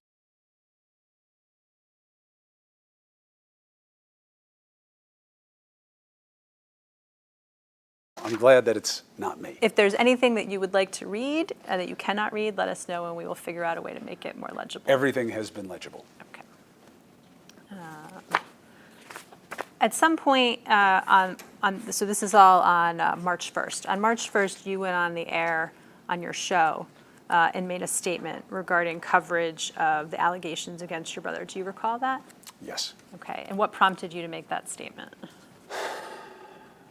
Noise, What do you mean by noise? media noise, Noise about what? about me not covering or covering my brother. Meaning there's questions being raised about whether you were going to cover or were not going to cover the allegations against your brother. Yes. And were there questions being raised about whether CNN was going to cover the allegations raised against your brother or not? Not legitimate ones. Okay. But those were being raised. Not legitimately. Okay. But they were being raised. And that was part of why you In went my on the air. business, Yeah. there are different kinds of questions. Sure. There are rhetorical questions. There are questions that are being asked just to be antagonistic. There are questions that are said for informational basis. And there are questions that have a concern of policy. And I don't think this checked any box other than the antagonism. CNN was always going to cover it. They had always covered my brother, for better and worse. Okay. Before you made this statement, let's turn to tab 19, and we can mark that as the next exhibit. This is Did you say 19, Counselor? I did. I don't have a 19. Well, that's fascinating. I have a 19. Apparently, I am the But only. I'm happy for you to read me what 19 is. Yeah, I don't have 19 yet. Here's 19. Okay. We'll mark that loose sheet This of is the paper. transcript of my statement, On which you CNN. can have, which I know. Okay. Prior to making that statement, did you speak to anybody in the executive chamber about the fact that you would be making the statement? Probably. I don't remember specifically who. I'm sure I told my brother Okay. And what did you tell your brother? that I'm going to get in front of this and squash this noise because it's absurd. And what did Governor Cuomo say in that conversation? My brother has a lot of regret that I've had this negatively affect me. Doesn't feel good to have your family be scrutinized for something that's about you, let alone when that scrutiny is patently unfair and being weaponized in ways to hurt you as the primary, which is what Andrew is, and to hurt me. And I know he feels that, and it hurts him. And I understand that. I would never want to be in his position in many regards. But he wished I didn't have to say it. He wanted to believe that this wasn't about me, it's just about him. And sadly, it's not the case. Look where I am today. So the sum and substance of what you just described to me, that's what Governor Cuomo conveyed to you about you having to go on the air to make this statement? Okay. And you said you maybe talked to other members of the executive chamber. Can you recall who? I wouldn't be surprised if I spoke to Josh or Liz or Melissa about this. Can you remember the substance of any of those conversations? Just that I was doing it. They too believe that, this isn't really necessary, nobody really believes this, everybody gets it, but it's the nature of the game I'm in. You can go ahead and put that aside. I'm sorry, what is it? She I said you can go ahead and put that exhibit aside. Oh, there you go. Or I can hand it It's back aside. to me, just so I don't lose it in my It's binder. aside. Thank you. So the press conference that we've been talking about occurs on March 3rd, and you said previously that you were involved in some calls where Governor Cuomo was prepared for that press conference. If you can turn to tab 20, and we'll mark this as the next exhibit.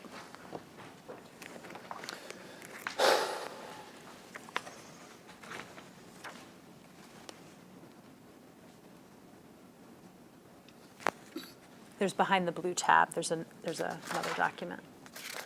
There you go. Okay? Okay?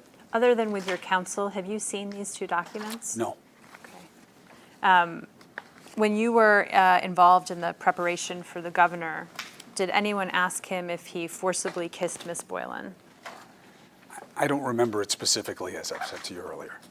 You don't remember him being asked that question I specifically? don't. I don't remember specific vetting of the governor on calls that I was on. Okay. Maybe to make this more efficient for all of us, if you go back before the tab, there's a series of questions that Ms. Smith proposes the governor be asked to practice. If you look through the list, can you tell us whether you recall Governor Cuomo, in any conversation you've been a part of, responding to any of these questions? Just walk through the list. In the practice sessions? In the practice sessions, yeah, not in the actual press conference. I was never in a practice session. In the preparation for the March 3rd conference, that's what I mean by practice. I never was part of any of this. Okay. In any conversation you've ever been a part of with the governor, did he talk about whether he had touched the legs, arms, or torso of Miss Boylan? He told me generally that he never kissed her or touched her in any way that was inappropriate. Were you part of any conversations in which the governor addressed whether he had told Miss Boylan that he wanted to play strip poker? No. Were you part of any conversations in which the senior staff attempted to find individuals who might have been on a flight with Governor Cuomo when he made a comment about strip poker to Miss Boylan? No, I don't recall that specifically. Do you recall there being a statement issued from individuals who were on a flight with Governor Cuomo saying whether or not they had heard him discuss strip poker with Miss Boylan? I'm vaguely familiar. I don't remember if they issued a statement or they were interviewed about it, or I didn't pay much attention to that. But you weren't part of those conversations? No, Okay. I wasn't on the flight. No, part of the conversations about that statement being Oh. issued, or finding those people, or not that I- tracking no. down the flight No, information? not that I recall. Okay. Were you part of any conversations in which Governor Cuomo discussed whether Lindsey Boylan looked like a better-looking version of Lisa Shields? No, Were you part of any conversations in which Governor discussed whether he called Miss Boylan Lisa? no, Okay, that's why I wanted to go through the list. That's what I meant by the list. So for any of the remaining questions, were you part of any conversations in which the governor answered these questions?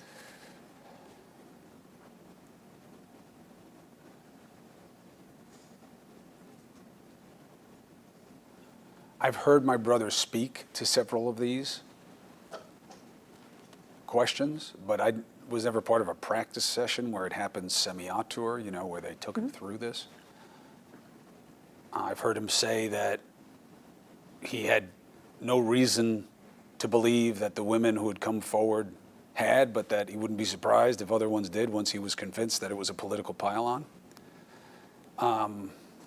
I've heard him say that he has regrets about a lot of things. You have a long history of saying inappropriate things to women, like the time you repeatedly told a young female that you wanted to see her eat the whole sausage. I remember him referring to that as something that he was completely flummoxed by. that it was taken so grossly out of context. But again, in his position, people hear things differently, and there's potentially different standards. So to answer your question best I can, no, I don't remember any recitation of these interrogatories. Yes, I have heard my brother address several of these. Let's go back to the one about regrets. So you said your brother's told you he has lots of regrets. I think that the topic of the question was actually regrets about the language you have used towards women in the workplace. Did you ever hear your brother talk about whether he had regrets about the language he used towards women in the workplace? Yes, And what did he say? that he had regrets. And what did he say were his regrets? That anything he said that made people feel in a way that he didn't intend was wrong. And he has to learn from it and be different. In those conversations, did the Governor Cuomo acknowledge making comments about women's appearance Not specifically. generally? I think that my understanding was that that's what he was referring to, is that anything that he had said to them about their lives or their person that came across in a way that he says he never would have intended, he regrets it. Behind the blue tab is a series of draft questions. I know you've said you've never seen this particular document. Have you ever seen any version of this or any document in which draft answers for press conference questions were prepared for Governor Cuomo for the March 3rd meeting? Not that I can recall. Okay. After the March 3rd, did you watch the March 3rd press conference? No. Did you watch it after it happened, like on tape? No. Did you speak to anybody after the press conference about how it went? Yes. Who'd you speak to? Many people from different aspects of my life. Obviously, this was something of incredible importance in terms of getting how people processed it. Okay, let's start with the governor. Did you speak to Governor Cuomo about how the press conference went? Later, Later, meaning when? after I had spoken to other people. Okay, who'd you speak to first? I mean, it's going to be hard to identify, but anybody I could. Can you give me buckets maybe then? My family, people I know in the business, other political people. You know, people were coming to me. Everybody was weighing in on all this. So you spoke to family members, you spoke to other reporters? Less so. I tried to never approach anybody who was covering the story. I didn't want to make them uncomfortable, you know. There's only one of me in the business. And I'm not saying that in a bragging way. I'm saying whose brother is this, you know, big shot in politics. And I really just never wanted to make anybody feel like I was pushing up on them about something. So, you know, if they called me and they said whatever they were going to say, then that would be fine. But I was just asking people who I respected their opinions, or I was asking people in the street. You know, I mean, I was just trying to get a sense of, you know, how's this going for him? You said political people. Were you talking to any politicians? I mean, not specifically, you know what I mean? But you know, I interview them every night on my show. So the idea of somebody saying, you know, I say, you know, thank you, June Kim, for being on primetime tonight. And June Kim then says, hey, you know, tell your brother I said, you know, this or that, you know, that. Right, but were you outreaching to any No. politicians? Okay. So what did you, after No doing? offense, counselor. He's been waiting.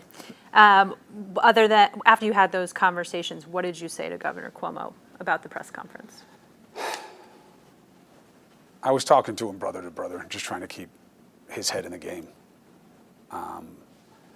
And to, you know, ironically, my message to him is try not to listen to too many people, even though I was doing the exact opposite, but I'm in a different position. And just brother to brother, I was telling him just to keep his head and listen to what he knows is right, and that this is going to be long and hard.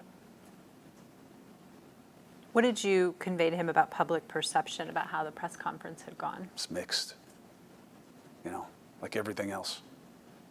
People see things in partisan politics through such colored lenses now that really it's so fractional, you know, that like a third of the people will never go bad on you. I don't think that's as true on the Democratic side. I know that's not relevant, but a third will never be for you. And maybe you're lucky if there are a third of people with open minds on any of these issues that are willing to listen to anything. Did you give him any advice about what to do next? I don't remember specifically after the press conference doing that. Let's turn back to the texts that are in the smaller exhibit binder with Melissa DeRosa.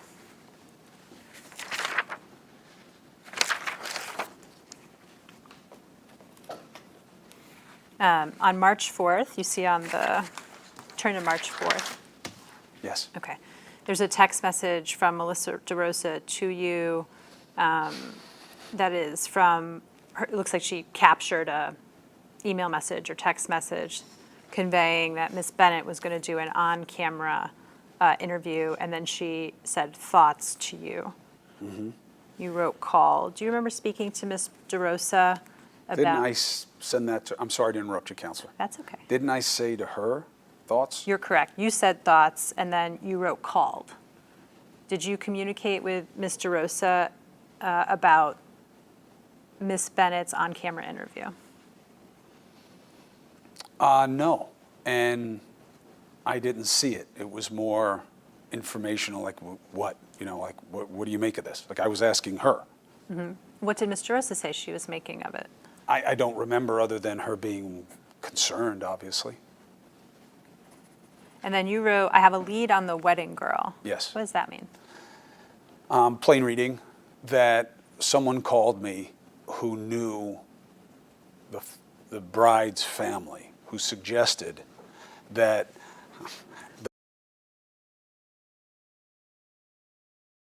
who was relevant in the situation, and that my friend had heard that maybe she had been put up to it.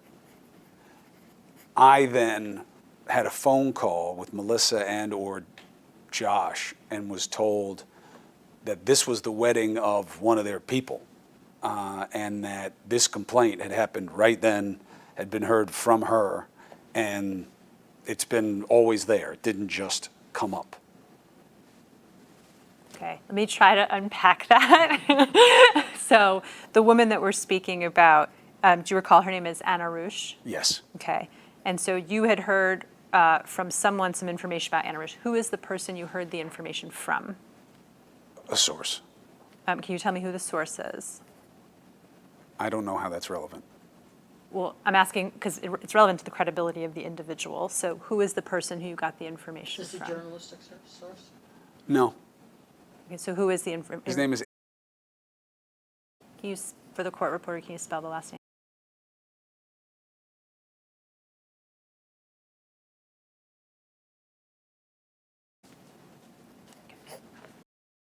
Conveyed to you that he had heard that Ms. Roush had been put up to it in part because he had heard yes. that He'd that heard. may be the case. Okay, and then I then learned that this was the wedding of one of the members of Andrew's team, and that he or someone close to him had said, no, she complained early on about this, and it has always been consistent. So that's that. meaning she had complained when it happened. Yeah. When the governor had touched her at the wedding. Or soon thereafter, yeah. Okay, and that what she described about her experience was consistent, meaning what she was telling the Yes. press now was consistent with what she said at the time. Yes. And who told you that? I forget, either Melissa or Josh, you know, or one of them who knew whoever's wedding it was. Okay. Did they tell you they knew this because they had been at the wedding? No. How did they, do you know how they knew that Ms. Roush had made her complaint at or around the time of the wedding?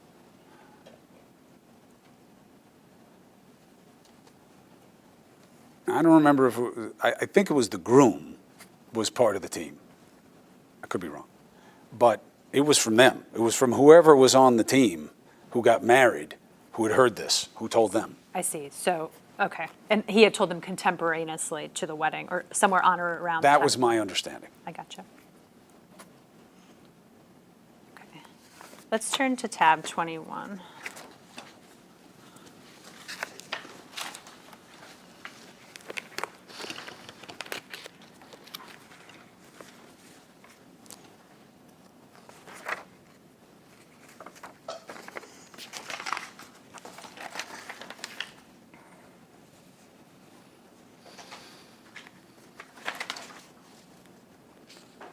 Okay. Tab 21 reflects an email chain between you and a number of people about a forthcoming Washington Post article. You see that? Yes. What do you remember about discussions you had about the forthcoming Washington Post article? I don't remember that I had any conversations. Did you talk to anybody about Karen Hinton? I don't remember. I didn't talk to anybody specifically about Karen Hinton. I remember hearing about Karen Hinton on some of their calls and their reactions to it. Okay, so tell us about what you heard on the calls that you participated in about Karen Hinton. My brother told me this never happened, that she had gone bad on him, to use his words, and she was known by people to have an animus against him.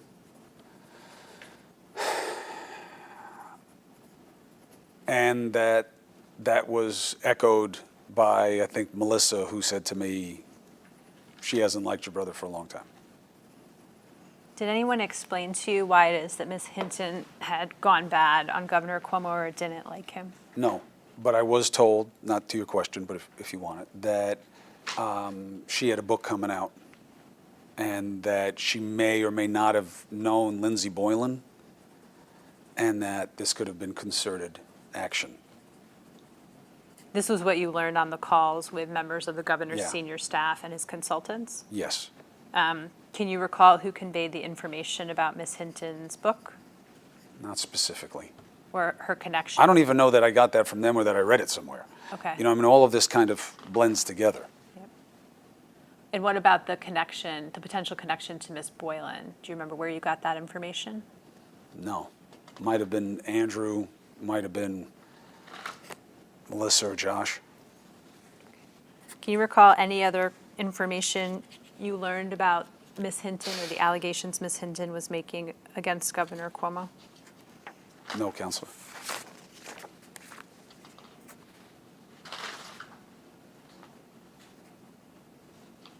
Did you discuss with anyone or were you part of any discussions relating to a response to Ms. Hinton's allegations? Not that I recall specifically.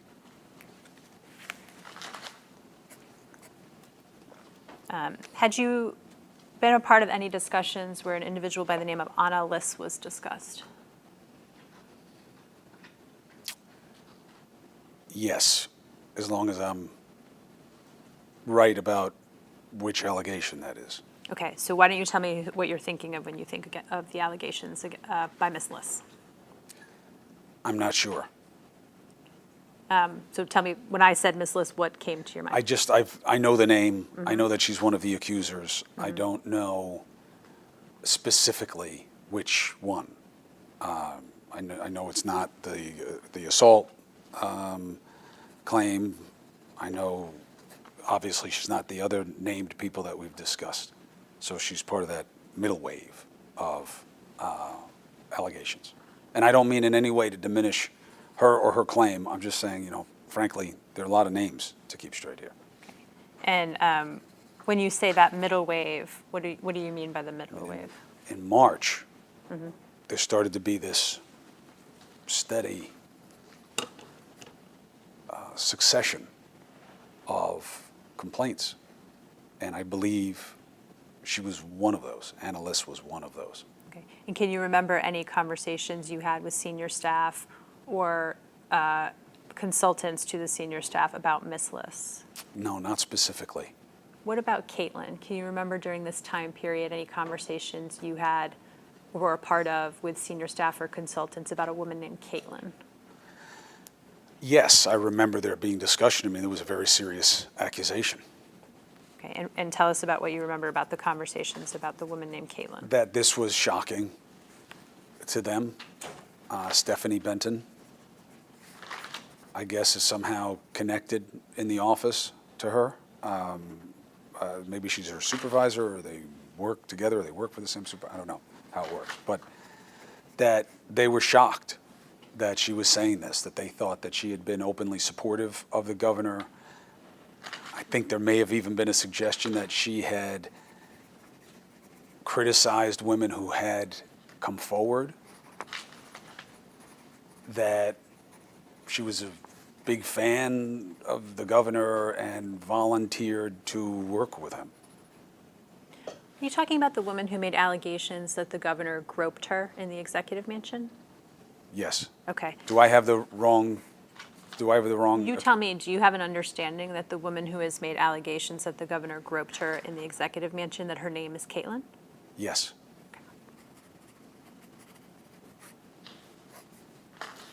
Is that inaccurate? I'm not going to answer that for you, Mr. Cuomo. Why don't we look at the text messages with Mr. Rosa?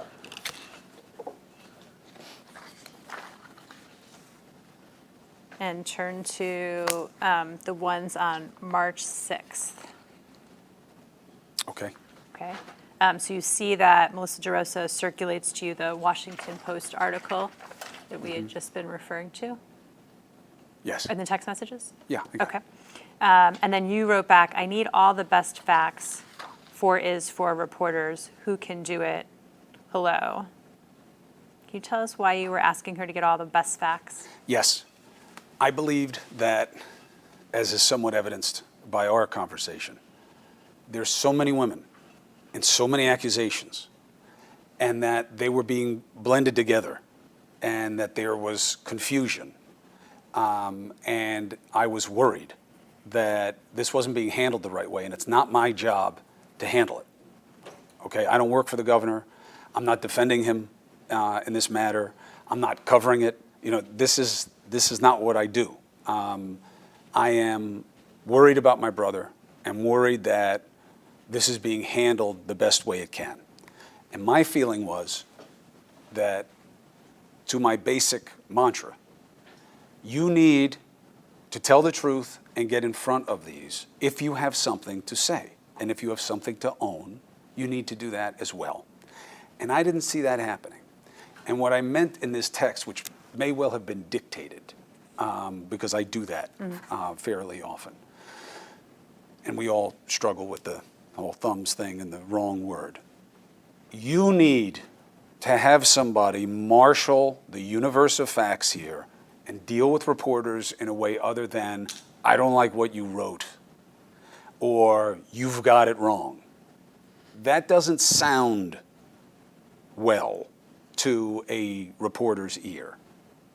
You don't like it, you're not supposed to like it. What did I get wrong? What do I have wrong? What do you have to offer me? That's the way journalism works. I didn't believe that that was happening.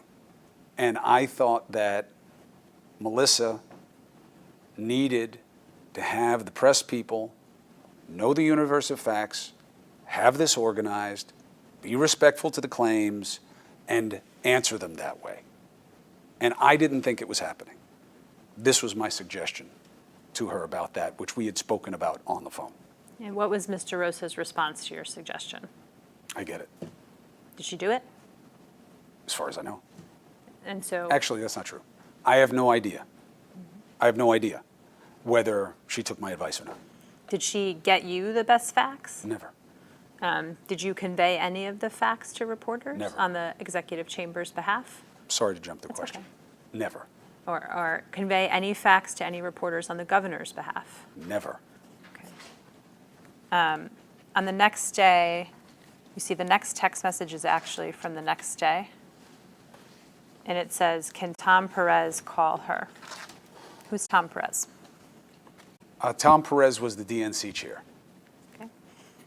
And how did you come to learn, well, who's the her? I don't know.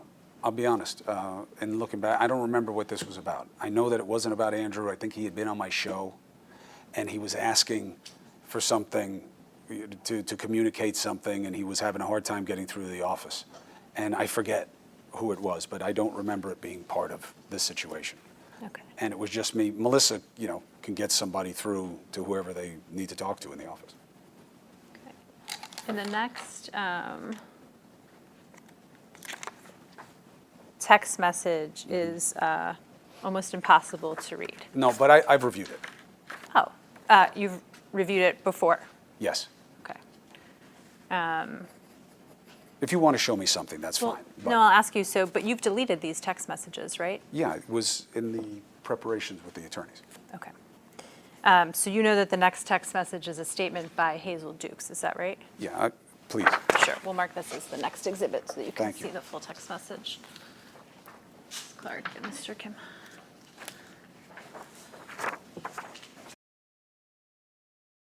When you said it's almost impossible to read. I take issue with the almost. I got a few words. And Melissa DeRosa sends you this statement. See that, right? And then in response in the text message, you write, Hesty used our language at least. What do you mean by our language? The language that the governor and his team were hoping for in terms of embracing process.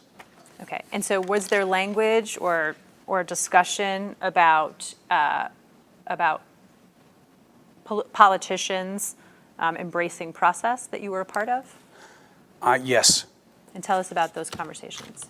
that, I believe that was the only course, was once you had credible allegations, there has to be process. There has to be investigations. They have to be looked at. And that's the best thing that a Democrat can ask for. And that this was, at that point, somebody who matters politically saying there should be process. To your understanding, was actual language prepared and provided to politicians for use in statements? I've never heard anything like that. Okay. Were you involved in discussions about who should be called and who shouldn't be called? Never. I don't even know the players. I do now, but I didn't then.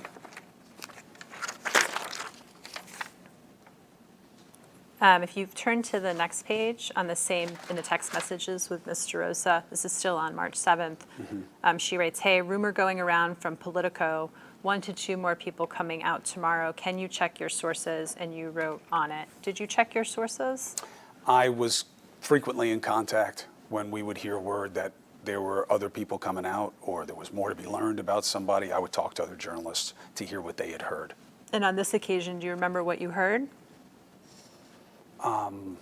No, I believe that I didn't hear. As you wrote in the text, no one has heard that yet. Oh, I apologize. Why don't we go off the record? Okay.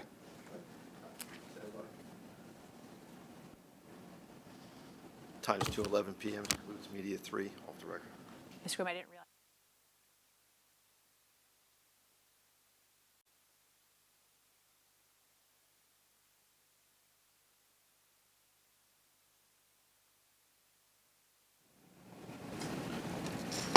Time now is 2:23 p.m. This begins media 4 on the record.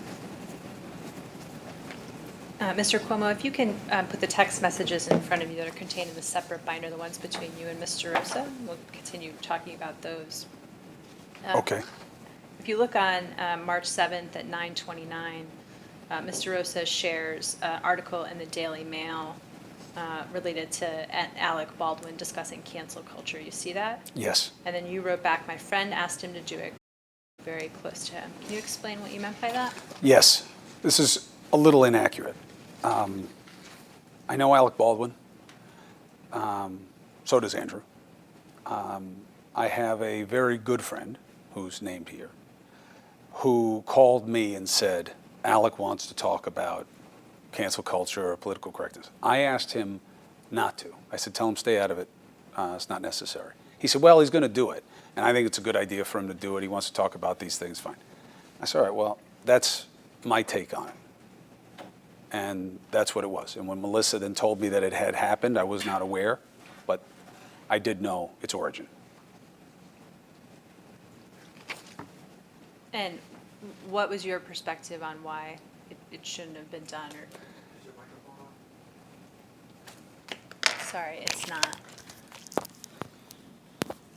Shouldn't count against my time. Okay. What was your perspective on why it shouldn't be done? You okay with my answer? Did you pick it all up? Okay. I wasn't in favor of it happening because I didn't think that Alec Baldwin weighing in on this one way or the other was necessarily helpful or respectful to the situation. And I was trying to help my brother, and it just didn't seem that helpful to me. Did you have any conversations with Governor Cuomo in relation to the allegations of sexual harassment made against him about cancel culture? Yes.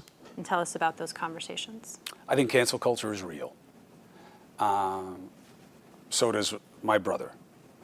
And I advised him that you cannot ignore these, that it's not going to go away, not in our society, not in our media culture, and not in your party, that they're going to come on this, and you have to be aware of that. And that's why you can't go after your accusers. It's not right, it's not allowed. The only path is process. That's the only path. Have things investigated, have somebody independent who looks at this, and let people judge what they find. What did Governor Cuomo say in response to your perspective on cancel culture and the relation of it to the allegations of sexual harassment made against him? He believes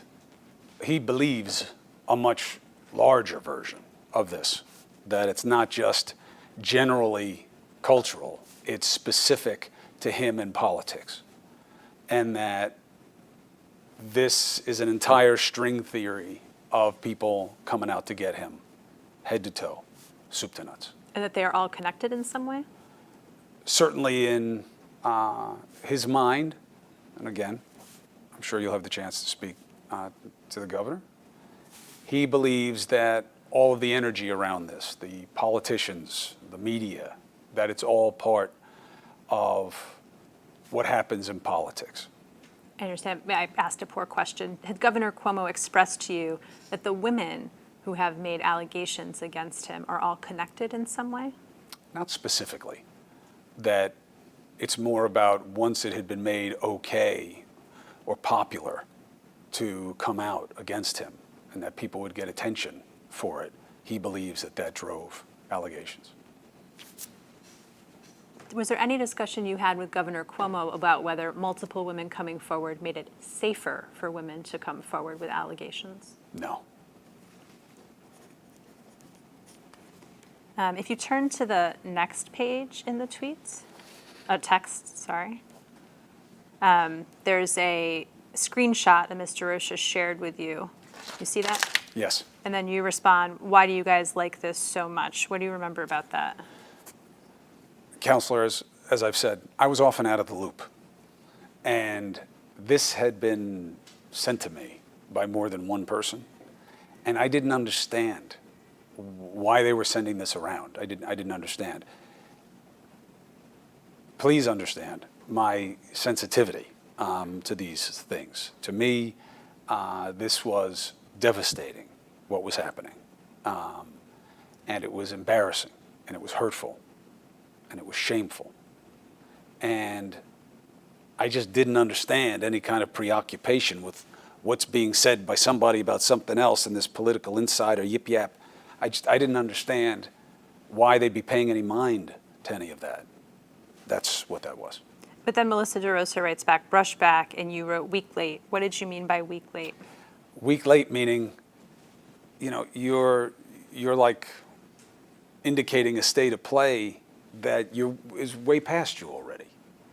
The idea that this was going to go away or that it wasn't that significant and that I was exaggerating it, that it meant more to me because of my own personal feelings or because I'm too close to my brother and my sensitivity, which is not true.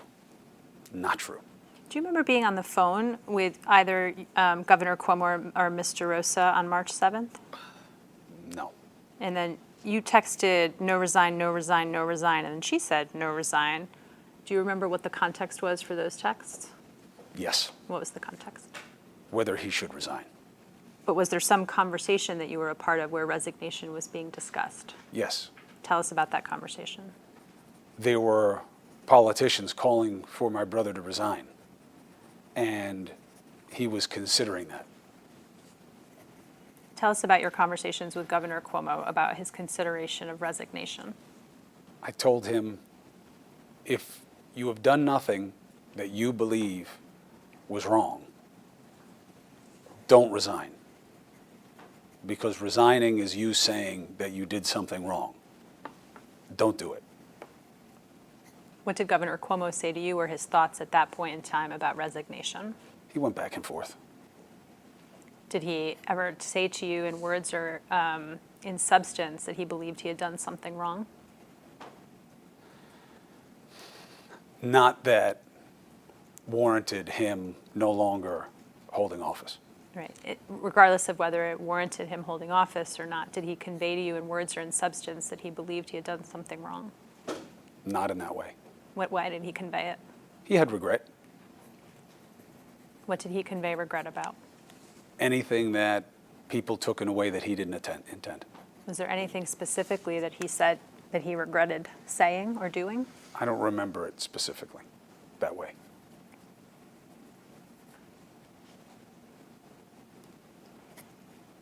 Do you know someone by the name of Lindsay Nielsen, No, a reporter? no.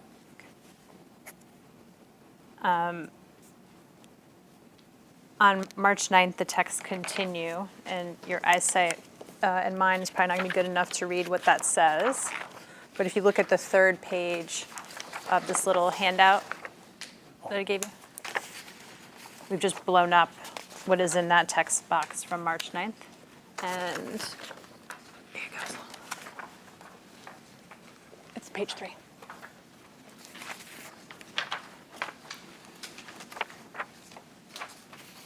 And Mr. Rosa texted you, any allegation made, either directly or indirectly, is being forwarded to June Kim and Ann Clark in real time. We are grateful that the AG has chosen two experienced and diligent prosecutors to lead up this review and look forward to cooperating fully so that New Yorkers have all the facts and at its conclusion. The governor's previous statement that he has never touched anyone inappropriately stands. You see that? Yes. She wrote thoughts, and you wrote lose last. What did you mean by that? I believe that lip service to allegations is disrespectful. So if you have something that you want to say it. But the governor's previous statement that he has never stands. Well, either you're telling us the truth or you're not telling us the truth. And to me, that sounds like political speak, like media speak. And I don't think that that's the right way to behave in those situations. I had said that many times. Did you suggest that statement, that sentence come out of the statement because you had concerns that perhaps the governor had touched someone inappropriately? No. Did you ever have that concern? Yes. When was that? Every time I'd hear an allegation. Did you confront him about those allegations? Yes. And what did he say? No. At some point, did you come to learn that there was an allegation that the governor had groped someone in the executive mansion? Yes, we discussed it earlier. Okay. And how did you learn about that? I think, as with some of the other ones, either I think I heard it from the team that this was going to come out. Do you I don't remem- think I learned it. I'm sorry. That's okay. I don't think I learned it first in the media. I think I heard that it was coming. I'm not 100% about that, but I think so. Do you remember who you think you heard from that the allegation was coming? Not specifically, but there was a pretty small nucleus of people who were communicating with me. Liz, sorry. No, I was going to ask you who. Go ahead. Liz, Josh, Melissa. You know, most of what I learned came from one or more of them. And what did you talk about, if anything, with Governor Cuomo about the allegation that he had groped someone in the executive mansion? Wanting to know what happened. And what did he say? Nothing. That he said that he has no idea what's going on here. That Caitlin liked him and wanted to work with him and liked working with him, and that they had a good relationship, and that he didn't understand why she'd say something like this. Did he describe in any more detail what his relationship was with her? No.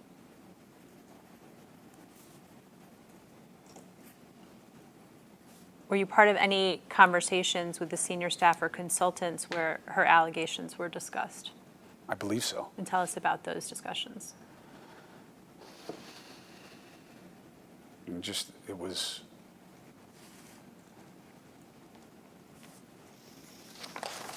their general belief that this is very serious. This qualified as a potential crime. And I believe there was some discussion about whether or not they had to act on it as such. But I wasn't part of a lot of that. I remember hearing conversations that were obviously well down the road. And again, how they handled it in terms of what they needed to do in terms of reporting or whatever was not my concern. My concern that this was really serious, and it had to be treated as serious. It had to be treated the right way. Were you part of any discussions with members of the senior staff or consultants in which the credibility of the woman who made the accusations of groping was discussed?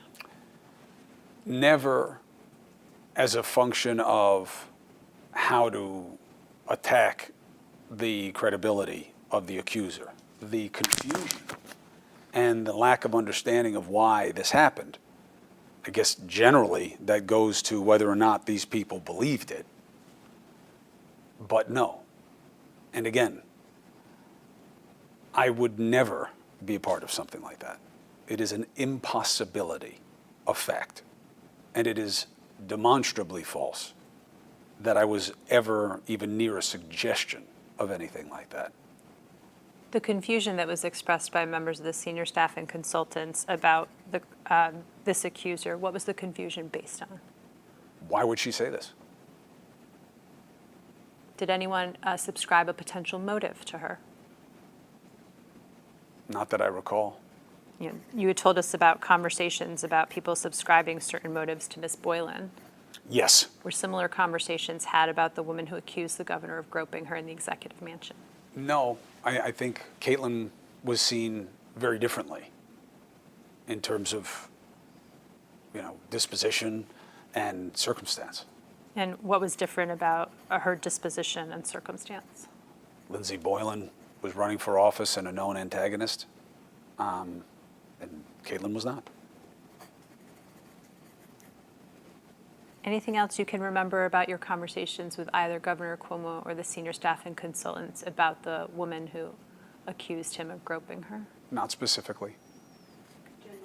Yeah, of course. Did anyone describe to you how this woman's allegations came to light? No, not that I can recall.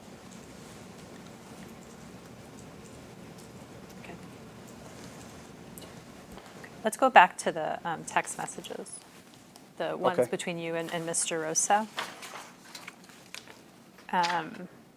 So you see on March 9th at 3 p.m., Mr. Rosa sends you a link to a Times Union article.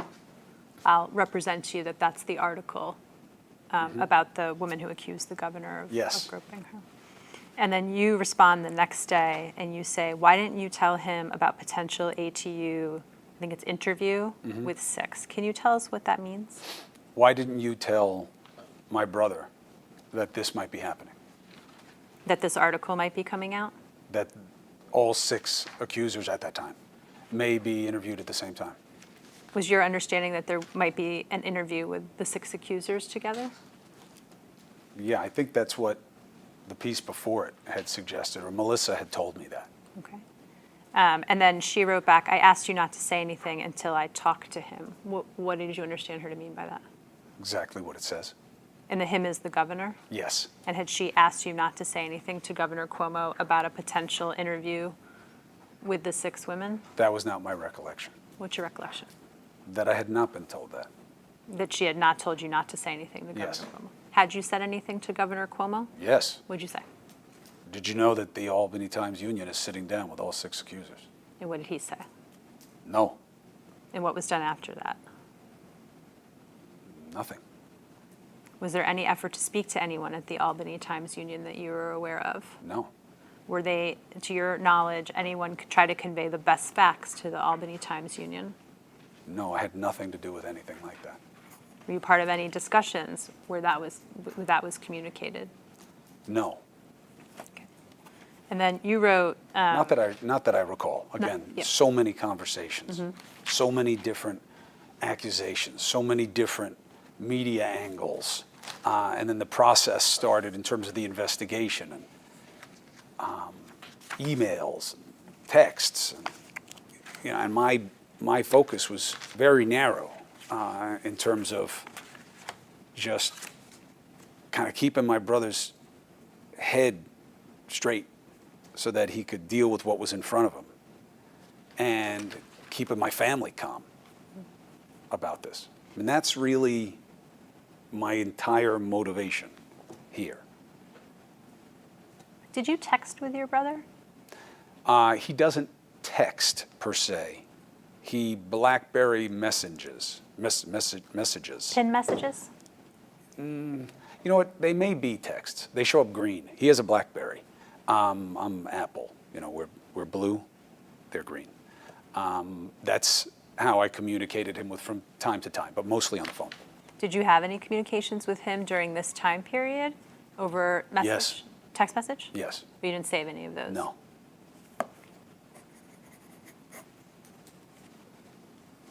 You have to understand, Counselor, I've had people take my phone in airports. I've been sent very sophisticated hack software. I've been told that there are people trying to get it. I have this 2 SIM card thing with different phone numbers, you know, to try to alleviate that. I don't do cloud backup. I don't, you know, I mean, it is one of the most frightening propositions for me is that somebody is going to get this or get into it. And people who I told, now you can tell me it's okay. And now they're exposed. Mr. Cuomo, I appreciate that. I'm just trying to find out what exists and what doesn't. I That's my understand. job here, okay? I understand. So then you wrote, if you go back to the text messages, that was a day ago. Stop hiding shit. What did you mean by stop hiding shit when you said it to Mr. Rosa? Don't not tell Andrew things. Were there other things that you believe Mr. Rosa was not telling Governor Cuomo that he needed to know about? Not specifically, but there were conversations that he wasn't a part of that I thought it was important for him to stay very locked in on these and what's being said, what it means, and how to act, I thought. Can you give me an example of a conversation that you thought he should have been a part of that he wasn't? This one, you know, media appearances that were being planned or solicited for accusers. He should know about the level of interest in the stories and where it was coming from. Are there any other examples? Not that I can think of specifically. 2 texts after that, you wrote, you need to trust me, Liz, and Jeff more. I assume you mean Liz Smith and Jeff Pollack, Yes. not these other people. Who are the other people you're referring to? This is this big, you know, this is expanding universe of lawyers, lawyer types, and no disrespect. No offense taken. I'm a lawyer also. My point was this. I was very concerned that this was being handled the right way, with the right sensitivity. And I don't know why Josh isn't on there, because that, you know, he was very much, I thought, important in understanding the right way for this to be. And And I was very, very, and I am, to this moment, very, very worried about the implications of this. And this goes to my sensitivity. Did Mr. Vlasto ever convey to you that he could no longer be involved in advising you or the group or Governor Cuomo about the allegations of sexual harassment? He never advised me. Or advise the governor, or be part of the group of people who are advising the governor? Never.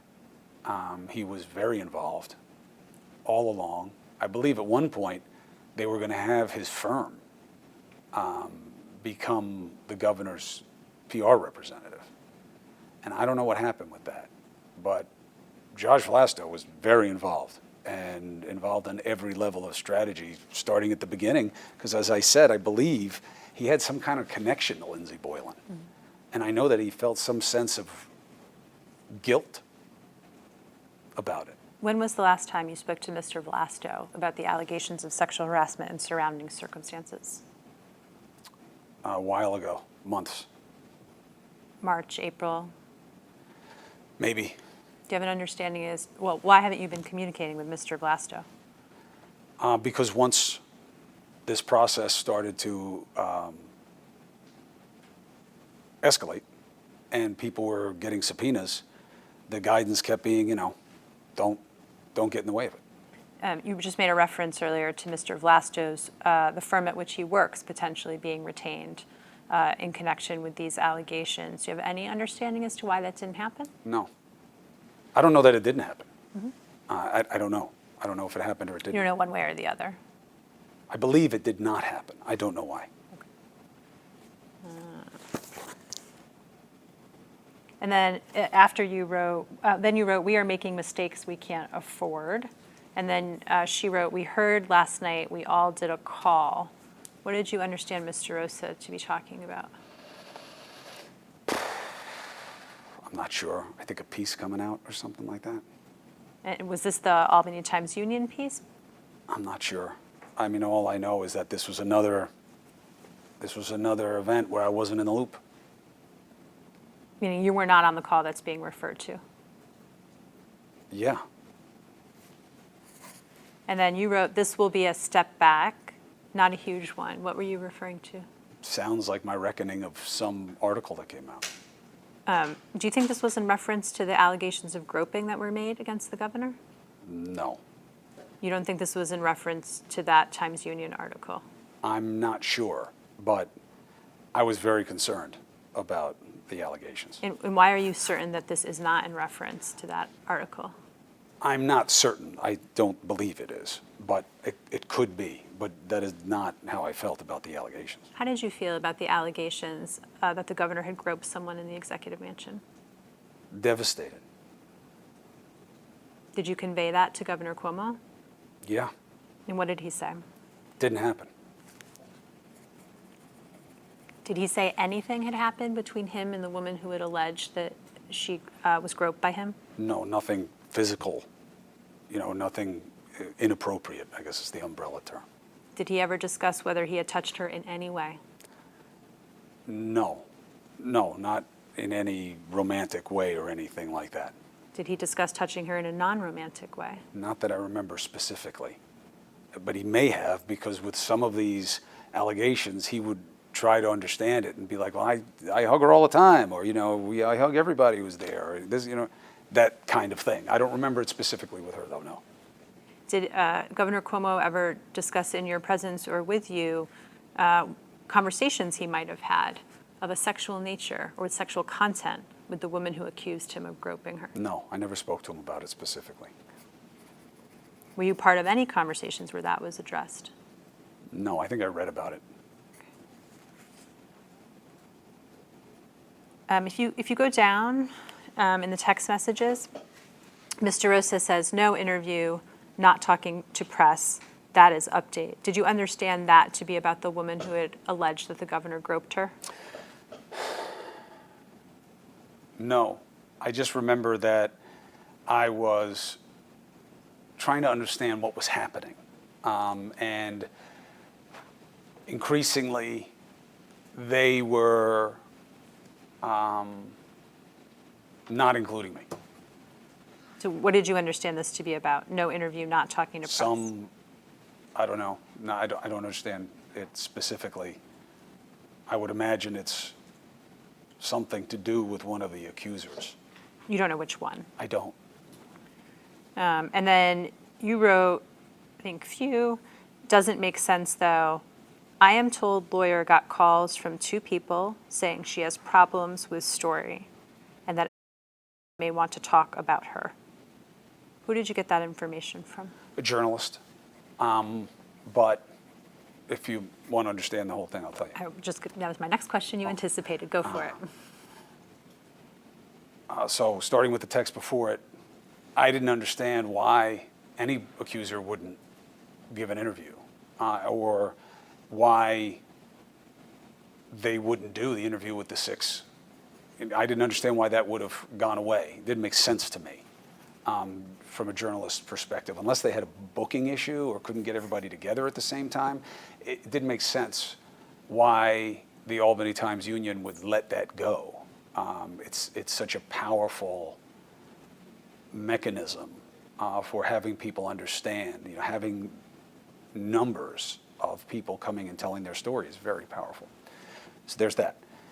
Then I got a call from a journalist who said that he had heard this about it, about that Caitlin, and I don't say this with any judgment, but that she'd and that they, you know, not surprisingly, there was some bad blood and that he might talk. And I asked, you know, like, how do we know? And her lawyer was like some guy on a billboard or something like that. And I just, it seemed shady to me that, you know, I would pass along information when I got it, you know, because they were in the dark all the time. They never knew that this other complaint was coming back. They'd say there are no more complaints, and then there was another complaint. So if I heard that one was coming, or I heard something about the nature of it, I would tell them, this is what I'm being told about this. I thought that was the only responsible thing to do. But very often I didn't believe it. You know what I mean? Like, just because I hear something about you doesn't mean it's true. So I would qualify things like that almost always on the phone. And sometimes these would reflect secondary or iterations or reiterations of a point that was a little shorthanded. And that's what was going on there. Did you speak to anyone on the phone about the information you learned from the journalist about the woman who accused the governor of groping? My recollection is that yes, and that I didn't buy it. That I didn't think that, it just didn't feel right. Sorry, what part didn't you buy? I didn't buy that the knew something and was going to come out and talk. It just sounded to me like that's what you say when you're involved in something, you know, to make yourself relevant. Like that was my suspicion. And I'm actually a little surprised they even put it in writing, because ordinarily I would say that to somebody. Because my concern is, once I write it to you, you are going to forget how I meant it, and you may now send it to somebody else. You may repeat it to somebody else, and you may add context that I never gave you or suggested to you. I like to control what I'm going to tell somebody. Is that why you told Mr. Rosa to delete the thread now? Yeah, delete it, you know, delete it. But going back to the text message where it said, I am told lawyer got calls from 2 people. Right. Who did you understand the 2 people were?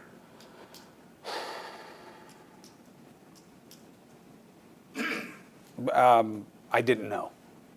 Did Not like journalists, you know, that this was just stink, you know, this was stink. And, you know, to my earlier suggestion, nobody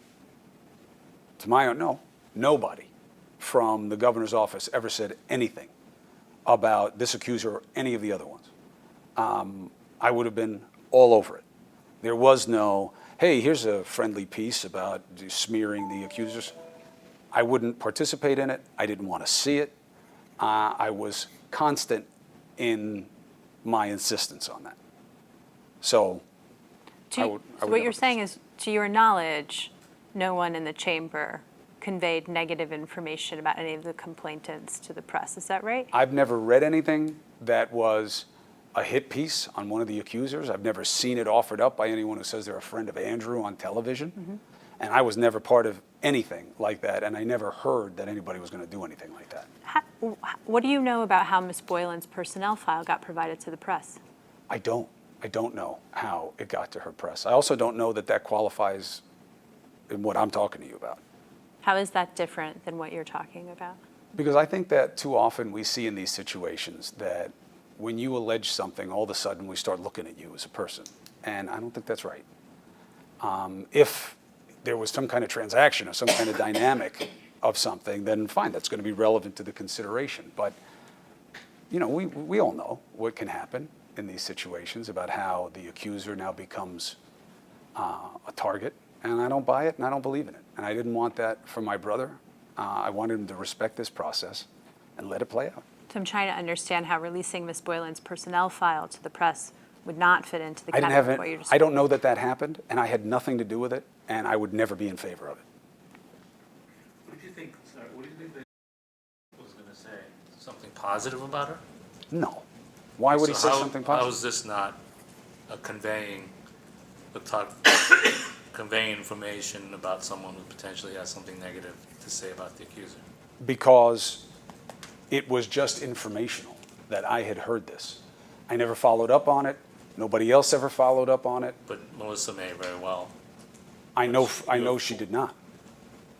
Because I had Were you subsequent forwarding it conversations. to her so that she didn't follow up on it? Were you sending it, giving her this information so that she wouldn't follow up on it? Presumably there's a chance you're sending it to her so she knows. I was relaying information that I had gotten in real time from a journalist. I was not doing it with any expectation of action. And I know for a fact there was no action. In fact, I later learned that there had been another iteration of this, that there might be a recording or something like that of this, and I told them to stay away from it and just focus on the process. And I've always been consistent on that, and I would never be any other way, and I would never be part of any other way. Well, wouldn't the best way to make sure that they stay away from it is not to actually convey this information?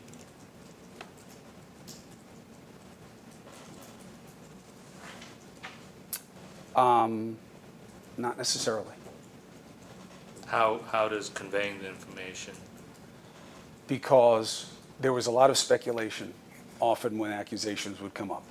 And my feeling is if I can have an influence on what I believe or don't believe, that is helpful.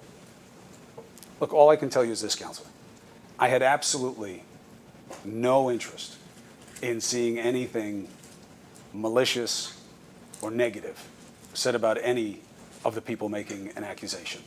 My belief is that that would only hurt my brother, and it would hurt the women involved, obviously. But I've never had any other interest. I've never done anything else. Anybody you interview, if they're asked anywhere near the right question, will say that I was on the opposite side of any effort like that ever, and I maintain that. You said that later there was some other iteration with the recording. What was the recording? I don't really know. It didn't come from me, but that there may have been some type of, discussion or people who knew something, who were saying something about the situation, and I dismissed it. I said, who cares? Who cares? Sorry, You I have didn't- heard that since this time, is saying things that are negative about her. I don't know that to be true. The recording that you're referring to, who is the recording of? I don't know. I kind of like half heard this. It's not a focus of mine. It's not something I find relevant. But it has some relation to the complainant who is alleged the governor groped her. I believe so. I don't know anything about it. And you think in the course of answering Mr. Kim's question or Ms. Clark's question, you said that you were absolutely sure that Ms. DeRosa did not reach out to the complainants. Did you say that? Yeah, I asked her. And what did she say? No, I don't know anything about this. I don't know anybody related to it. Does that mean she didn't reach out after that? That's what she says. Okay. Has Melissa DeRosa ever told you a lie? I don't know. I don't remember, honestly. Again, June, it's not something that is, it's not a possibility for me. It's just not the right thing to do. And I really do believe you have to give some deference to the fact that it hasn't been done. I've never heard of a situation where there is any kind of concerted effort to have something happen and nothing like it happens at all. Now, this isn't just my reckoning. The record clearly reflects this.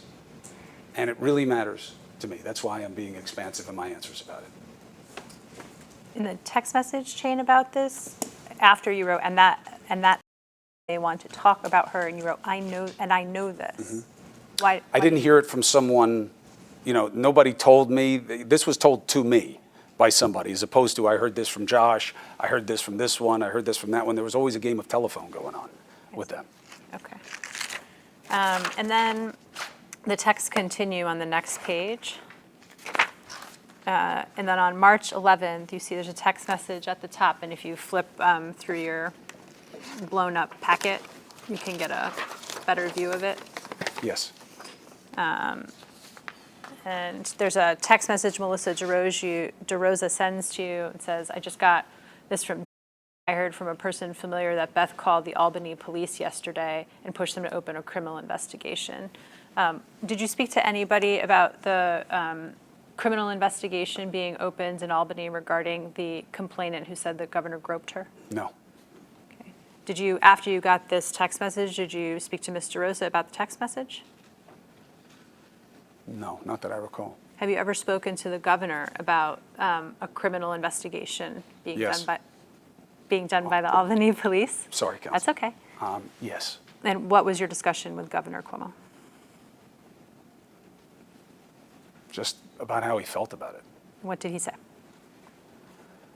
That there was no possibility of there being a criminal charge here or anything like that. And I was, Andrew. oh, thank you. Andrew, I get that all the time. You've been talking for a long time. That was his take. And then the next text message in the chain is on the 12th of March. And you wrote, read this, and there's a long recitation that appears to be something Governor Cuomo might say. What is that text message?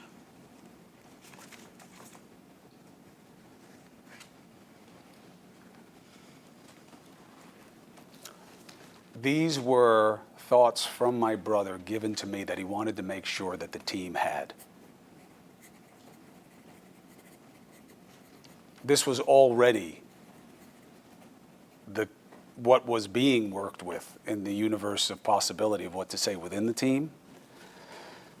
As I remember, this had come off him not liking what was happening on the phone call in terms of the urgency that he thought the situation demanded. And he asked me to call him, and I spoke to him. And he was just saying, look, these are the points. These are the points. So there was some sort of statement being prepared for the governor. Andrew was exerting so much pressure to answer that I was, not that I really mattered that much, but I was very much against. Any idea of litigating this, I think, was and is a mistake. The pressure was so constant that eventually the response was, so write it up, Gov. Give us what you want to say. Let's see it. And this happened consistently throughout, where drafts would be done. Op-ed, this is what I'm going to say, this is what's going to come out, this is what I'm going to write. And this was part of that dynamic. This never came out, to my understanding. Nothing ever did. So why don't we look at what's at tabs 24 and 25 and 26. and we'll mark them as the next exhibits.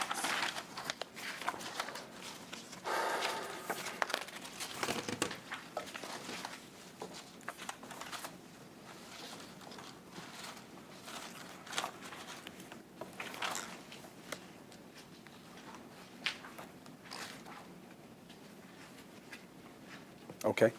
Are these similar, what you were talking about, having the governor draft up what he would say? Yes, in sum and substance, but I don't know that they all came from him. He could also ask one of the other people on his team to advance this, in the way I was doing that with the text, that he wanted these ideas put into the mix. And that's what I think these are also, at least in part. I see. So for 24, 25, and 26, you're not sure if any of these came from the governor, but what's in your text message to Mr. Rosa, that came from the governor? Yeah, in substance. I know that just because I had the conversation. I don't think any of these emails are from me. And then Or to me directly. you're included in them, if you want to Right, look but at I the two mean- line. If it was about you, you were first. You know what I mean? Like it would be just to you, other people would be CC'd, This was just a courtesy, putting me on these. And you said nothing like this ever came out, but can you look at what is at, we're going to have to give it to you in a different document. Can I have someone's binder with tab 27, please? I don't have a 27. You don't. I'm Oh. going to give you a 27.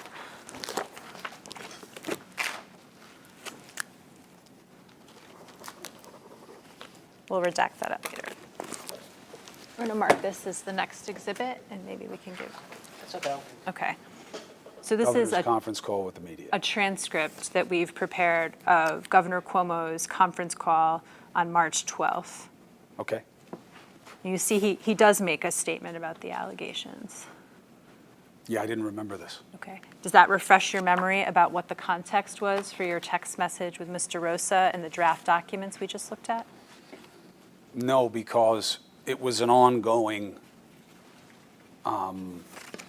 constant dialogue of things that he wanted to say, and this is not that. This is not where his head was and is about what he thinks the best way to respond in this situation is. This is just a nod to what is simply true, which is people put a politician in power. They get to remove you unless for cause. That is one point, but that is not his main point. His main point that he wants to do is to take on what he believes these allegations are really about. And I have been very consistent in my feeling that you don't talk about the accusers involved, and you don't talk about the allegations, and point for point, you defer to process. And when you say that the governor wants to take on what these allegations are really about, are you referring to earlier when you told me that Governor Cuomo conveyed to you that he thought that these allegations were part of political animus against him? Yes. And has the governor ever conveyed to you how the woman who has accused him of groping her has political animus towards him? No. Have you been a part of any conversation where it was discussed what the political animus of the woman who alleges the governor groped her might be? No, I have not. Okay. So how does she fit in to Governor Cuomo's narrative about what these allegations are all about? That's for him to answer. Have you been a part of any discussions with him about how she fits into that narrative? No. I don't participate, nor would I participate in anything where my brother is going to litigate this directly about the women involved. I don't think it's right. I don't think it's helpful. And I think the process has to play out. There's a line in the transcript that we were just looking at together. Yep. Which is on the very first page of the transcript. In the fourth box that begins with, "Let me make a statement." Uh-huh.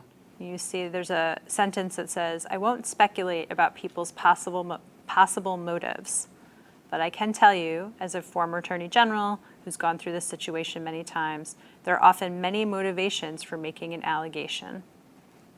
What was your perspective on including that in the governor's statement? I had none. Were you consulted or discussed or part of any conversations about that sentence? No. Were you part of any conversations with Governor Cuomo about the possible motives of the women making allegations? Yes. The ones we've just discussed, the political animus? Yes. Okay. Were you part of any discussions with Governor Cuomo about the possible motive for the woman who accused him of groping her? Ask me that again. Were you part of any conversations with Governor Cuomo about the possible motive for the woman who alleged he has groped her? Yes. And tell us about that.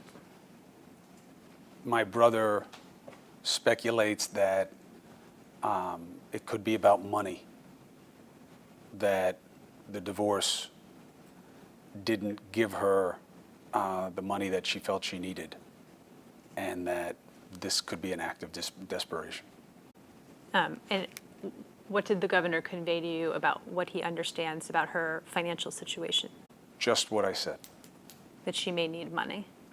because the divorce settlement or whatever, however it was resolved, as a function of that. Did he tell you who he got that information from? No. Did you ever discuss the possible motive for the woman who alleges the governor groped her with members of the senior staff and the consultants? No, not that I have any recollection of. Again, that is not a relevant discussion for me. Okay, I'll listen to it. You guys want to talk about it? Go ahead. But I'm not going to stay on for long. And it doesn't matter. Just tell the truth, get in front of it, act like a leader, respect the process, ask for process, respect the process. And then you do what you want to do. And they take my advice or they don't take my advice. He takes my advice or he doesn't take my advice. I understand your perspective on it. What I'm trying to understand is, do you remember anything that any member of Governor Cuomo's senior staff or the consultants said about the possible motive for the woman who accused him of groping her? I don't specifically remembering anybody talking about it. Okay. Do you remember anyone generally talking about that topic? No, I remember them being surprised by this and believing that she liked the governor. And do you remember who conveyed to you that they believed the woman who accused the governor of groping her liked the governor? Well, Stephanie Benton. And I'm not sure who else. Maybe Melissa. Do you remember anything else about what Ms. Benton said? Yes. I remember her saying that there was, in fact, a dynamic where Caitlin wanted to work more and needed money and volunteered to work weekends with Andrew. Anything else Ms. Benton said? That's what I remember. Was there any discussion you were a part of where it was, where there was strike that, were you part of any discussion in which whether staff members from the executive chamber should continue to come to the executive mansion? No, Anyone, either generally or specifically? not that I can recall. Were you part of any conversation in which the woman you understand to be Caitlin was discussed, and there was discussion that she should no longer come to the executive mansion? No, not specifically.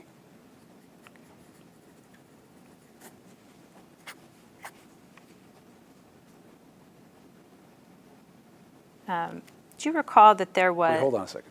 Sorry. No, please. I vaguely remember there being some discussion about what happens now. You know, she came out with the complaint, but I think she was still working. Bless you. Bless you. If you don't do it every time, it doesn't count. You don't really mean it. She was still working. Mm-hmm. And I do remember that, but that was not relevant to me. I think that was with Stephanie and Melissa. Do you remember before the Times Union article about the groping allegations came out, there being any discussion about changing the way staff came to the executive mansion? Who came, who didn't come, when they came, why they came? No.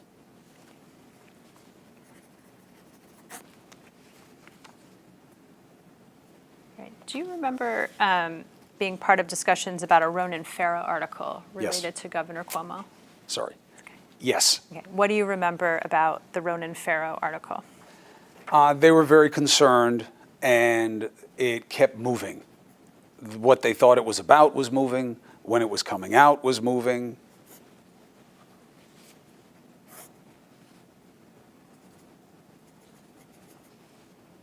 And what was the ultimate result? He wrote an article. Okay. And did you discuss that article with anyone? Yes, after the fact. I mean, again, it was just Ronan Farrow writes something, people in the media are going to talk about it. Did you discuss the Ronan Farrow article with Governor Cuomo? Yes. Tell us about that discussion. Just asking him, how he felt about what was in it, and him asking me what did I think the impact of it was. Can you tell us the substance of the conversation? He said that he didn't think the article was fair, that she was being propped up, and that's it. The she you're referring to? I'm sorry, Who's she? Lindsey Boylan. Let's look at the text messages again that are between you and Mr. Rosa. Mm-hmm.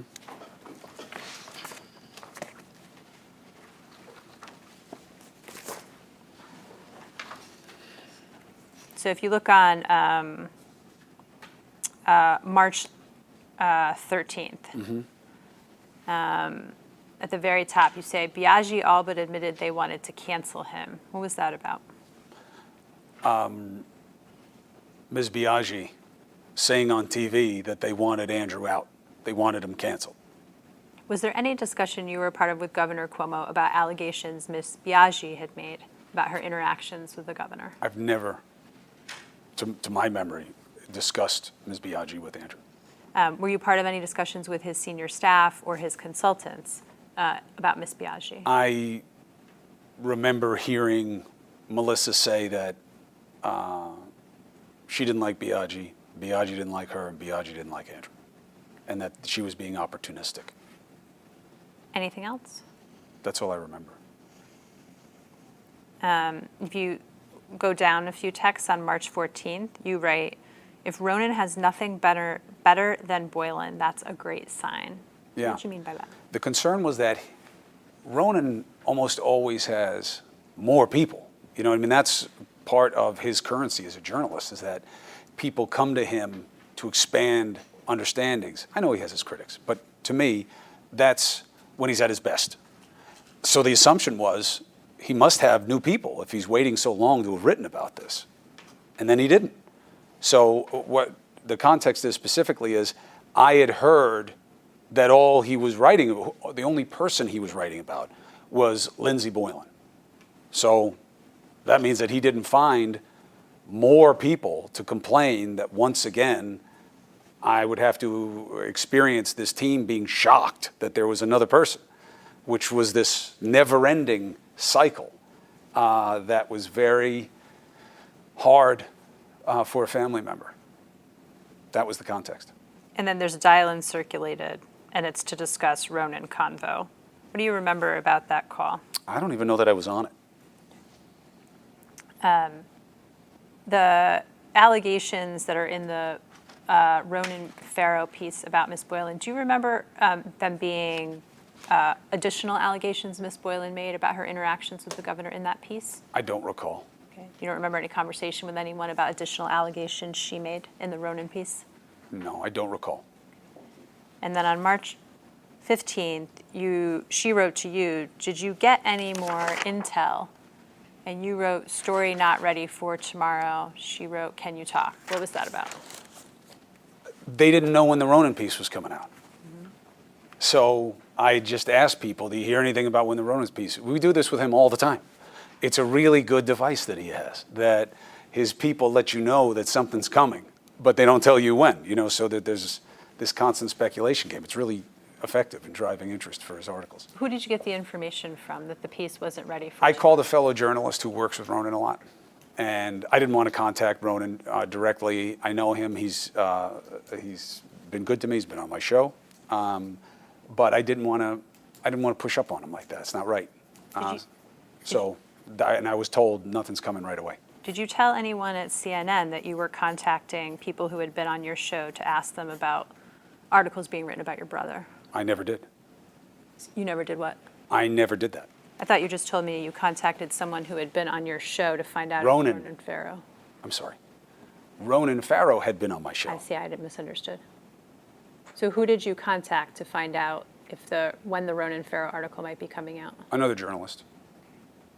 And did you tell anyone at CNN that you were contacting journalists about whether the Ronan Farrow piece about your brother would be coming out? No, not specifically.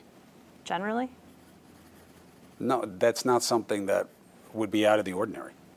Did you tell it wouldn't be out of the ordinary? To call other reporters about when reporting is coming out? Right, for you to make calls on behalf of the executive chamber or behalf of your brother to learn information, is that out of the ordinary?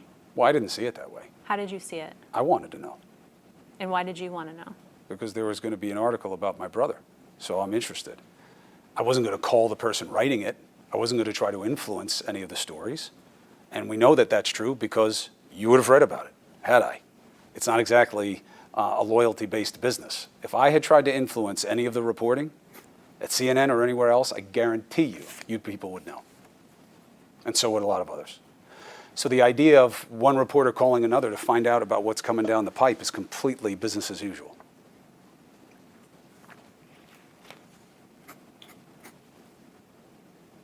Let's turn to tab 30. I'm sorry, which tab? 30, 30.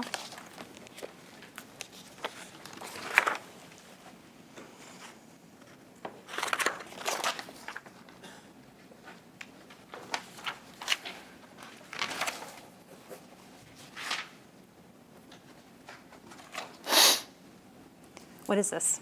I don't know. I mean, it's me reaching out to them about something that I had seen or someone had sent me, and I was asking what I'm asking.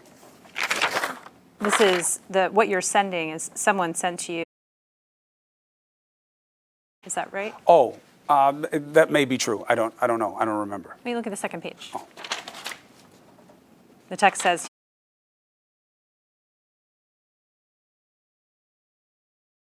Yes. I think that's what it was about.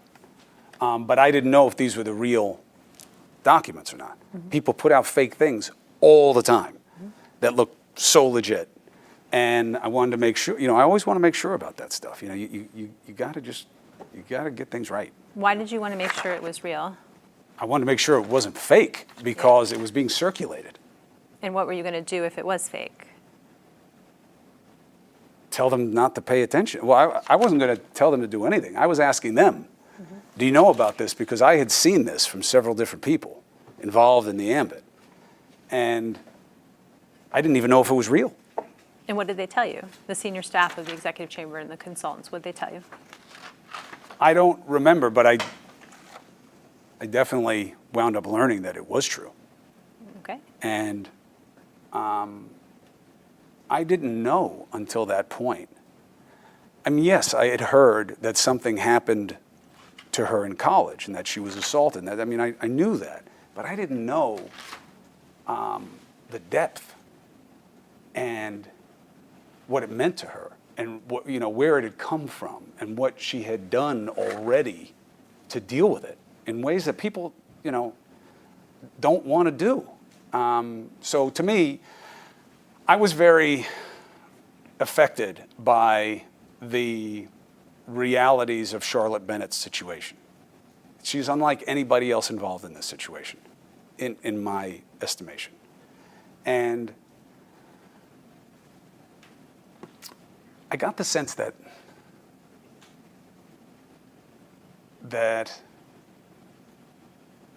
I wasn't sure that was shared.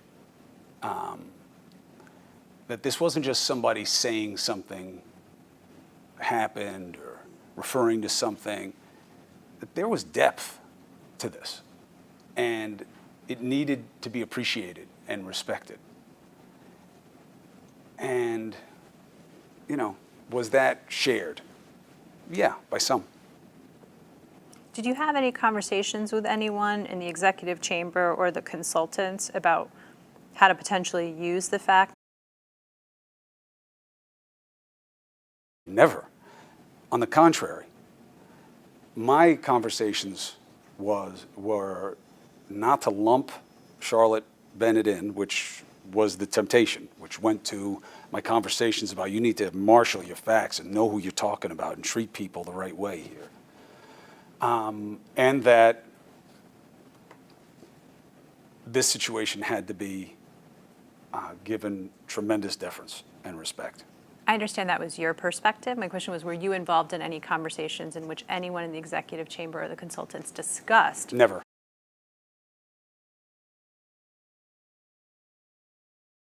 Once again, sorry to jump the question. No. No one ever raised in any conversation you were a part of? No. No. Or anyone, this text says, is that language that was used by people in the executive chamber? I never heard it, and I don't agree with it, and I don't believe it to be true. I don't have any more questions about that, but do Ms. Clark. forwarding this? I wasn't forwarding it. I was asking, is it fake? Like, I couldn't believe that it existed. Like, this had never been told to me before. You know what I'm saying, June? This had never been shared with me about how. The question is, have you seen this? Is it fake? Presumably, a natural reading of this is, check this out. No. The natural, that may be yours. That's Counsel. a reading of it. No disrespect. My actual reading of it was shock. Shock. That the situation, the context, the history. Look, these are not good answers for my brother that I'm giving you right now. I understand that. But it happens to be the truth. Okay? I didn't know this, so much so that I said, is it fake? Because I thought maybe this isn't true, that this is just being brought up the way a lot of other stupid stuff does. And that's what it was about. Did any of your sisters ever discuss with you using this information?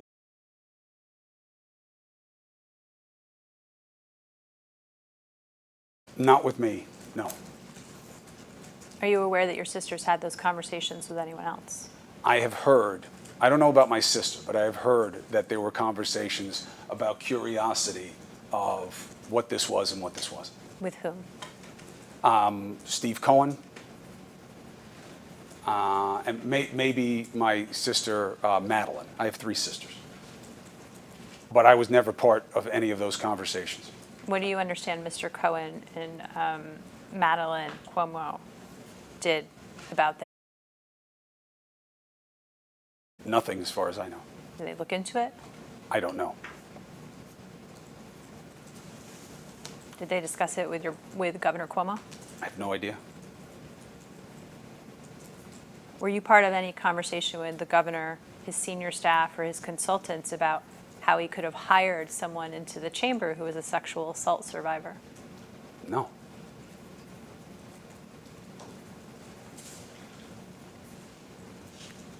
I'm going to move past March 15th unless you have more questions. Okay. You can put the binders aside. Were you a part of any conversations with Governor Cuomo about a complainant named Alyssa McGrath? Not by name. I'll describe for you her. She is someone who works in the executive chamber and alleges, among other things, that the governor looked down her blouse. I'm vaguely familiar with it. Okay. And what do you recall about discussions you had with Governor Cuomo about that complainant? Nothing. You didn't talk to him. You don't remember him denying it, him saying it's true, anything? No. What about with the Well, that's not fair.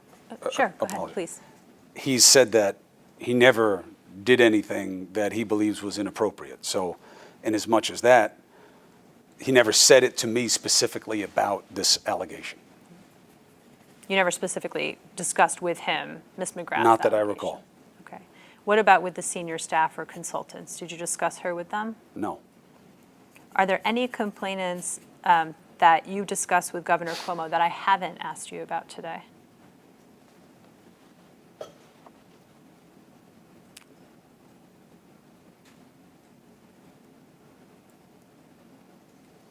I don't think so. When was the last time you were on one of these group calls with the senior staff and consultants strategizing? A while ago. And by a while ago, when is that? Couple months. Around the time of the appointment of Mr. Kim and Ms. Clark, or shortly thereafter? I don't know exactly. What was the last conversation like that you remember? I don't have any specific recollection of what the last call was. What's the last conversation you had with Governor Cuomo about the allegations of sexual harassment against him? I mean, I guess I would count that the last time I saw him in person, I discussed, what was going to happen going forward. And it was a conversation about the permutations of political outcomes. But it wasn't about the accusers, and it wasn't about the complaints per se, but it was about what's going to happen next. They're going to write their report, and you are going to write your report. It's going to come out. Then what?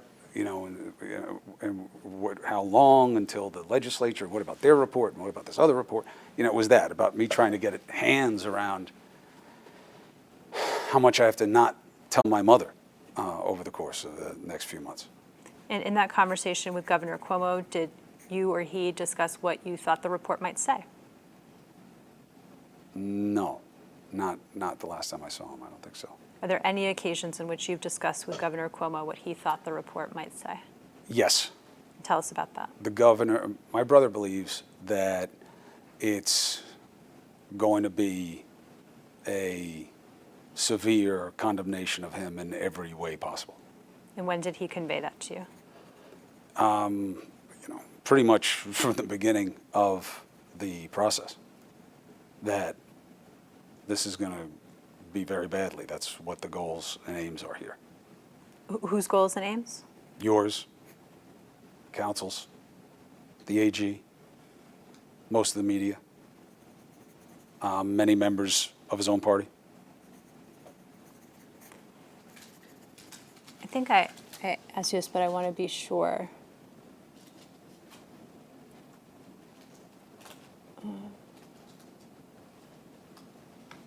Are there any other We have 2 more minutes. I know, I have one last question.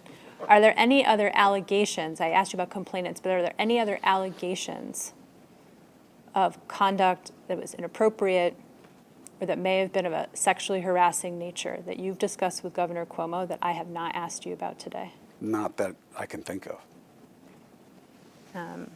Ms. Clark, Mr. Kim?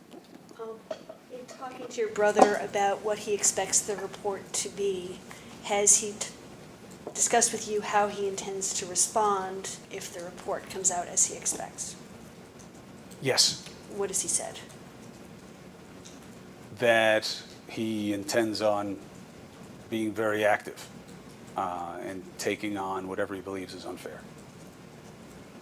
And has he said anything more specific about what he intends to do to be very active? No, I think it depends on what you guys say in the report and what he thinks about why you said it.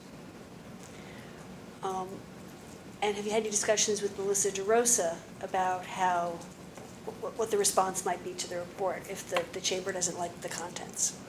Not that I can recall. I mean, it's really, I think Andrew is very much keeping his own counsel.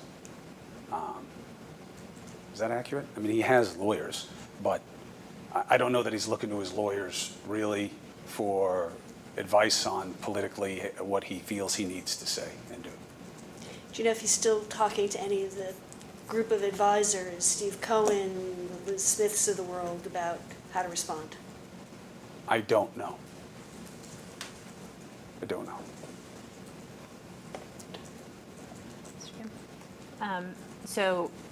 As I told you at the beginning, I was going to offer you at the conclusion of our examination an opportunity to make a brief statement while you're under oath. Would you like that opportunity, or would you like a break to consider that with your counsel? No, I have no statement to make, Okay, all right. other than to, thank you for the consideration. Appreciate your thoroughness. And I hope that you don't see it as a sign of disrespect that I relay what my brother believes about the process. No disrespect taken, and thank you for being with us today. Thank you for doing it on very short notice and turnaround. I'll just remind you of what I told you at the very beginning, which is that because this investigation is being done under Executive Law 63-8, that law makes it a misdemeanor for you to discuss with anyone the contents of what you've discussed with us here today, including the questions we've asked you here today. Do you understand that? Yes. Thank you. No questions, no content. Thank you. We can close the testimony. Time now is 2:36 p.m. Thank you. Please continue for examination. Thank you. You can just leave it there.